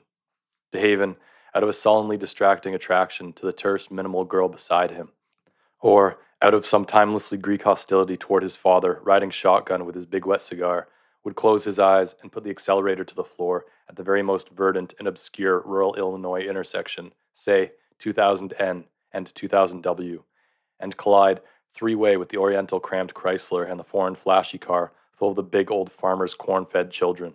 The Orientals, being expendable through sheer numbers, would be toast. The 2 cars full of shaken but unharmed Occidentals would end up somehow on top of each other, facing opposed directions, windshields mated like 2 hypoteni come together to blossom a square of chassis and crazily spinning wheels. Our 6 and their 6 would sit there, upside down, looking at one another through patented unbreakable glass, their faces illuminated against the darkness of approaching rain by the flaming toaster of a foreign Chrysler. If this were fiction, Magda would turn out in reality to be not Magda Ambrose Gatz, but actually Dr. C. Ambrose in disguise. It would turn out that Mark Nectar had long ago been chosen by Dr. Ambrose as the boy who would inherit clever academic fiction's orb and gown, and that Ambrose has historically tracked and kept tabs on and encountered Mark in any number of ingenious disguises, a la Henry Burlingame of the seminal Sotweed factor. Magda slash Ambrose would illustrate, via an illuminating and entertaining range of voices and dialects, the identities in which S slash he has kept atavistic watch on Mark's progress toward adulthood. Faith everlasting, me lad, but you're growing like the very hills heather. Father Costello, Mom's old priest, who heard her confessions and came for dinner every month, left at the next corner, please. Officer Al, the officer gave me my first driving ticket in my old Datsun. Oh, that's not it. Not there. Let me. Oh, there. Oh, yes. See? Oh, God. Charlene Hipple from the YWCA, the archery coach who took my virginity, and so on. Dr. Ambrose, who values the selflessness possible only in the disguise of a voyeur, would be on the way with the five, less to see the funhouse open than to see the unfolding of the reunion, which he, like J.D. Steelritter the ad man, views as the American fulfillment of a long-promised apocalypse, after which all desire is by nature gratified, people cease to need, and enjoy value just because they are. In the best kind of continental Marxist, capitalist, apocalyptic tradition, the distinction between essence and existence, management and labor, true and false, fiction and reality, collapses under the unrelenting dazzle of Jack Lord's aloft searchlight. If this were fiction, the fried roses that unite JD as cultivator, Ambrose as distributor, Mark as consumer and disciple, DL as Manichee, Magda as apostate, and Sternberg as supplicant would be rendered, by the magical process of quick frying, all the more lovely, as roses, crimsonly brittle, fine-spun red-green glass, varnished in deep oil and preserved in mid-blush, for unhurried inspection, as trapped in flight as a gorgeous pest in amber. But the roses J.D. Steelritter has demanded that Mark Nectar fork over this fucking instant are subtly dark, bent, twisted, urban, dusty, ugly and oily, in the kind of smeared big baggy junior high dope comes in. What's the deal with these? The best in the business asks flatly. What deal? You're saying Ambrose gave you these, aren't you? Magda is giving Steelritter a look, almost as steady as Mark's. I didn't know I was saying anything at all, sir. David glances over with a son's special fear, as JD gives suddenly into an anger as total as the corn they drive through. Listen, you little speck of shit, these are mine. I plant them and care for them and kill them and prepare them. These, for you, are for later, part of the whole reunion package. That professional fart and I had a negotiated gentleman's agreement. These are for his fears, not for him to pass out on streets. I'll ask you again. He gave you these? Nectar did say he got them from somebody he trusted a lot, Mr. Steelritter, from Sternberg's corner. I'll stamp him out. He's through in the industry, in every industry. Ambrose is dinked. He's zotzed. Of course he got them from him, DL says, her tone weariness over glee. Just tell him, love. I got them under the condition I don't say where, if asked, Mark says quietly. That rat, JD says, his voice high with disbelief, that hairless arrogant puss, that I brought up from a franchise to nothing. Pop, this oil light's flashing kind of bright, right here. JD is rapping his big forehead with the heel of his hand. How fucking untidy. Nectar said they give you an odd sort of self-control, sir, Sternberg says, which Mark did not. Mark doesn't even look at him. He's staring at JD Steelritter's fine face. These things are the violent end of American advertising, kid. JD grimaces critically at the dusty, well-traveled crud in the blurred baggie. Advertising embodied. Sternberg horrified for real. What? DeHaven's own distracting confusion sends a plume of talcum from a well-scratched scalp. But we eat those suckers all the time, he says. Fridge is full of them. Mom has to buy extra baking soda. They don't taste great, kind of corny. Mom says creative geniuses have perverse tastes, is all. He looks down at TL. What's the deal? DeHaven's oil light flashes oil, illuminating redly each time the clown's lit noses jounce with the car on the shittily maintained country road. They're obscene, DL says without expression. That's the only deal they're part of. They make certain wishes come true, sir, don't they? Sternberg says. Magda looks at Sternberg as if he's about 5. Don't be an idiot, JD shouts, as they nearly sideswipe that Chrysler, which is fishtailed out of a blind Verdant intersection's gravel and is now going east, the wrong way. Sunlight's color through the clouds is that of quality licorice, and the air is chill. Lightning convulses in the sky's western flank. Make wishes come true, JD snorts. There's no cigar in his mouth. They make wishes. There's a difference, no? Yes, he thinks, until the reunion. They're obscene, DL says in the sing-song of the ignored. Take what you fear most and turn it to wishes. Ambrose doesn't know what he and you are into, kid back there. Mark says he has no idea what Mr. Steelritter is talking about. What Mark Nectar fears most, solipsistic solipsism, silence. What Tom Sternberg fears most, whatever he's inside. What Julian Eberhard fears most, as yet unbetrayed, thus unknown. What Dr. C. Ambrose fears most, the loss of his object, an interpretive wedge, stained skirt, prostheses, pretend history, blonde wig off its stem. What DeHaven Steerater fears most, see below. You think an ad's just a piece of art? JD is saying. You think it's not about what life's really about? That your fears and desires grow on trees, come out of nowhere? That you just naturally want what we, your fathers, work night and day to make sure you want? Grow up, for Christ's sake, join the world. We produce what makes you want to need to consume. Advertising, laxatives, HMOs, baking soda, insurance. Your fears are built, and your wishes on that foundation. He raises above his headrest Mark's stash and his own. These were my own pops from a funeral, back east. They bring the two inside each other. Marriage of violence, shotgun wedding. Cooking flowers is supposed to get you off, DeHaven says. His half and half clown's profile pivots between creepy confusion and complete fear of his own instrumentation. They're a drug, Sternberg says, except organic? An anti-fear, pro-desire drug? They're wrong, DL says in the strident voice of her tarot tutor. They stand for the fact that they're wrong. They're not only obscene symbols, they're clumsy symbols. Steel Ritter, Magda begins huskily.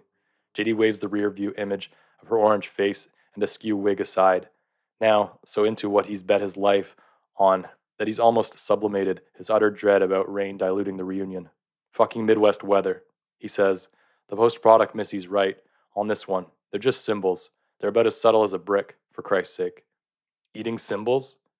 DeHaven's looking at the steady red light. Pop? JD cannot believe the backstabbing innocence of a man who'd pass out symbols like they grew on trees. He addresses the back through the rear view. And you think how you appear, how you feel, are your ad man's only levers? Your only source of fear? That today has gone on forever? Sternberg's affirmative is ear-splitting. Then you've got some coming of age to do. Mr. always looks at himself half the time. Because the ad business goes way, way back. You've got fears so deeply conditioned they're ingrained. Built right in, hidden in plain sight. You know you feel it, back there. This feeling is so conditioned it's part of you.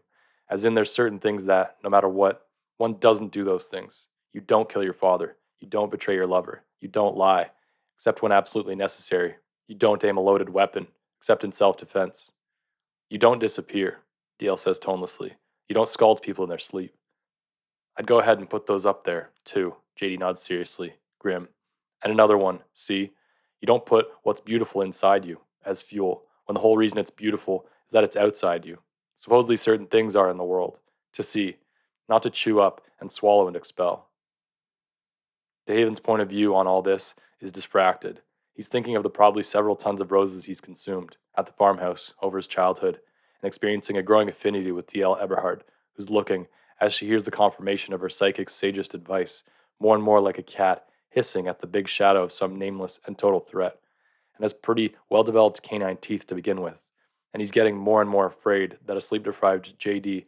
is maybe off his fatherly nut, a bit, about the roses that have no, and I mean zero, historical effect on DeHaven, and the D-nosed clown is afraid that JD's going to make him drive his malevolent car that he built and lubricated with his own two ungloved hands right into oil depletion and seizure and breakdown, and begins to wish very much that they could simply stop, idle a bit.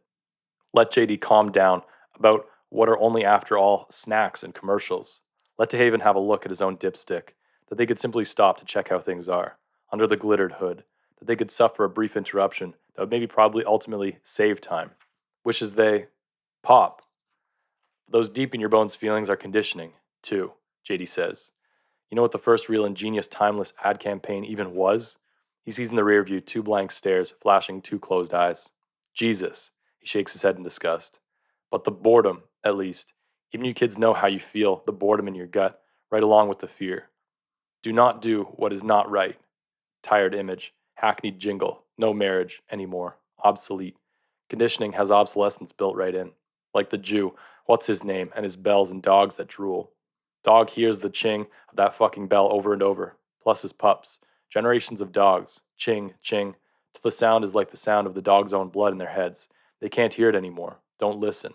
They after a while stop the drooling over meat the bell had started. Give them enough time and enough bells, and they start yawning at the ching.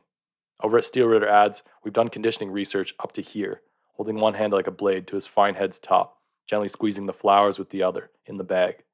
Not doing what you know deep down is wrong to do is boring, Mark says, feeling the stab of a particular numbness he associates with qualities that ought to make him glow. JD hears nothing but his own small voice and, for whom? So thus the same fears that inform your whole what's the word? Character, murmurs Magda Ambrose Gatz. Character. Can't hear them. Can't be moved by them. They're such old hat by today, JD says. He turns, hiking an elbow. Your ad man's basic challenge, how to get folks' fannies out of chairs, how to turn millennial boredom around, get things back on track, back toward the line, how to turn stasis into movement, either flight or pursuit. Make the listening unfashionable, Mark says. JD's tired eyes widen as he nods. But how to do that? How to do that? With symbols? Is how. You make a gesture, the show you desire, not to hear the ching.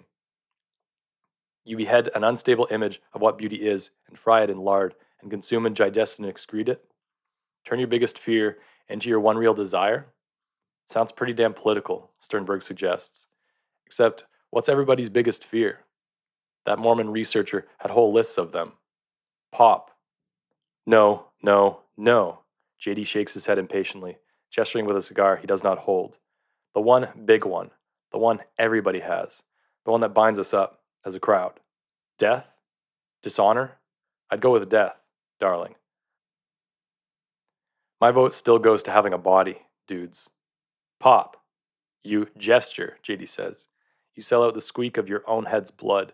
You sell out, but for selling out's own sake, without end or object. He looks above right at the storm clouds, which are getting spectacular. Change the tired channel from life, honor, out of nothing but a desire to love what you fear. The whole huge historical Judeo-Christian campaign starts to spin in reverse from inside.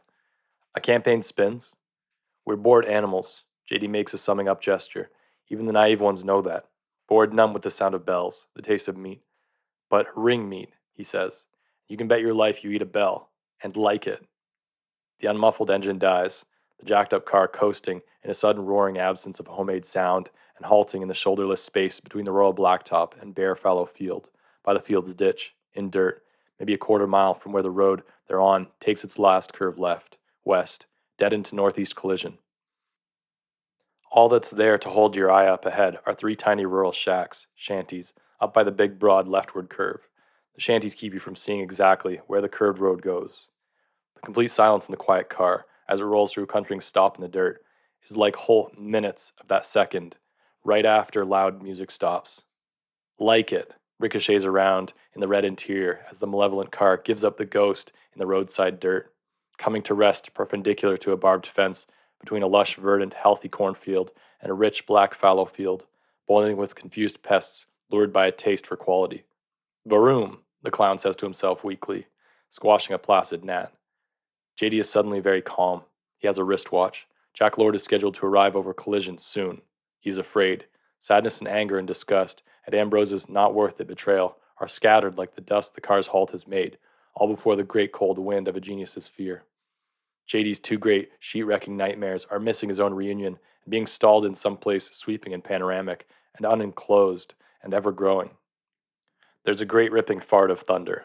Fix the car, please, he says softly as the first fat drops hit the windshield. DeHaven is out with a stiff whimper. The windshield yields a sudden view of glittered hood.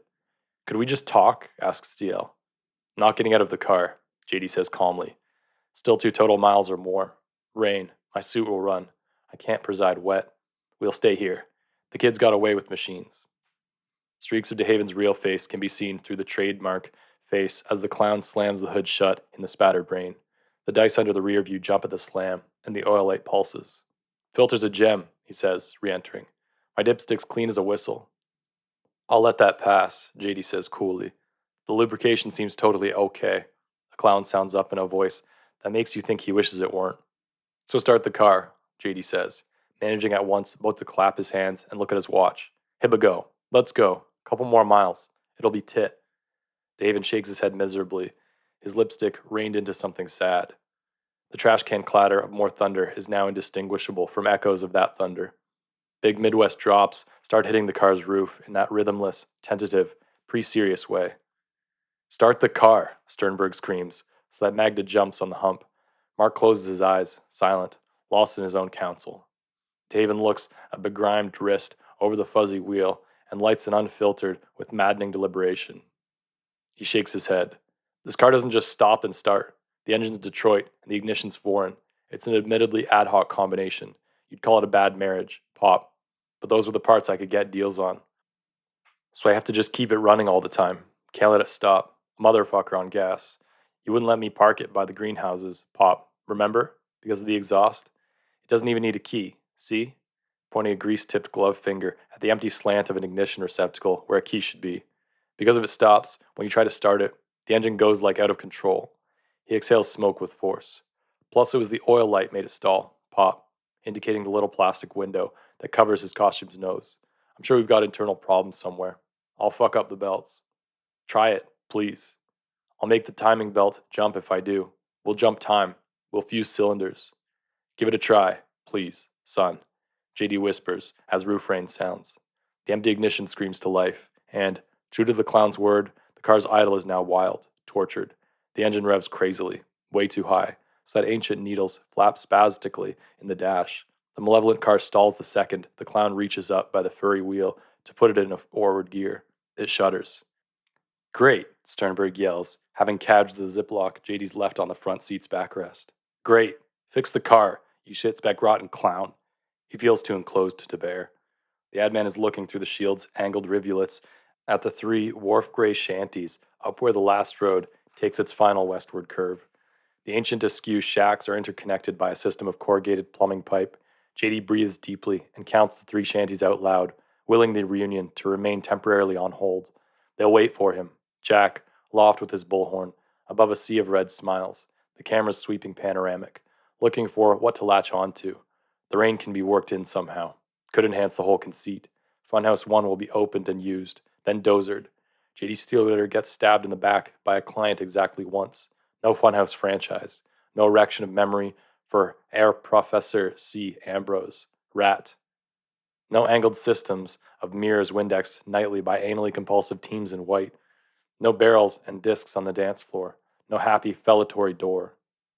No parts that shine, burnished to reflect and refer to every other part. No whole new dimension is alone fun. It's going to rain one fuck of a lot, they can all see. 2500 W steams. The stuff seems to fall in bright curtains that close in part at the discretion of gusts. The rain threatens to enclose the stalled car. Sternberg's bad cheek is right up next to his smeared window, pressing against it, bloodlessly white. He's sure he's going to puke. The clouds before the curve and car are huge. They have an almost Trump-like architectural ambition. Mark can see still more rain coming, off to the west, but coming, braids of it hanging from the sky and whipping back and forth like tinsel in the wind.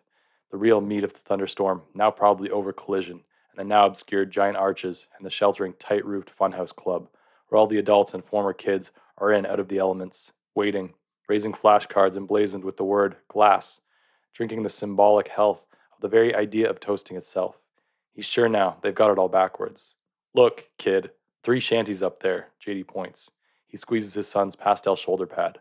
I want you to go have a look and a knock, see if anybody's home. Somebody rural, with a homemade idol. The car's going to go down in this mud, Pop, David sniffles across DL. We'll get stuck, sure. Anyway. The fucker's already level, in back. He wipes clotted talc off his cheek. God am I sorry, Pop. Hush, kid. Not your fault. Just go have a look. Please. Here. Handing him the noseless yarn tangle from the dashboard. Wear the wig. Keep your head dry. Don't catch cold. No sniffling Ronalds. David keeps his chin up. Right. He's out of the car and behind the silver curtain of serious rain. You can hear the hiss as his cigarette's hit and extinguished. And he's off up the road, his orange yarn held to his scalp like a hairnet. Riding habit, hips jouncing under his orange trousers. Big red shoes sending water everywhere, up the steaming rural blacktop road and out of sight into the breath mist that collects on the windshield of the utterly enclosed, sheltering, rained-upon car. This is pretty much the climax of the whole journey, by the way, pending arrival, the final impediment, reimbursement and revelry and meat and fried roses, all the roses anyone could want, roses right at the bazoo, just up ahead, past the impediment. Drulin Eberhard can tell DeHaven Steelritter and JD love each other deep down, and this affects her. She's enormously sensitive to who is loved by whom. While JD Steelritter settles back cigarless, letting condensation collect unwiped over a watch face, which why worry if worrying won't serve purposes, while DL flicks at the dice that hang from the rear view, while Tom Sternberg snacks, watching his gabardines go up and down like a derrick at his discretion alone. Magda uses an initialed cotton hanky to wipe at Mark's window, and they look out at the fallow field to the left of the fence. The black muddy field fallow and empty, right to the skyline, but for pesticide-maddened pests and one old, rickety, blue-collar, and totally superfluous scarecrow. The scarecrow looks somehow both noble and pathetic, like a stoic guard standing sleepless watch over an empty vault. Mark and Magda both look at the field and scarecrow and all business Illinois reign like people who are deprived. Magda feels an overwhelming and completely non-oracular compulsion to talk to somebody. Mark, a born listener, right from day one, feels nothing at all. Actually, probably not the last intrusive interruption. Mark Nectar's ambivalent artistic attitude toward his teacher, Dr. Ambrose, the fact that Ambrose is warm and tactful and unlover-like aside, and the fried rose business completely and totally out of this picture altogether, really derives from Mark's new Trinitarian distrust of the fictional classifications that Ambrose seems to love and has entered, curling, looking for shelter from the very same cold critical winds that, in the fullness of time, had carved Ambrose's classified niche in the first place. See, Mark tells the orange-faced flight attendant as they part a briefly open anyway curtain of water and enter the rain comparatively unseen, she shoeless and brown-skirted, his fashionable surgeon's shirt soaking quickly to a light green film over much health. Dividing this friction business into realistic and naturalistic and surrealistic and modern and postmodern and new realistic and meta, it's like dividing history into cosmic and tragic and prophetic and apocalyptic. It's like dividing human beings into white and black and brown and yellow and orange. It atomizes, does not bind crowds, and, like everything timelessly dumb, leads to blind hatred, blind loyalty, blind supplication. Difference is no lover. It lives and dies dancing on the skins of things, tracing bare outlines as it feels for avenues of entry into exactly what it's made seamless. What Ambrose's different fictions do are just shadows, made various by the movements of men against one light. This one light is always desire. This is a truth so true it's BC. If you're going to make lists to hide inside, he tells the stewardess, referring now to the DL he would love to hate, if you're going to classify everything, you might at least divide by the knife of what is desired, of where in the sky to look for the nothing new sun. Divide from inside. Homiletic fiction desires peace. Eleemosynary fiction desires charity. Iconodualistic fiction desires order. Prurient fiction desires desire. Apocalyptic fiction desires the inevitable change it hides behind fearing. Mark, if he were ever a real fiction writer, thinks he would like to try to be a Trinitarian writer. Trinitarian fiction, distinctively American, desires that change which stays always the same. It's cold as any supermarket, probably more economics than art, tracing the rate of changes changed to a zero we pretend's not there, lying as it does behind a Newton's fig leaf. It's an art that hides, tiny and fanged, in the eyes of storms, the axes of spins, the cold, still heart in the lover's pounding heart. It is triply subject and good. Another reason Mark tends to keep his own counsel is that he can be a crashing, chattering flapjaw once he lets go. His real friends suck it up, though, out of a kind of blind loyalty I'm afraid I can't help but admire. Yes, Mark as Christian sees himself as would-be artist, seeing himself as archer, baby Cupid, sick, bit Philoctetes, lover beyond time or compare. It is, he says, his one desire, the one beyond conditioning or obscene cuisine. Except he tells Miss Ambrose Gatz it's beyond him. When he shoots, he feels it so. He feels, in his guts, that it would take 3 archers really to pull it off, to leave the reader punctured and spent in red. And American children shoot alone. It builds character. 3? She asks. Whole stewardess uniform, now dark as her stained lap, shoes in hand that balances her path through mud so fertile it stinks. Gorged insects have drowned in the milky pesticide runoff. And Bob. 1, he says, to aim just left and so impale the target's center. Another, he says, to betray the perfection of his comrade, to split the first arrow in 2, with his own shaft. And the third? To be the beloved, the willingly betrayed, to wear the bright bullseye and dance under one light, to invite the very end we object to, genuflecting, to be aimed at long last, reunion of love and what love loves. Well, and this old, not at all classy scarecrow is on the job. There are no crows in the rain. The malevolent car is visible through the undulating downpour above, past a roadside ditch roaring with runoff. Sternberg's hands are at his window, and his face, looking out. JD and DL are fogged from sight. The colorful clown is on the crooked porch of the third and most distant shanty, knocking at an open door. The potent abandoned scarecrow they stand by is just a crude cross of slapdash timber dressed up in faded military fatigues. It has no subtlety at all. The name on the military jacket's breast is obscured. The scarecrow wears a sodden Chicago Cubs cap on the not fresh pumpkin that serves as a head, and, since it's a cross, has its arms straight out to the sides, though the arm's timber has been jaggedly broken, to simulate elbows, so that the fatigued sleeves droop earthward. The broken arms afford shelter, a bit, for the Magda, who stands under an empty sleeve. Mark can tell that Magda Ambrose Gatz is smart, not brilliant or witty or well-read, not an idea man or a creative genius. She's just smart. The way simply hanging in there, as you, through all the kinds of everyday tribulation and general shit can make you smart. She was in that story of Ambrose's, she tells Mark, though in there she was disguised and misrepresented, because even then her face was kind of orange. She had, yes, united with Ambrose for a while in holy matrimony. She still cared for him, although they hadn't been in contact for a really long time. But she wished to speak to Mark Nectar, here, she said, in the scarecrow's absence of shadow, because she thought she sensed underneath Mark's affected, cool exterior a boy hotly cocky enough to think he might someday inherit Ambrose's bald crown and ballpoint scepter, to wish to try to sing to the next generation of the very same sad kids. This storm's not a really bad Midwest storm, she remarks, as they stand by the scarecrow in the horizontal rain. Too windy to be really dangerous. The bad storms always hide behind a dead calm and a yellow-green sky. That's when you head for the cellar. Mark should keep off the fried roses, in Magda's opinion, not because they're fatal or evil. Magda claims she'd use something similar, both with her Maryland lover and after, to preserve her orange face and voluptuous history against time's imperial march through a depression, 3 recessions, a war, a police action, a conflict, 9 droughts, 3 plagues of mutagenic pests, 12 corn harvests so bountiful they were worthless, 1 airline deregulation, 3, whoops, make that 4, presidential scandals, and the eventual erosion of agricultural price supports under pressure from the grocery lobby, and not because the dead snacks are advertising embodied, or clunky symbols, or obscene, or that they block Mark, shut him up alone inside the silence he dreads, but just because they're not right, and right means more than ought. It also means direction.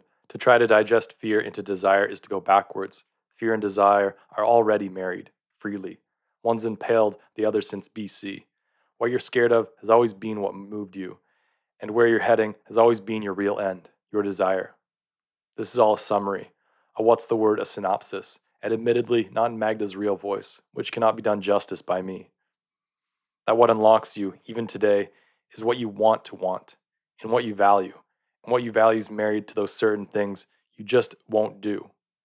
And here's a cliche that's earned its status as a cliche. Whether you're free or locked up depends, all and only, on what you want. What you have matters about as much as the color of your sky, or your bars.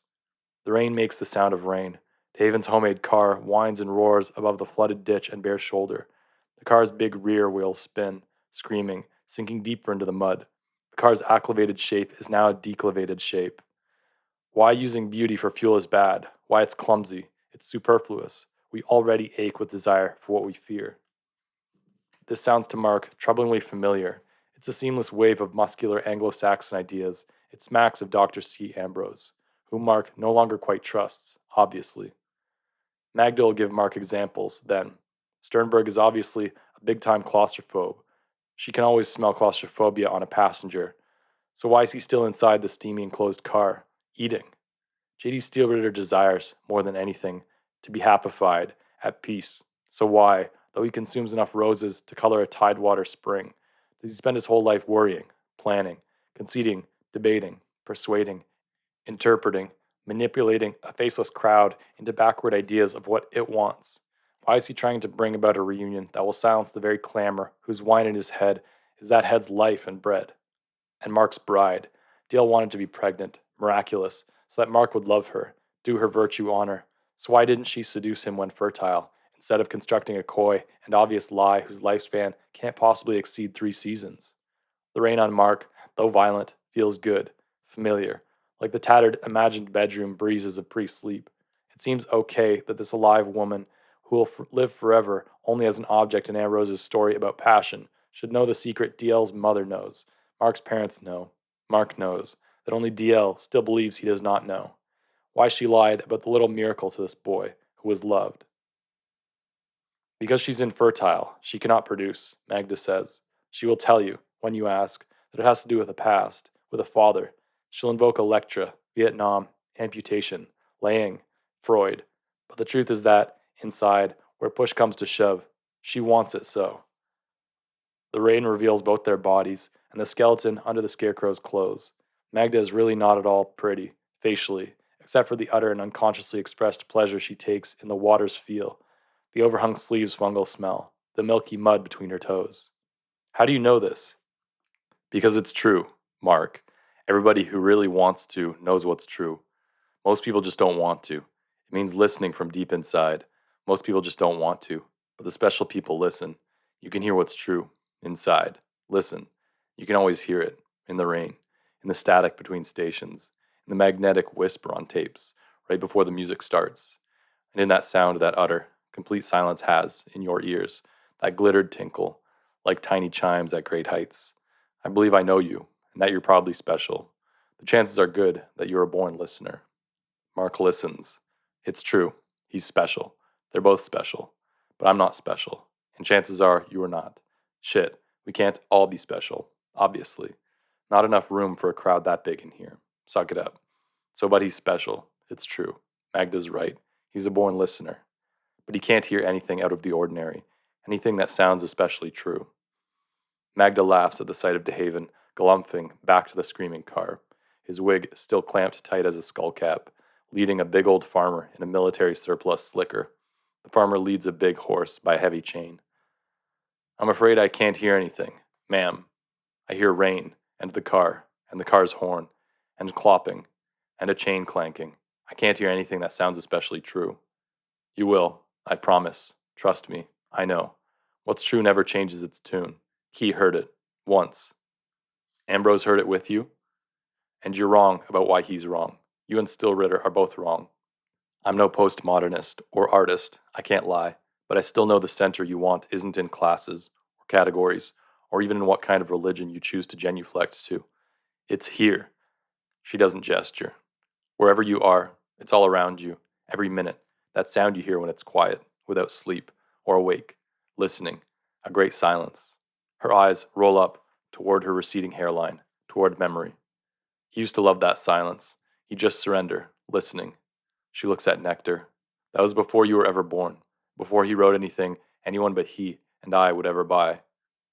Before Mr. Stillritter turned him on to meat and oil and meta-betrayal. She smiles orangely, smooths her limply askew hair with a fatigue sleeve. And what's true never changes, is what he said. From BC to this very end, you kids seem to worship. I believed in him, as an artist. I loved him. Very, very much. Enough to trust him even now. If you want, she says, your whole life in the adult world can be like this country, in the center, flat as nothing, one big sweep, so you can see right to the edge of where everything curves, so everything's right in front of your nose. That's why I sometimes throw cards, to show me my nose.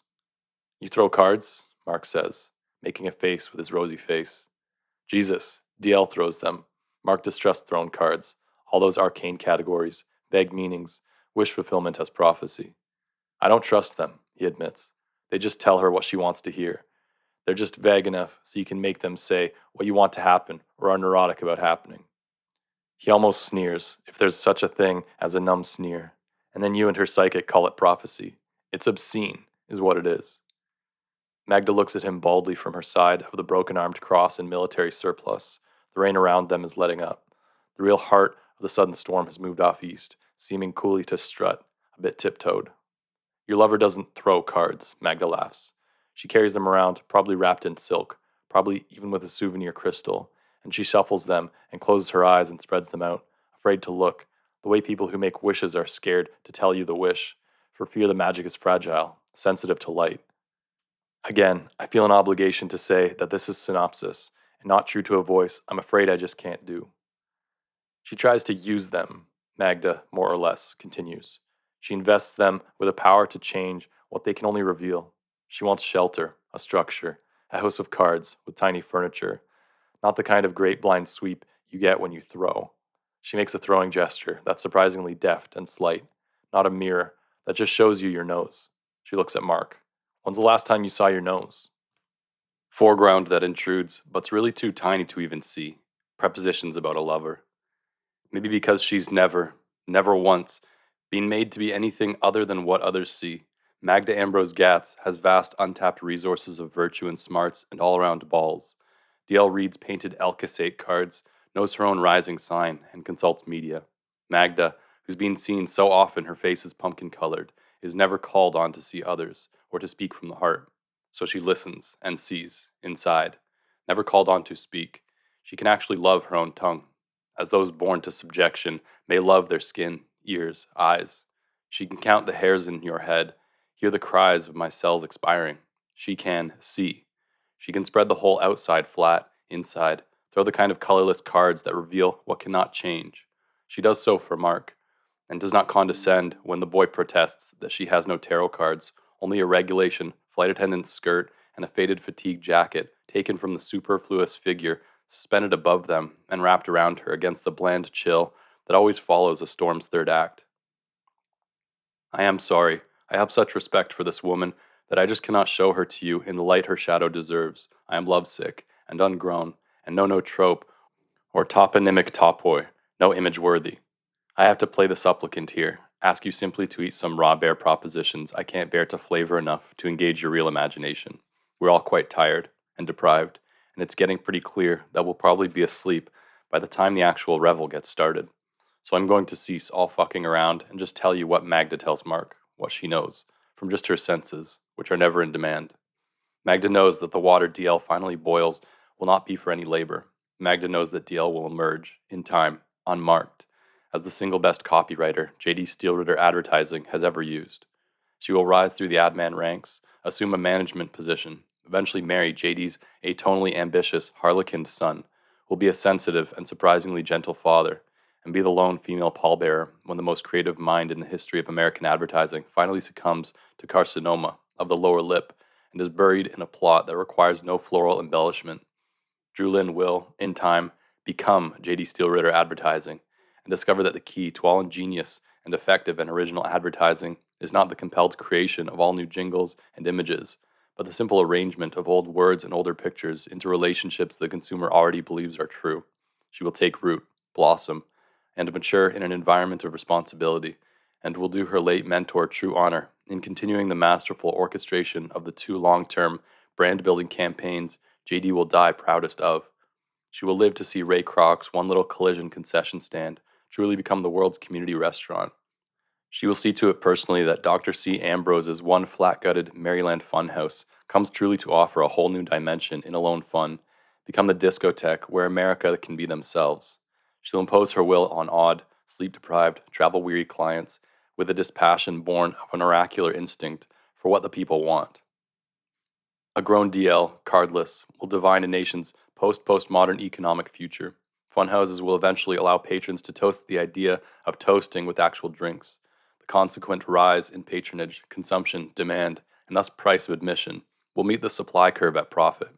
McDonald's will eventually suspend its free food forever for commercial alumni policy, unmoved by scattered reports of hungry former actors wandering, pressing gaunt noses to windows warm as flesh, and will, in consequence, suspend its emblazoned pronouncements about how many trillions of burgers have been served since the beginning of franchised time. The public will interpret McDonald's new silence about the number of meat patties served as the kind of modest reticence only the world's true community restaurant could afford to display. PR. And it shall be good. Magda's Tower and Arcana-dominated reading of Thomas Sternberg I'll skip, out of respect for limitations of time and a general repulsion for all those like us. Know, though, that he'll eat what cannot be food, be prurient, have ideas, believe he wants to heal and act, neither heal nor act, will putter all his adult life around the house his dead parents leave standing, and generally become the sort of Back Bay neighborhood presence with whom you do not fuck. Mark's field of time is harder to survey, because, since he is, at root, still an infant, his future is not yet something that cannot change. He believes there's some simple, radical difference about him. He hopes it's genius, fears it's madness. Magda knows it's neither. She knows that in truth, Mark is just a radically simple person, wildly non-complex, one of the very few men she's read for who's exhaustively describable in fewer than 3 adjectives. She predicts he will, in the eleemosynary period following a scarred divorce he wants to be depressed about, give away a detergent fortune to the United Redemption Charities Corporation, that he'll travel without cease, not in the way of his father or J.D. or Ambrose, who steer exclusively by their rearview mirrors, but with the forward simplicity of a generation for whom whatever lies behind lies there fouled, soiled, used up, east. But since J.D. Steelwitter is the type of parousia whose advent leaves exactly 0 to chance, the bloody, chalked field of the reunion's next 5 days cannot change, and Magda sees that. In that time, Mark, his complicated bow exchanged for a bulky rented key, will shut the Funhouse franchise doors against the reveled babble, sit his ass down, and actually write a story, though it'll be one he'll believe is not his own. He'll see the piece as basically a rearranged rip-off of the radio's Perfect Precinct episode they've heard just now, and of the whole long, slow, stalled trip in general. It'll be a kind of plagiarism, a small usurpation, and Mark will be visibly embarrassed about the fact that the Nectar story Professor Ambrose will approve best, and will maybe base letters of recommendation on, will not be any type of recognized classified fiction, but simply a weird blind rearrangement of what's been in plain sight the whole time, through the moving windows. That its claim to be a lie will itself be a lie. The story that isn't Mark Nectar's by Mark Nectar concerns a young competitive archer named Dave and his live-in lover named L. Dave, who is not nearly so healthy as Mark, believes that the only things that give his life meaning and direction are his competitive archery and his lover, L, who is a great deal more attractive and sympathetic than DL, with cheekbones out to here and a zest for life Dave cannot but share through her. L is pretty much an emblem of Dave's generation, is deprived and aimless and mildly wacko, with moods that change like the shapes of the moon that obsess her. Dave stands witness to all of her faults, though only some of his own, and but anyways loves Elle anyway. It's implied that he's dependent on her for support. She stands in the hushed tournament galleries when he stands perpendicular to targets and shoots competitively with his complex fiberglass bow and Dexter aluminum arrow. Dave is a solid young competitive archer, but by no means the best, even in his age division, and at the piece's outset, he feels like a true, born-to-be archer only when Elle is standing there, in the gallery, watching him stand and deliver. But they fight, as lovers. Elle is self-conscious, neurasthenic, insecure, moody, diffracted. Dave is introverted, self-counseled, and tends to be about as expressive as processed cheese. When the hottest, darkest mood in Elle's weather collides with his cold white quiet, they have violent arguments that seem utterly to transform them. David never even raised his voice to a girl before he fell for Elle, and hates confrontation's habit of making his hands, which he values, unsteady. When she slips into the worst of herself, they scream and fight and carry on like things possessed. Pointy personal shrapnel flies. The air gets coppery with violence. In truth, Dave is often afraid to turn his back on Elle, especially in their kitchen, when sharp things are handy, and he's ashamed of this, and of the fact that after a fight he's often afraid to go to sleep when she is awake and malevolent, and boiling water is only a stove and kettle away. Nevertheless, he loves his lover, and cannot understand the dark heat that fills him when they fight, or his need to lick his lips while she lists real and imagined grievances, or that his only really true deep concern during the screaming matches is that the neighbors in their community might hear her screams, or his screams, or her different screams as they reconcile, always via violent reunion. Though callow and beardless and not experienced, Dave loves Elle enough to maintain the form of excitement throughout broad stretches of heated lovemaking, and Elle believes, wrongly, that he's a born lover. She loves him physically, with an intensity that is informed by her zest for a life she consumes, but the intensity of her loyalty to Dave is shot through with streaks of what can only be called a kind of greed. When she loves him and cries out through the thin ceiling to maybe the whole neighborhood, oh, just how much she loves him, he fears that she means only that she loves what she feels, and he wishes, in the cold quiet of his archer's heart, that he himself could feel the intensity of their reconciliations as strongly as he feels that of their battles. The workshop and Ambrose approve this overture, this setting up, though they do point out that it goes on a bit longer than absolutely necessary, limitations of space and patience being a constant and defining limitation, these quick and distracting days. But yes, there is something self-obsessed about Elle's love we can feel. For example, she wishes Dave to tell her, instead of that he loves her, that she is loved. Her father used to say it as he tucked her gently into his USMC surplus poncho liner at bedtime, she explains, and it made her happy, that she was loved, that she is loved. Dave feels like not he, but rather her desire to be loved, to be beloved, is what gives Elle's life its direction and meaning. And some tiny targeter's voice cries out inside him against telling her that she is loved, just because the fact that he loves her isn't enough to stave off insecurity and self-consciousness and dissension and row, etc., etc. Dave, pretty darn stubborn when it comes to his tiny archer's cry, refuses, inside, to use the passive voice to articulate his love. And one fine day, he actually articulates this refusal and the reasonable arguments that lie behind it. He does this at significant personal risk, for, articulated too, enraged, Elle blows off her appearance at the most important junior archery tournament of the Tidewater shooting season. Dave shoots alone, unwatched, afraid, and but he overcomes, shoots so surprisingly well that he places an overall third in his age division, his best finish yet. When Elle bursts into their loft at nighttime, darkly transformed by both his articulated refusal to use the passive voice and his subsequent failure to fail without her, Dave wills himself to appear cool and distant and emotionally mute, but is actually licking his lips furtively as the dusky heat inside him dawns and breaks into tributaries and attendant falls, spreading. Maybe the loudest fight in the history of this generation's verbal love ensues, with broken valuables and threats of a very great stabbing. But Elle hates herself more than she loves or hates Dave, it turns out, is the thing, which makes her climactic lover's thrust at him sort of perfect in both directions.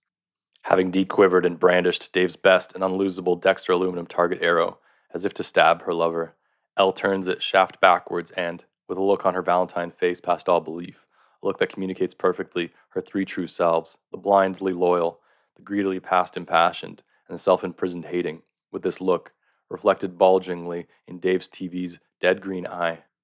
She unfortunately puts the dexter arrow through her own creamy oft-kissed throat, right up to the knock. She falls and lies there, victorious and pierced, her pelvis moving, and life a bright fountain around the boy's unlosable shaft.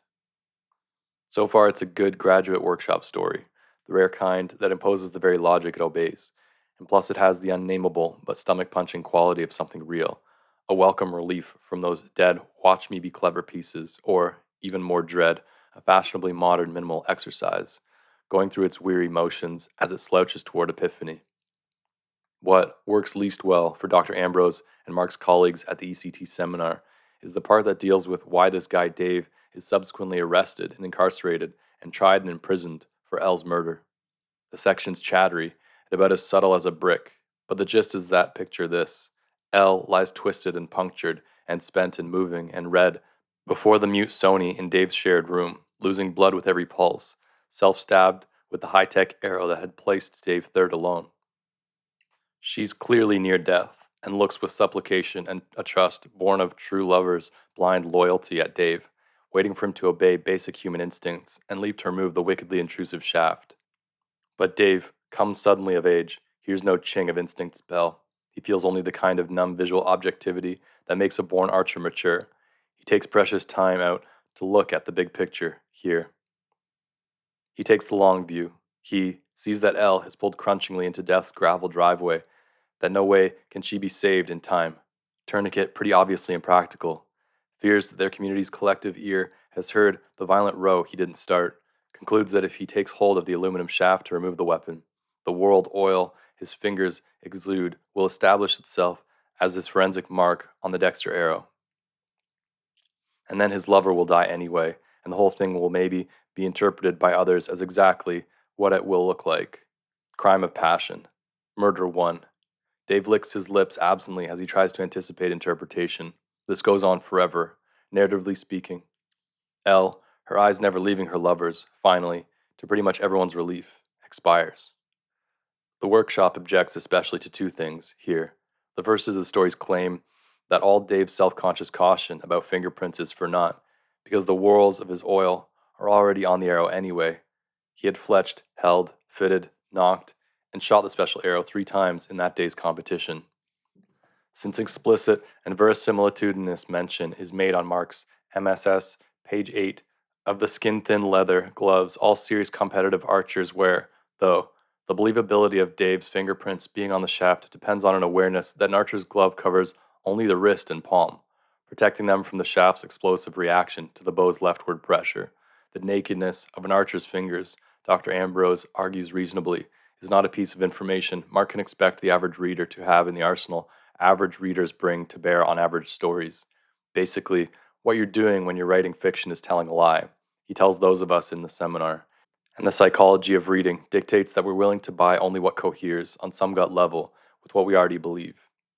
Weaker still, Ambrose claims, though with tact and cheer, is the story's claim that the Tidewater coroner's inquest reveals that the cause of Elle's death, as she lay horizontal with the wicked shaft protruding, was neither trauma to aspirate organ nor loss of bodily fluid, but rather old age.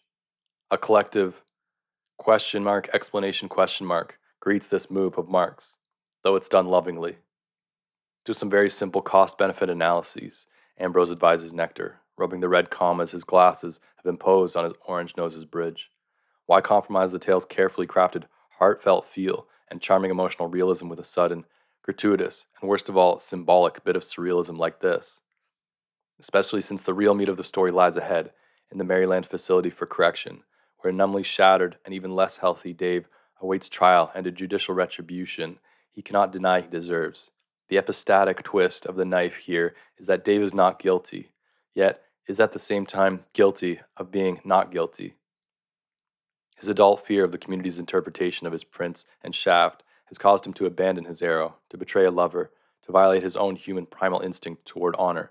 How ethically, craftedly clever is this double-bladed twist, Ambrose tells us as we take notes, and how charmingly unfashionable to hear honor actually used as a noun today.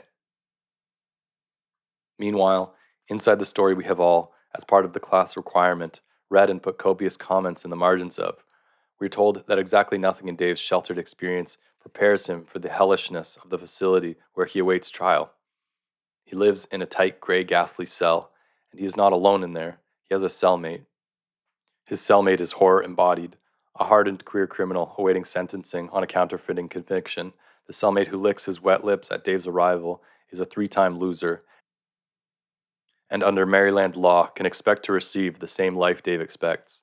The cellmate's body is loathsome, flabby, puke-white, fat spider-like, flatulent, pocked, cystic, and carbolic.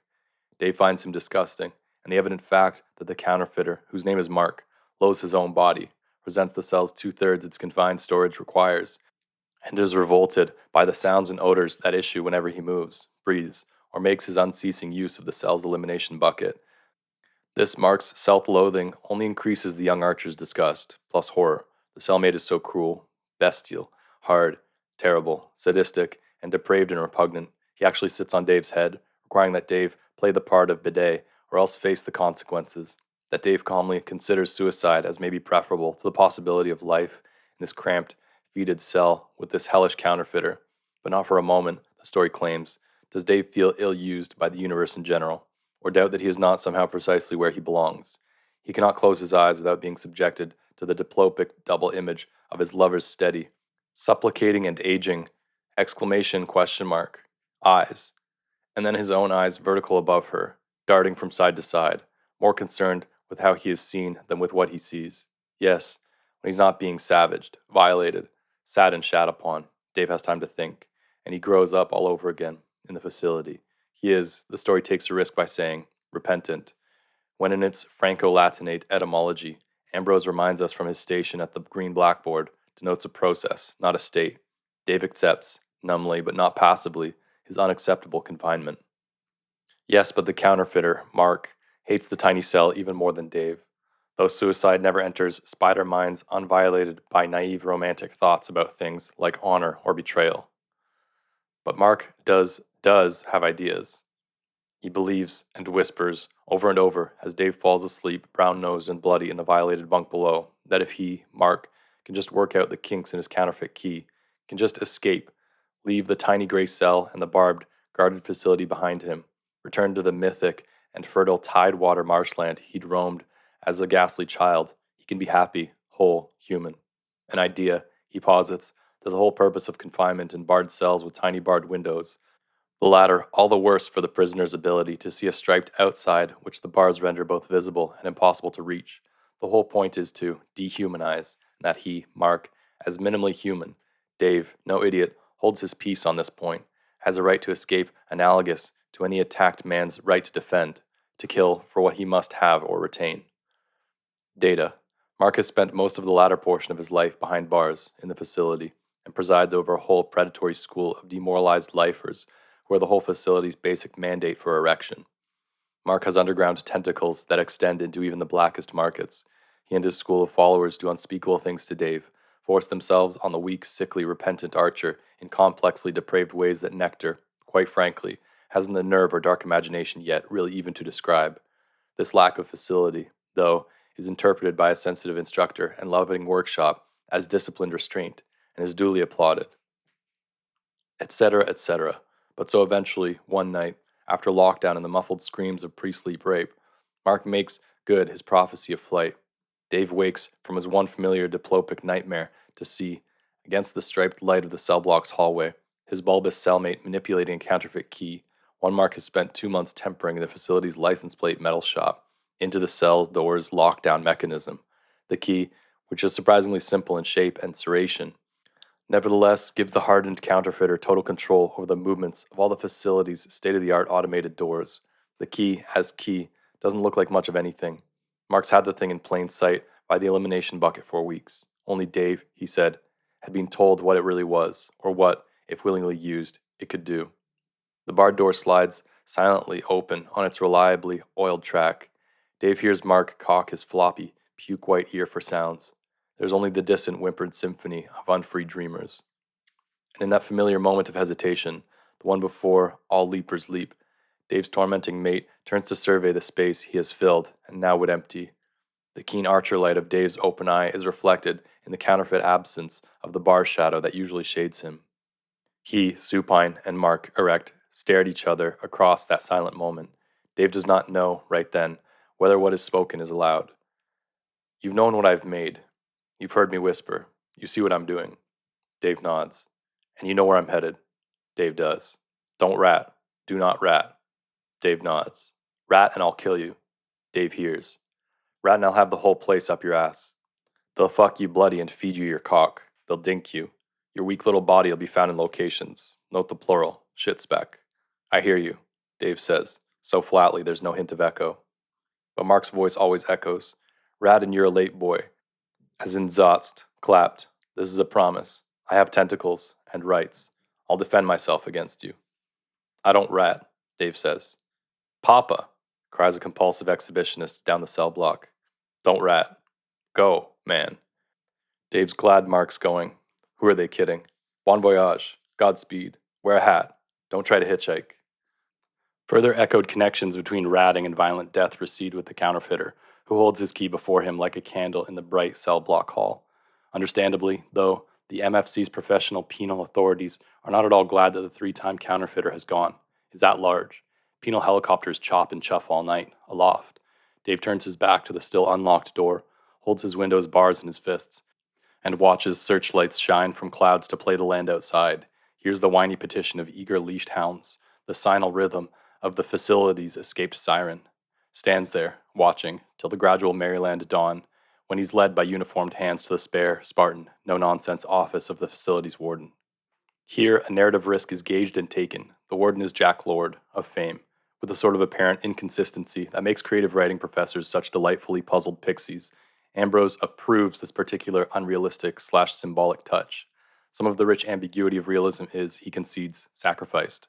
But since Nectar's whole story is interpreted by a workshop as about a whole generation's feelings of amorphous but deserved guilt, confinement, fear, confusion, and, yes, the place of honor in the general postmodern American scheme of things, his fictional use of a popular icon forged in the medium that is, sadly, this generation's unbreakable window on itself. This rings somehow true, Ambrose tells us, It also ties in with the vivid post-escape helicopter imagery, which creates a sense of unity, craft, care, which is good.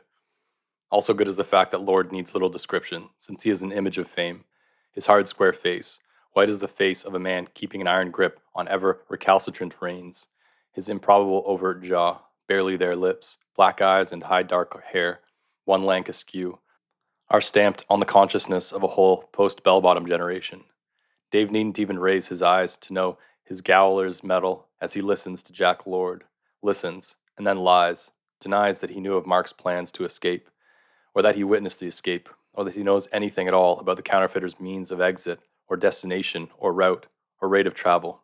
Mark, Dave says, did not confide in him. Mark repelled, terrorized, and violated him. He is, to be honest, glad the three-time loser has gone, yes, but knows not where to, cares less. If he'd been privy to the whole thing, wouldn't he be gone, too? Don't all, facing life, given the chance, flee? Not if they're guilty, Lord replies. Not if they're one of the special few here who knows just where they belong. Jack Lord always knows more than those he questions suspect that he knows. It is the nature of his character. It is law. Another law of character is that an escapee always blabs to his cellmate about where he's going, and Mark, like all confined compromisers of the mainland's order, like all loathsome men whose every movement is not toward but away, is a chatterer, a born talker, and Dave here, Lord can tell just by looking, is a born listener. Jack Lord's pointing finger is that of a potent and manicured god. His eyes burn dark. He may not smile, Dave knows, and he must tell the truth. Dave stands there and lies and lies and lies. And even if I did know, he says finally, voice even as cheese, I don't rat. I will not rat, and you cannot make me. I've got life coming. The community heard my lover's screams. Fluids from my body were on the shaft that killed her. I'm going to be sentenced to life. I'm trying to accept it in this facility. I'm coming of age. It's a hell beyond Bosch's worst nightmares here, and I'm headed for tenure. What more can you brandish? There's nothing you can do. Mark Nectar's dialogue does tend to get a tad flowery when he's carried away. But what the fuck, you know? Jack Lord is smiling his one permitted smile, the smile that finds no humor in what may not change. The ordered world he lives by steering is black and white. Dave's face yellows as Lord breaks the basic news. It's not a question of what the penal authorities can do. It's what his cellmate, even though absent, can do. Dave is the one stray thread in the counterfeit escapee's seamless weave. This counterfeiter is a hardened pro. He knows one sleepy mumble could unravel months of craft. Perhaps. No. Undoubtedly. Mark threatened Dave about what happens to those who rat. Omitted from his presentation, though, Lord advises, was what happens even to those who do not rat. Dave represents an untidiness, a loose thread, an aesthetic problem. And counterfeiters are compulsive about the aesthetic integrity of what they've wrought. Lord makes a prediction. Mark is going to have Dave exterminated, dinked, zots, jobbed. Mark has a circle, a ghastly following here in the facility. They will come, Lord predicts. Dave's only option is to rat, to reveal to Jack Lord Mark's means and route and velocity and end. Then and only then may Lord, who does not make the rules, he only enforces them right up to the hilt, be allowed to shield and protect a helpful witness. Dave, an asset, with penal value. Only then will Jack Lord be empowered to preserve Dave's life. Let the archer eat and bathe, exercise and evacuate alone, in private, under trusted guard, away from them.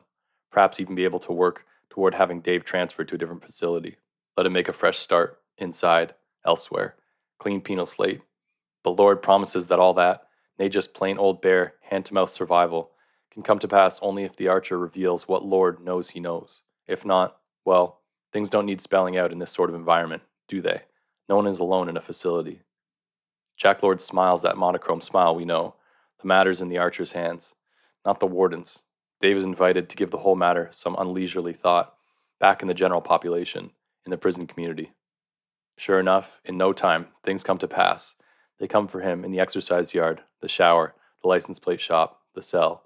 Dave is assaulted, savaged, violated, punctured with homemade weapons, the more fearsome for their being homemade.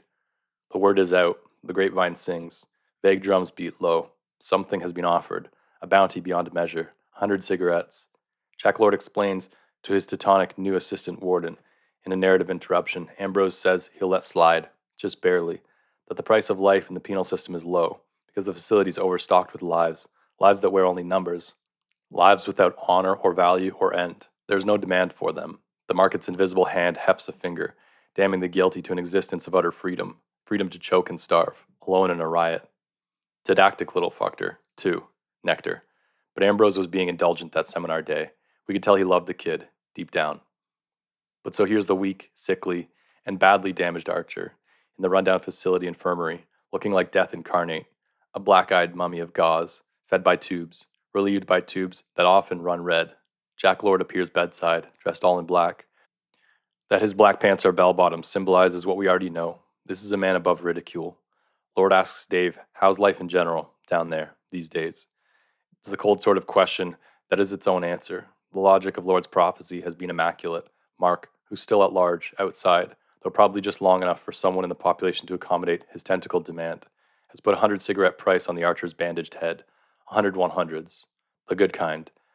The kind that burn for fucking ever. Words out, kid. Not even this infirmary is safe. What with Dave's life as simultaneously worthless and valuable as it is now. Lord invites Dave to have a good look at that trusty of an orderly over there, grinning a Grinch grin and filling a blunt syringe with something that just doesn't look promising at all. While out the hospital windows mesh, a fat, hungry population waits, implacable, patient, pounding their own palms with socks filled with sand. It's a matter of time, kid down there. Jack Lord won't waste it repeating himself. He's terse. It's well known. Dave can get dinked. Or he can rat on the counterfeiter who sees him as a flaw, a smudge, who has the capacity and capital, and his suppliers the opportunity to do the Archer grievous and final harm. The warden's helping hands remain penally bound. Dave must let him help. He must give to receive. There can be lunch, but it is never free.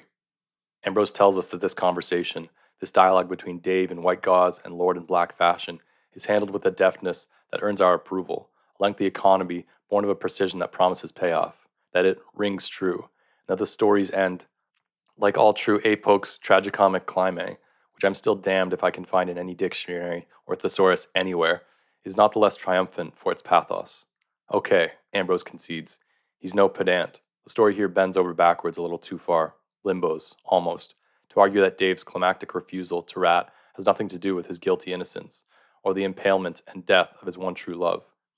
That there's way less self-hatred than selflessness being performatively rendered here. Selflessness is, of course, horror embodied, but the argument here is that it keeps safe in its ghastly silent center the green kernel that is the true self.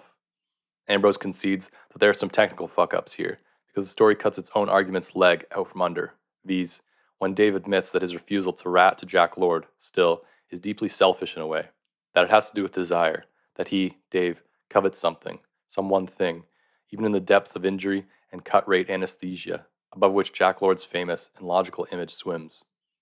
It has to do with honor, see, the prisoner says.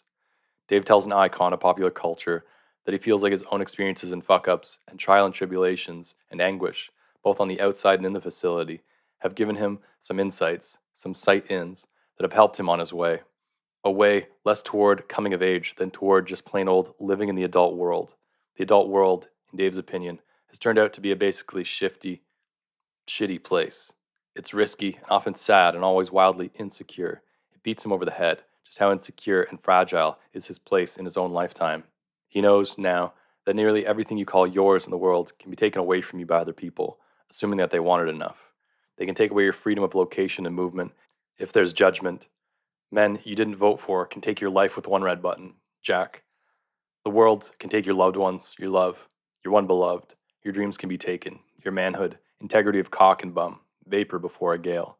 What's his, then, that he can hold tight, secure? This is the one thing, he says. He's had time to think, and he's no idiot, and he's been able to come up with just one thing. They can't take your honor. Only that can be only given, and it can be given with good reason, without good reason, but only given that.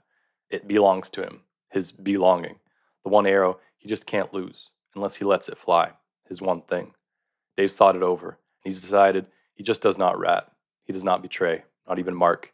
Dave is going to be greedy. He's going to refuse to give away his last thing. Get ready, because Jack Lord is nonplussed. This weak kid's own life worth less to him than some idea. The warden, were he younger, would be able to move his face's image into a surprise Dr. Ambrose confesses he'd like to see shown, because there's no logic here, no instinct, no sense, some imaginary debt to a minimal human who'd job you over a matter of freaking aesthetics. Jack Lord's White face does move, a bit. What manner of beasts, these kids today, our future, tomorrow's mainland. This boy would eat cock and die to honor some wacko abstract obligation to a person with no, and here Jack Lord means zero, value. The supine murderer would sincerely like to make the erect peace officer understand. It is no matter, this, to whom the debt is owed. Dave's just too fucking selfish to do it. He feels like his bludgeon blurred sense of obligation is all that's him, now. As much what's him as his past and present and future. His past is spent, cannot change. It's not in his control. God knows the future sure isn't. The present is, yes, probably just waiting to get zotzed by a market for endless flame. Oh, Mr. Lord, but the fact that he does not rat, this is his self's coin, value constant against every curve's wave-like surge. Dave covets, values, hoards, and will not spend his honor. He'll not trade, not for anything. The cosmic Monty's got stashed behind any silver curtain. So, okay, it goes on a little long. Nectar's lover-cold passion, unleashed, will admit no minimalist imperative. Magda knows. But so no, he apologizes. He'd love to buy lunch. He'd love to see the counterfeiter who sat on his head, hopping up and down on something pointy till the end of time. He'd love to help Jack Lord maintain order. The famous Warden may have anything but what is his. This is his. This last number is, believe it or not, a monologue, a ring-tailed kitty of a bitch to pull off, made somehow more powerful for us in class by the pathetically unself-conscious sentimentality with which a healthy but simple and kind of fucked up boy reveals to us colleagues, and to his teacher, Magda's old lover, JD's crafty client, something as obviously hidden as a nose, today. Except, but so, does Dave rat? Is the question Mark Nectar's unfinished and basically unfinishable piece leaves the ECT workshop with. Does the archer maybe rat, finally, after all? Sure doesn't look that way. But Ambrose invites us to listen closely to the kidnapped voice here. This Dave guy is characterized very carefully all the way through the thing as fundamentally weak. It's the flaw that informs his character. Is this the real him, bandaged, prostrate before ideas so old they're BC? That shit with Jack Lord, that was just words. Could a weak person act so? Debate, before the bell rings, is vigorous and hot. The ambiguity is the rich, accidental kind, admitting equally of concession and stand. Well, and understandably, Mark Nectar wants to know, too. Does the archer who's guilty of his lover rat? Doesn't he, Mark Nectar, have to know if he's going to make it up? And how can he, in good conscience, just rip off, swallow, digest and expel, as his what an alumnus with a streaked orange face and removable hair has clearly seen first herself? Would that be honorable or weak? Don't make light of it. Don't laugh. Look at him, beseeching, soaked, scalded. He looks like a supplicant, one of us, the unspecial who burn without ever getting to ignite, as he lies, stabbed for real, finally, by this one gift that always returns, in pest-aside milky mud, among gorged little corpses, like a scarecrow, stripped of fatigues to reveal what it's been revealed as all along. 2 planks, opposed, a rotten orange head just stuck there, topped by a cap usurping wig, and the power to strike contemporary fear into just those crows who have no stake or interest in a dead black lacuna between 2 fertile fields of greenly dripping feed. And, in a related relation, Mark Nectar won't rat, will never tell of the realistic or sentimental compassion the poorly hidden and obvious Dr. Ambrose, warmed by fatigues, whose sun-dried breast reveals only a suffix in number, arms strong as pine, fleshy of head, thin hair plastered across under the cap of some Chicago Cubs who this year just might do it. Nectar never once will rat about the genuine feeling the cold genius used to cradle an infant's thick, healthy neck, to bear an exhausted but replenished but still deprived detergent air from an enclosed place toward the possibility of transport. Nightcrawlers boil confused at their feet, pests marching back into the fray like men with a mission, bearing tiny straws into furrows lactic with runoff from pesticide, the brand that lures to one side, as the academic man straddles a double, trampled path marked by impractical pumps, fruit-stained skirt, corporate jacket, fried petals, prosthetically engorged blouse. He is just nice, to carry both arrow and archer, and not even to mention about ratting. Not that he's not irritating, of course, a born talker. He reminds my classmate of various obvious facts, that they have left the East Coast, have left the world's busiest airport, have left the world's least busy CIA and its inevitable pay lot, that they've driven here and there, and but are now lost but only stalled, idled too high by a fearsome plastic nose, on the last road, one whose insight curve westward leads straight to collision, that the storm's worst has, once more, taken itself off east, where they've been. That they've left some awfully sore folks in a machine that's now dead level in mud, but are returning via the path they've taken from them, who sit bunched tight in a clown's car, washed clean of plea or foreign brand. A homemade machine, attached even now by a length of chain to the chestnut mare of a big old farmer, harvester down, who'd wanted to hitch a lift only to the curve's third shanty, since his eldest kids got the rented car, who has a surplus slicker, a flat-faced brood, away with psychics and chains, and the bare animal charity to pull a malevolent car from the earth and set it back on the road. That here's the public representative of McDonald's, pastel hips jutting and legs bowed atop of the foaming mare, which heaves and steams and gallops, muscles in bunches, moving like whole, corn-fed waves under a tight hide, that all looks at once mythic and familiar, set against the new same sun's dripping green noon. JD's perfect profile at the furry wheel, under hanging dice, cigar unlit, his window clean and down, while those of Sternberg and DL are up, since they like to feel what they look through.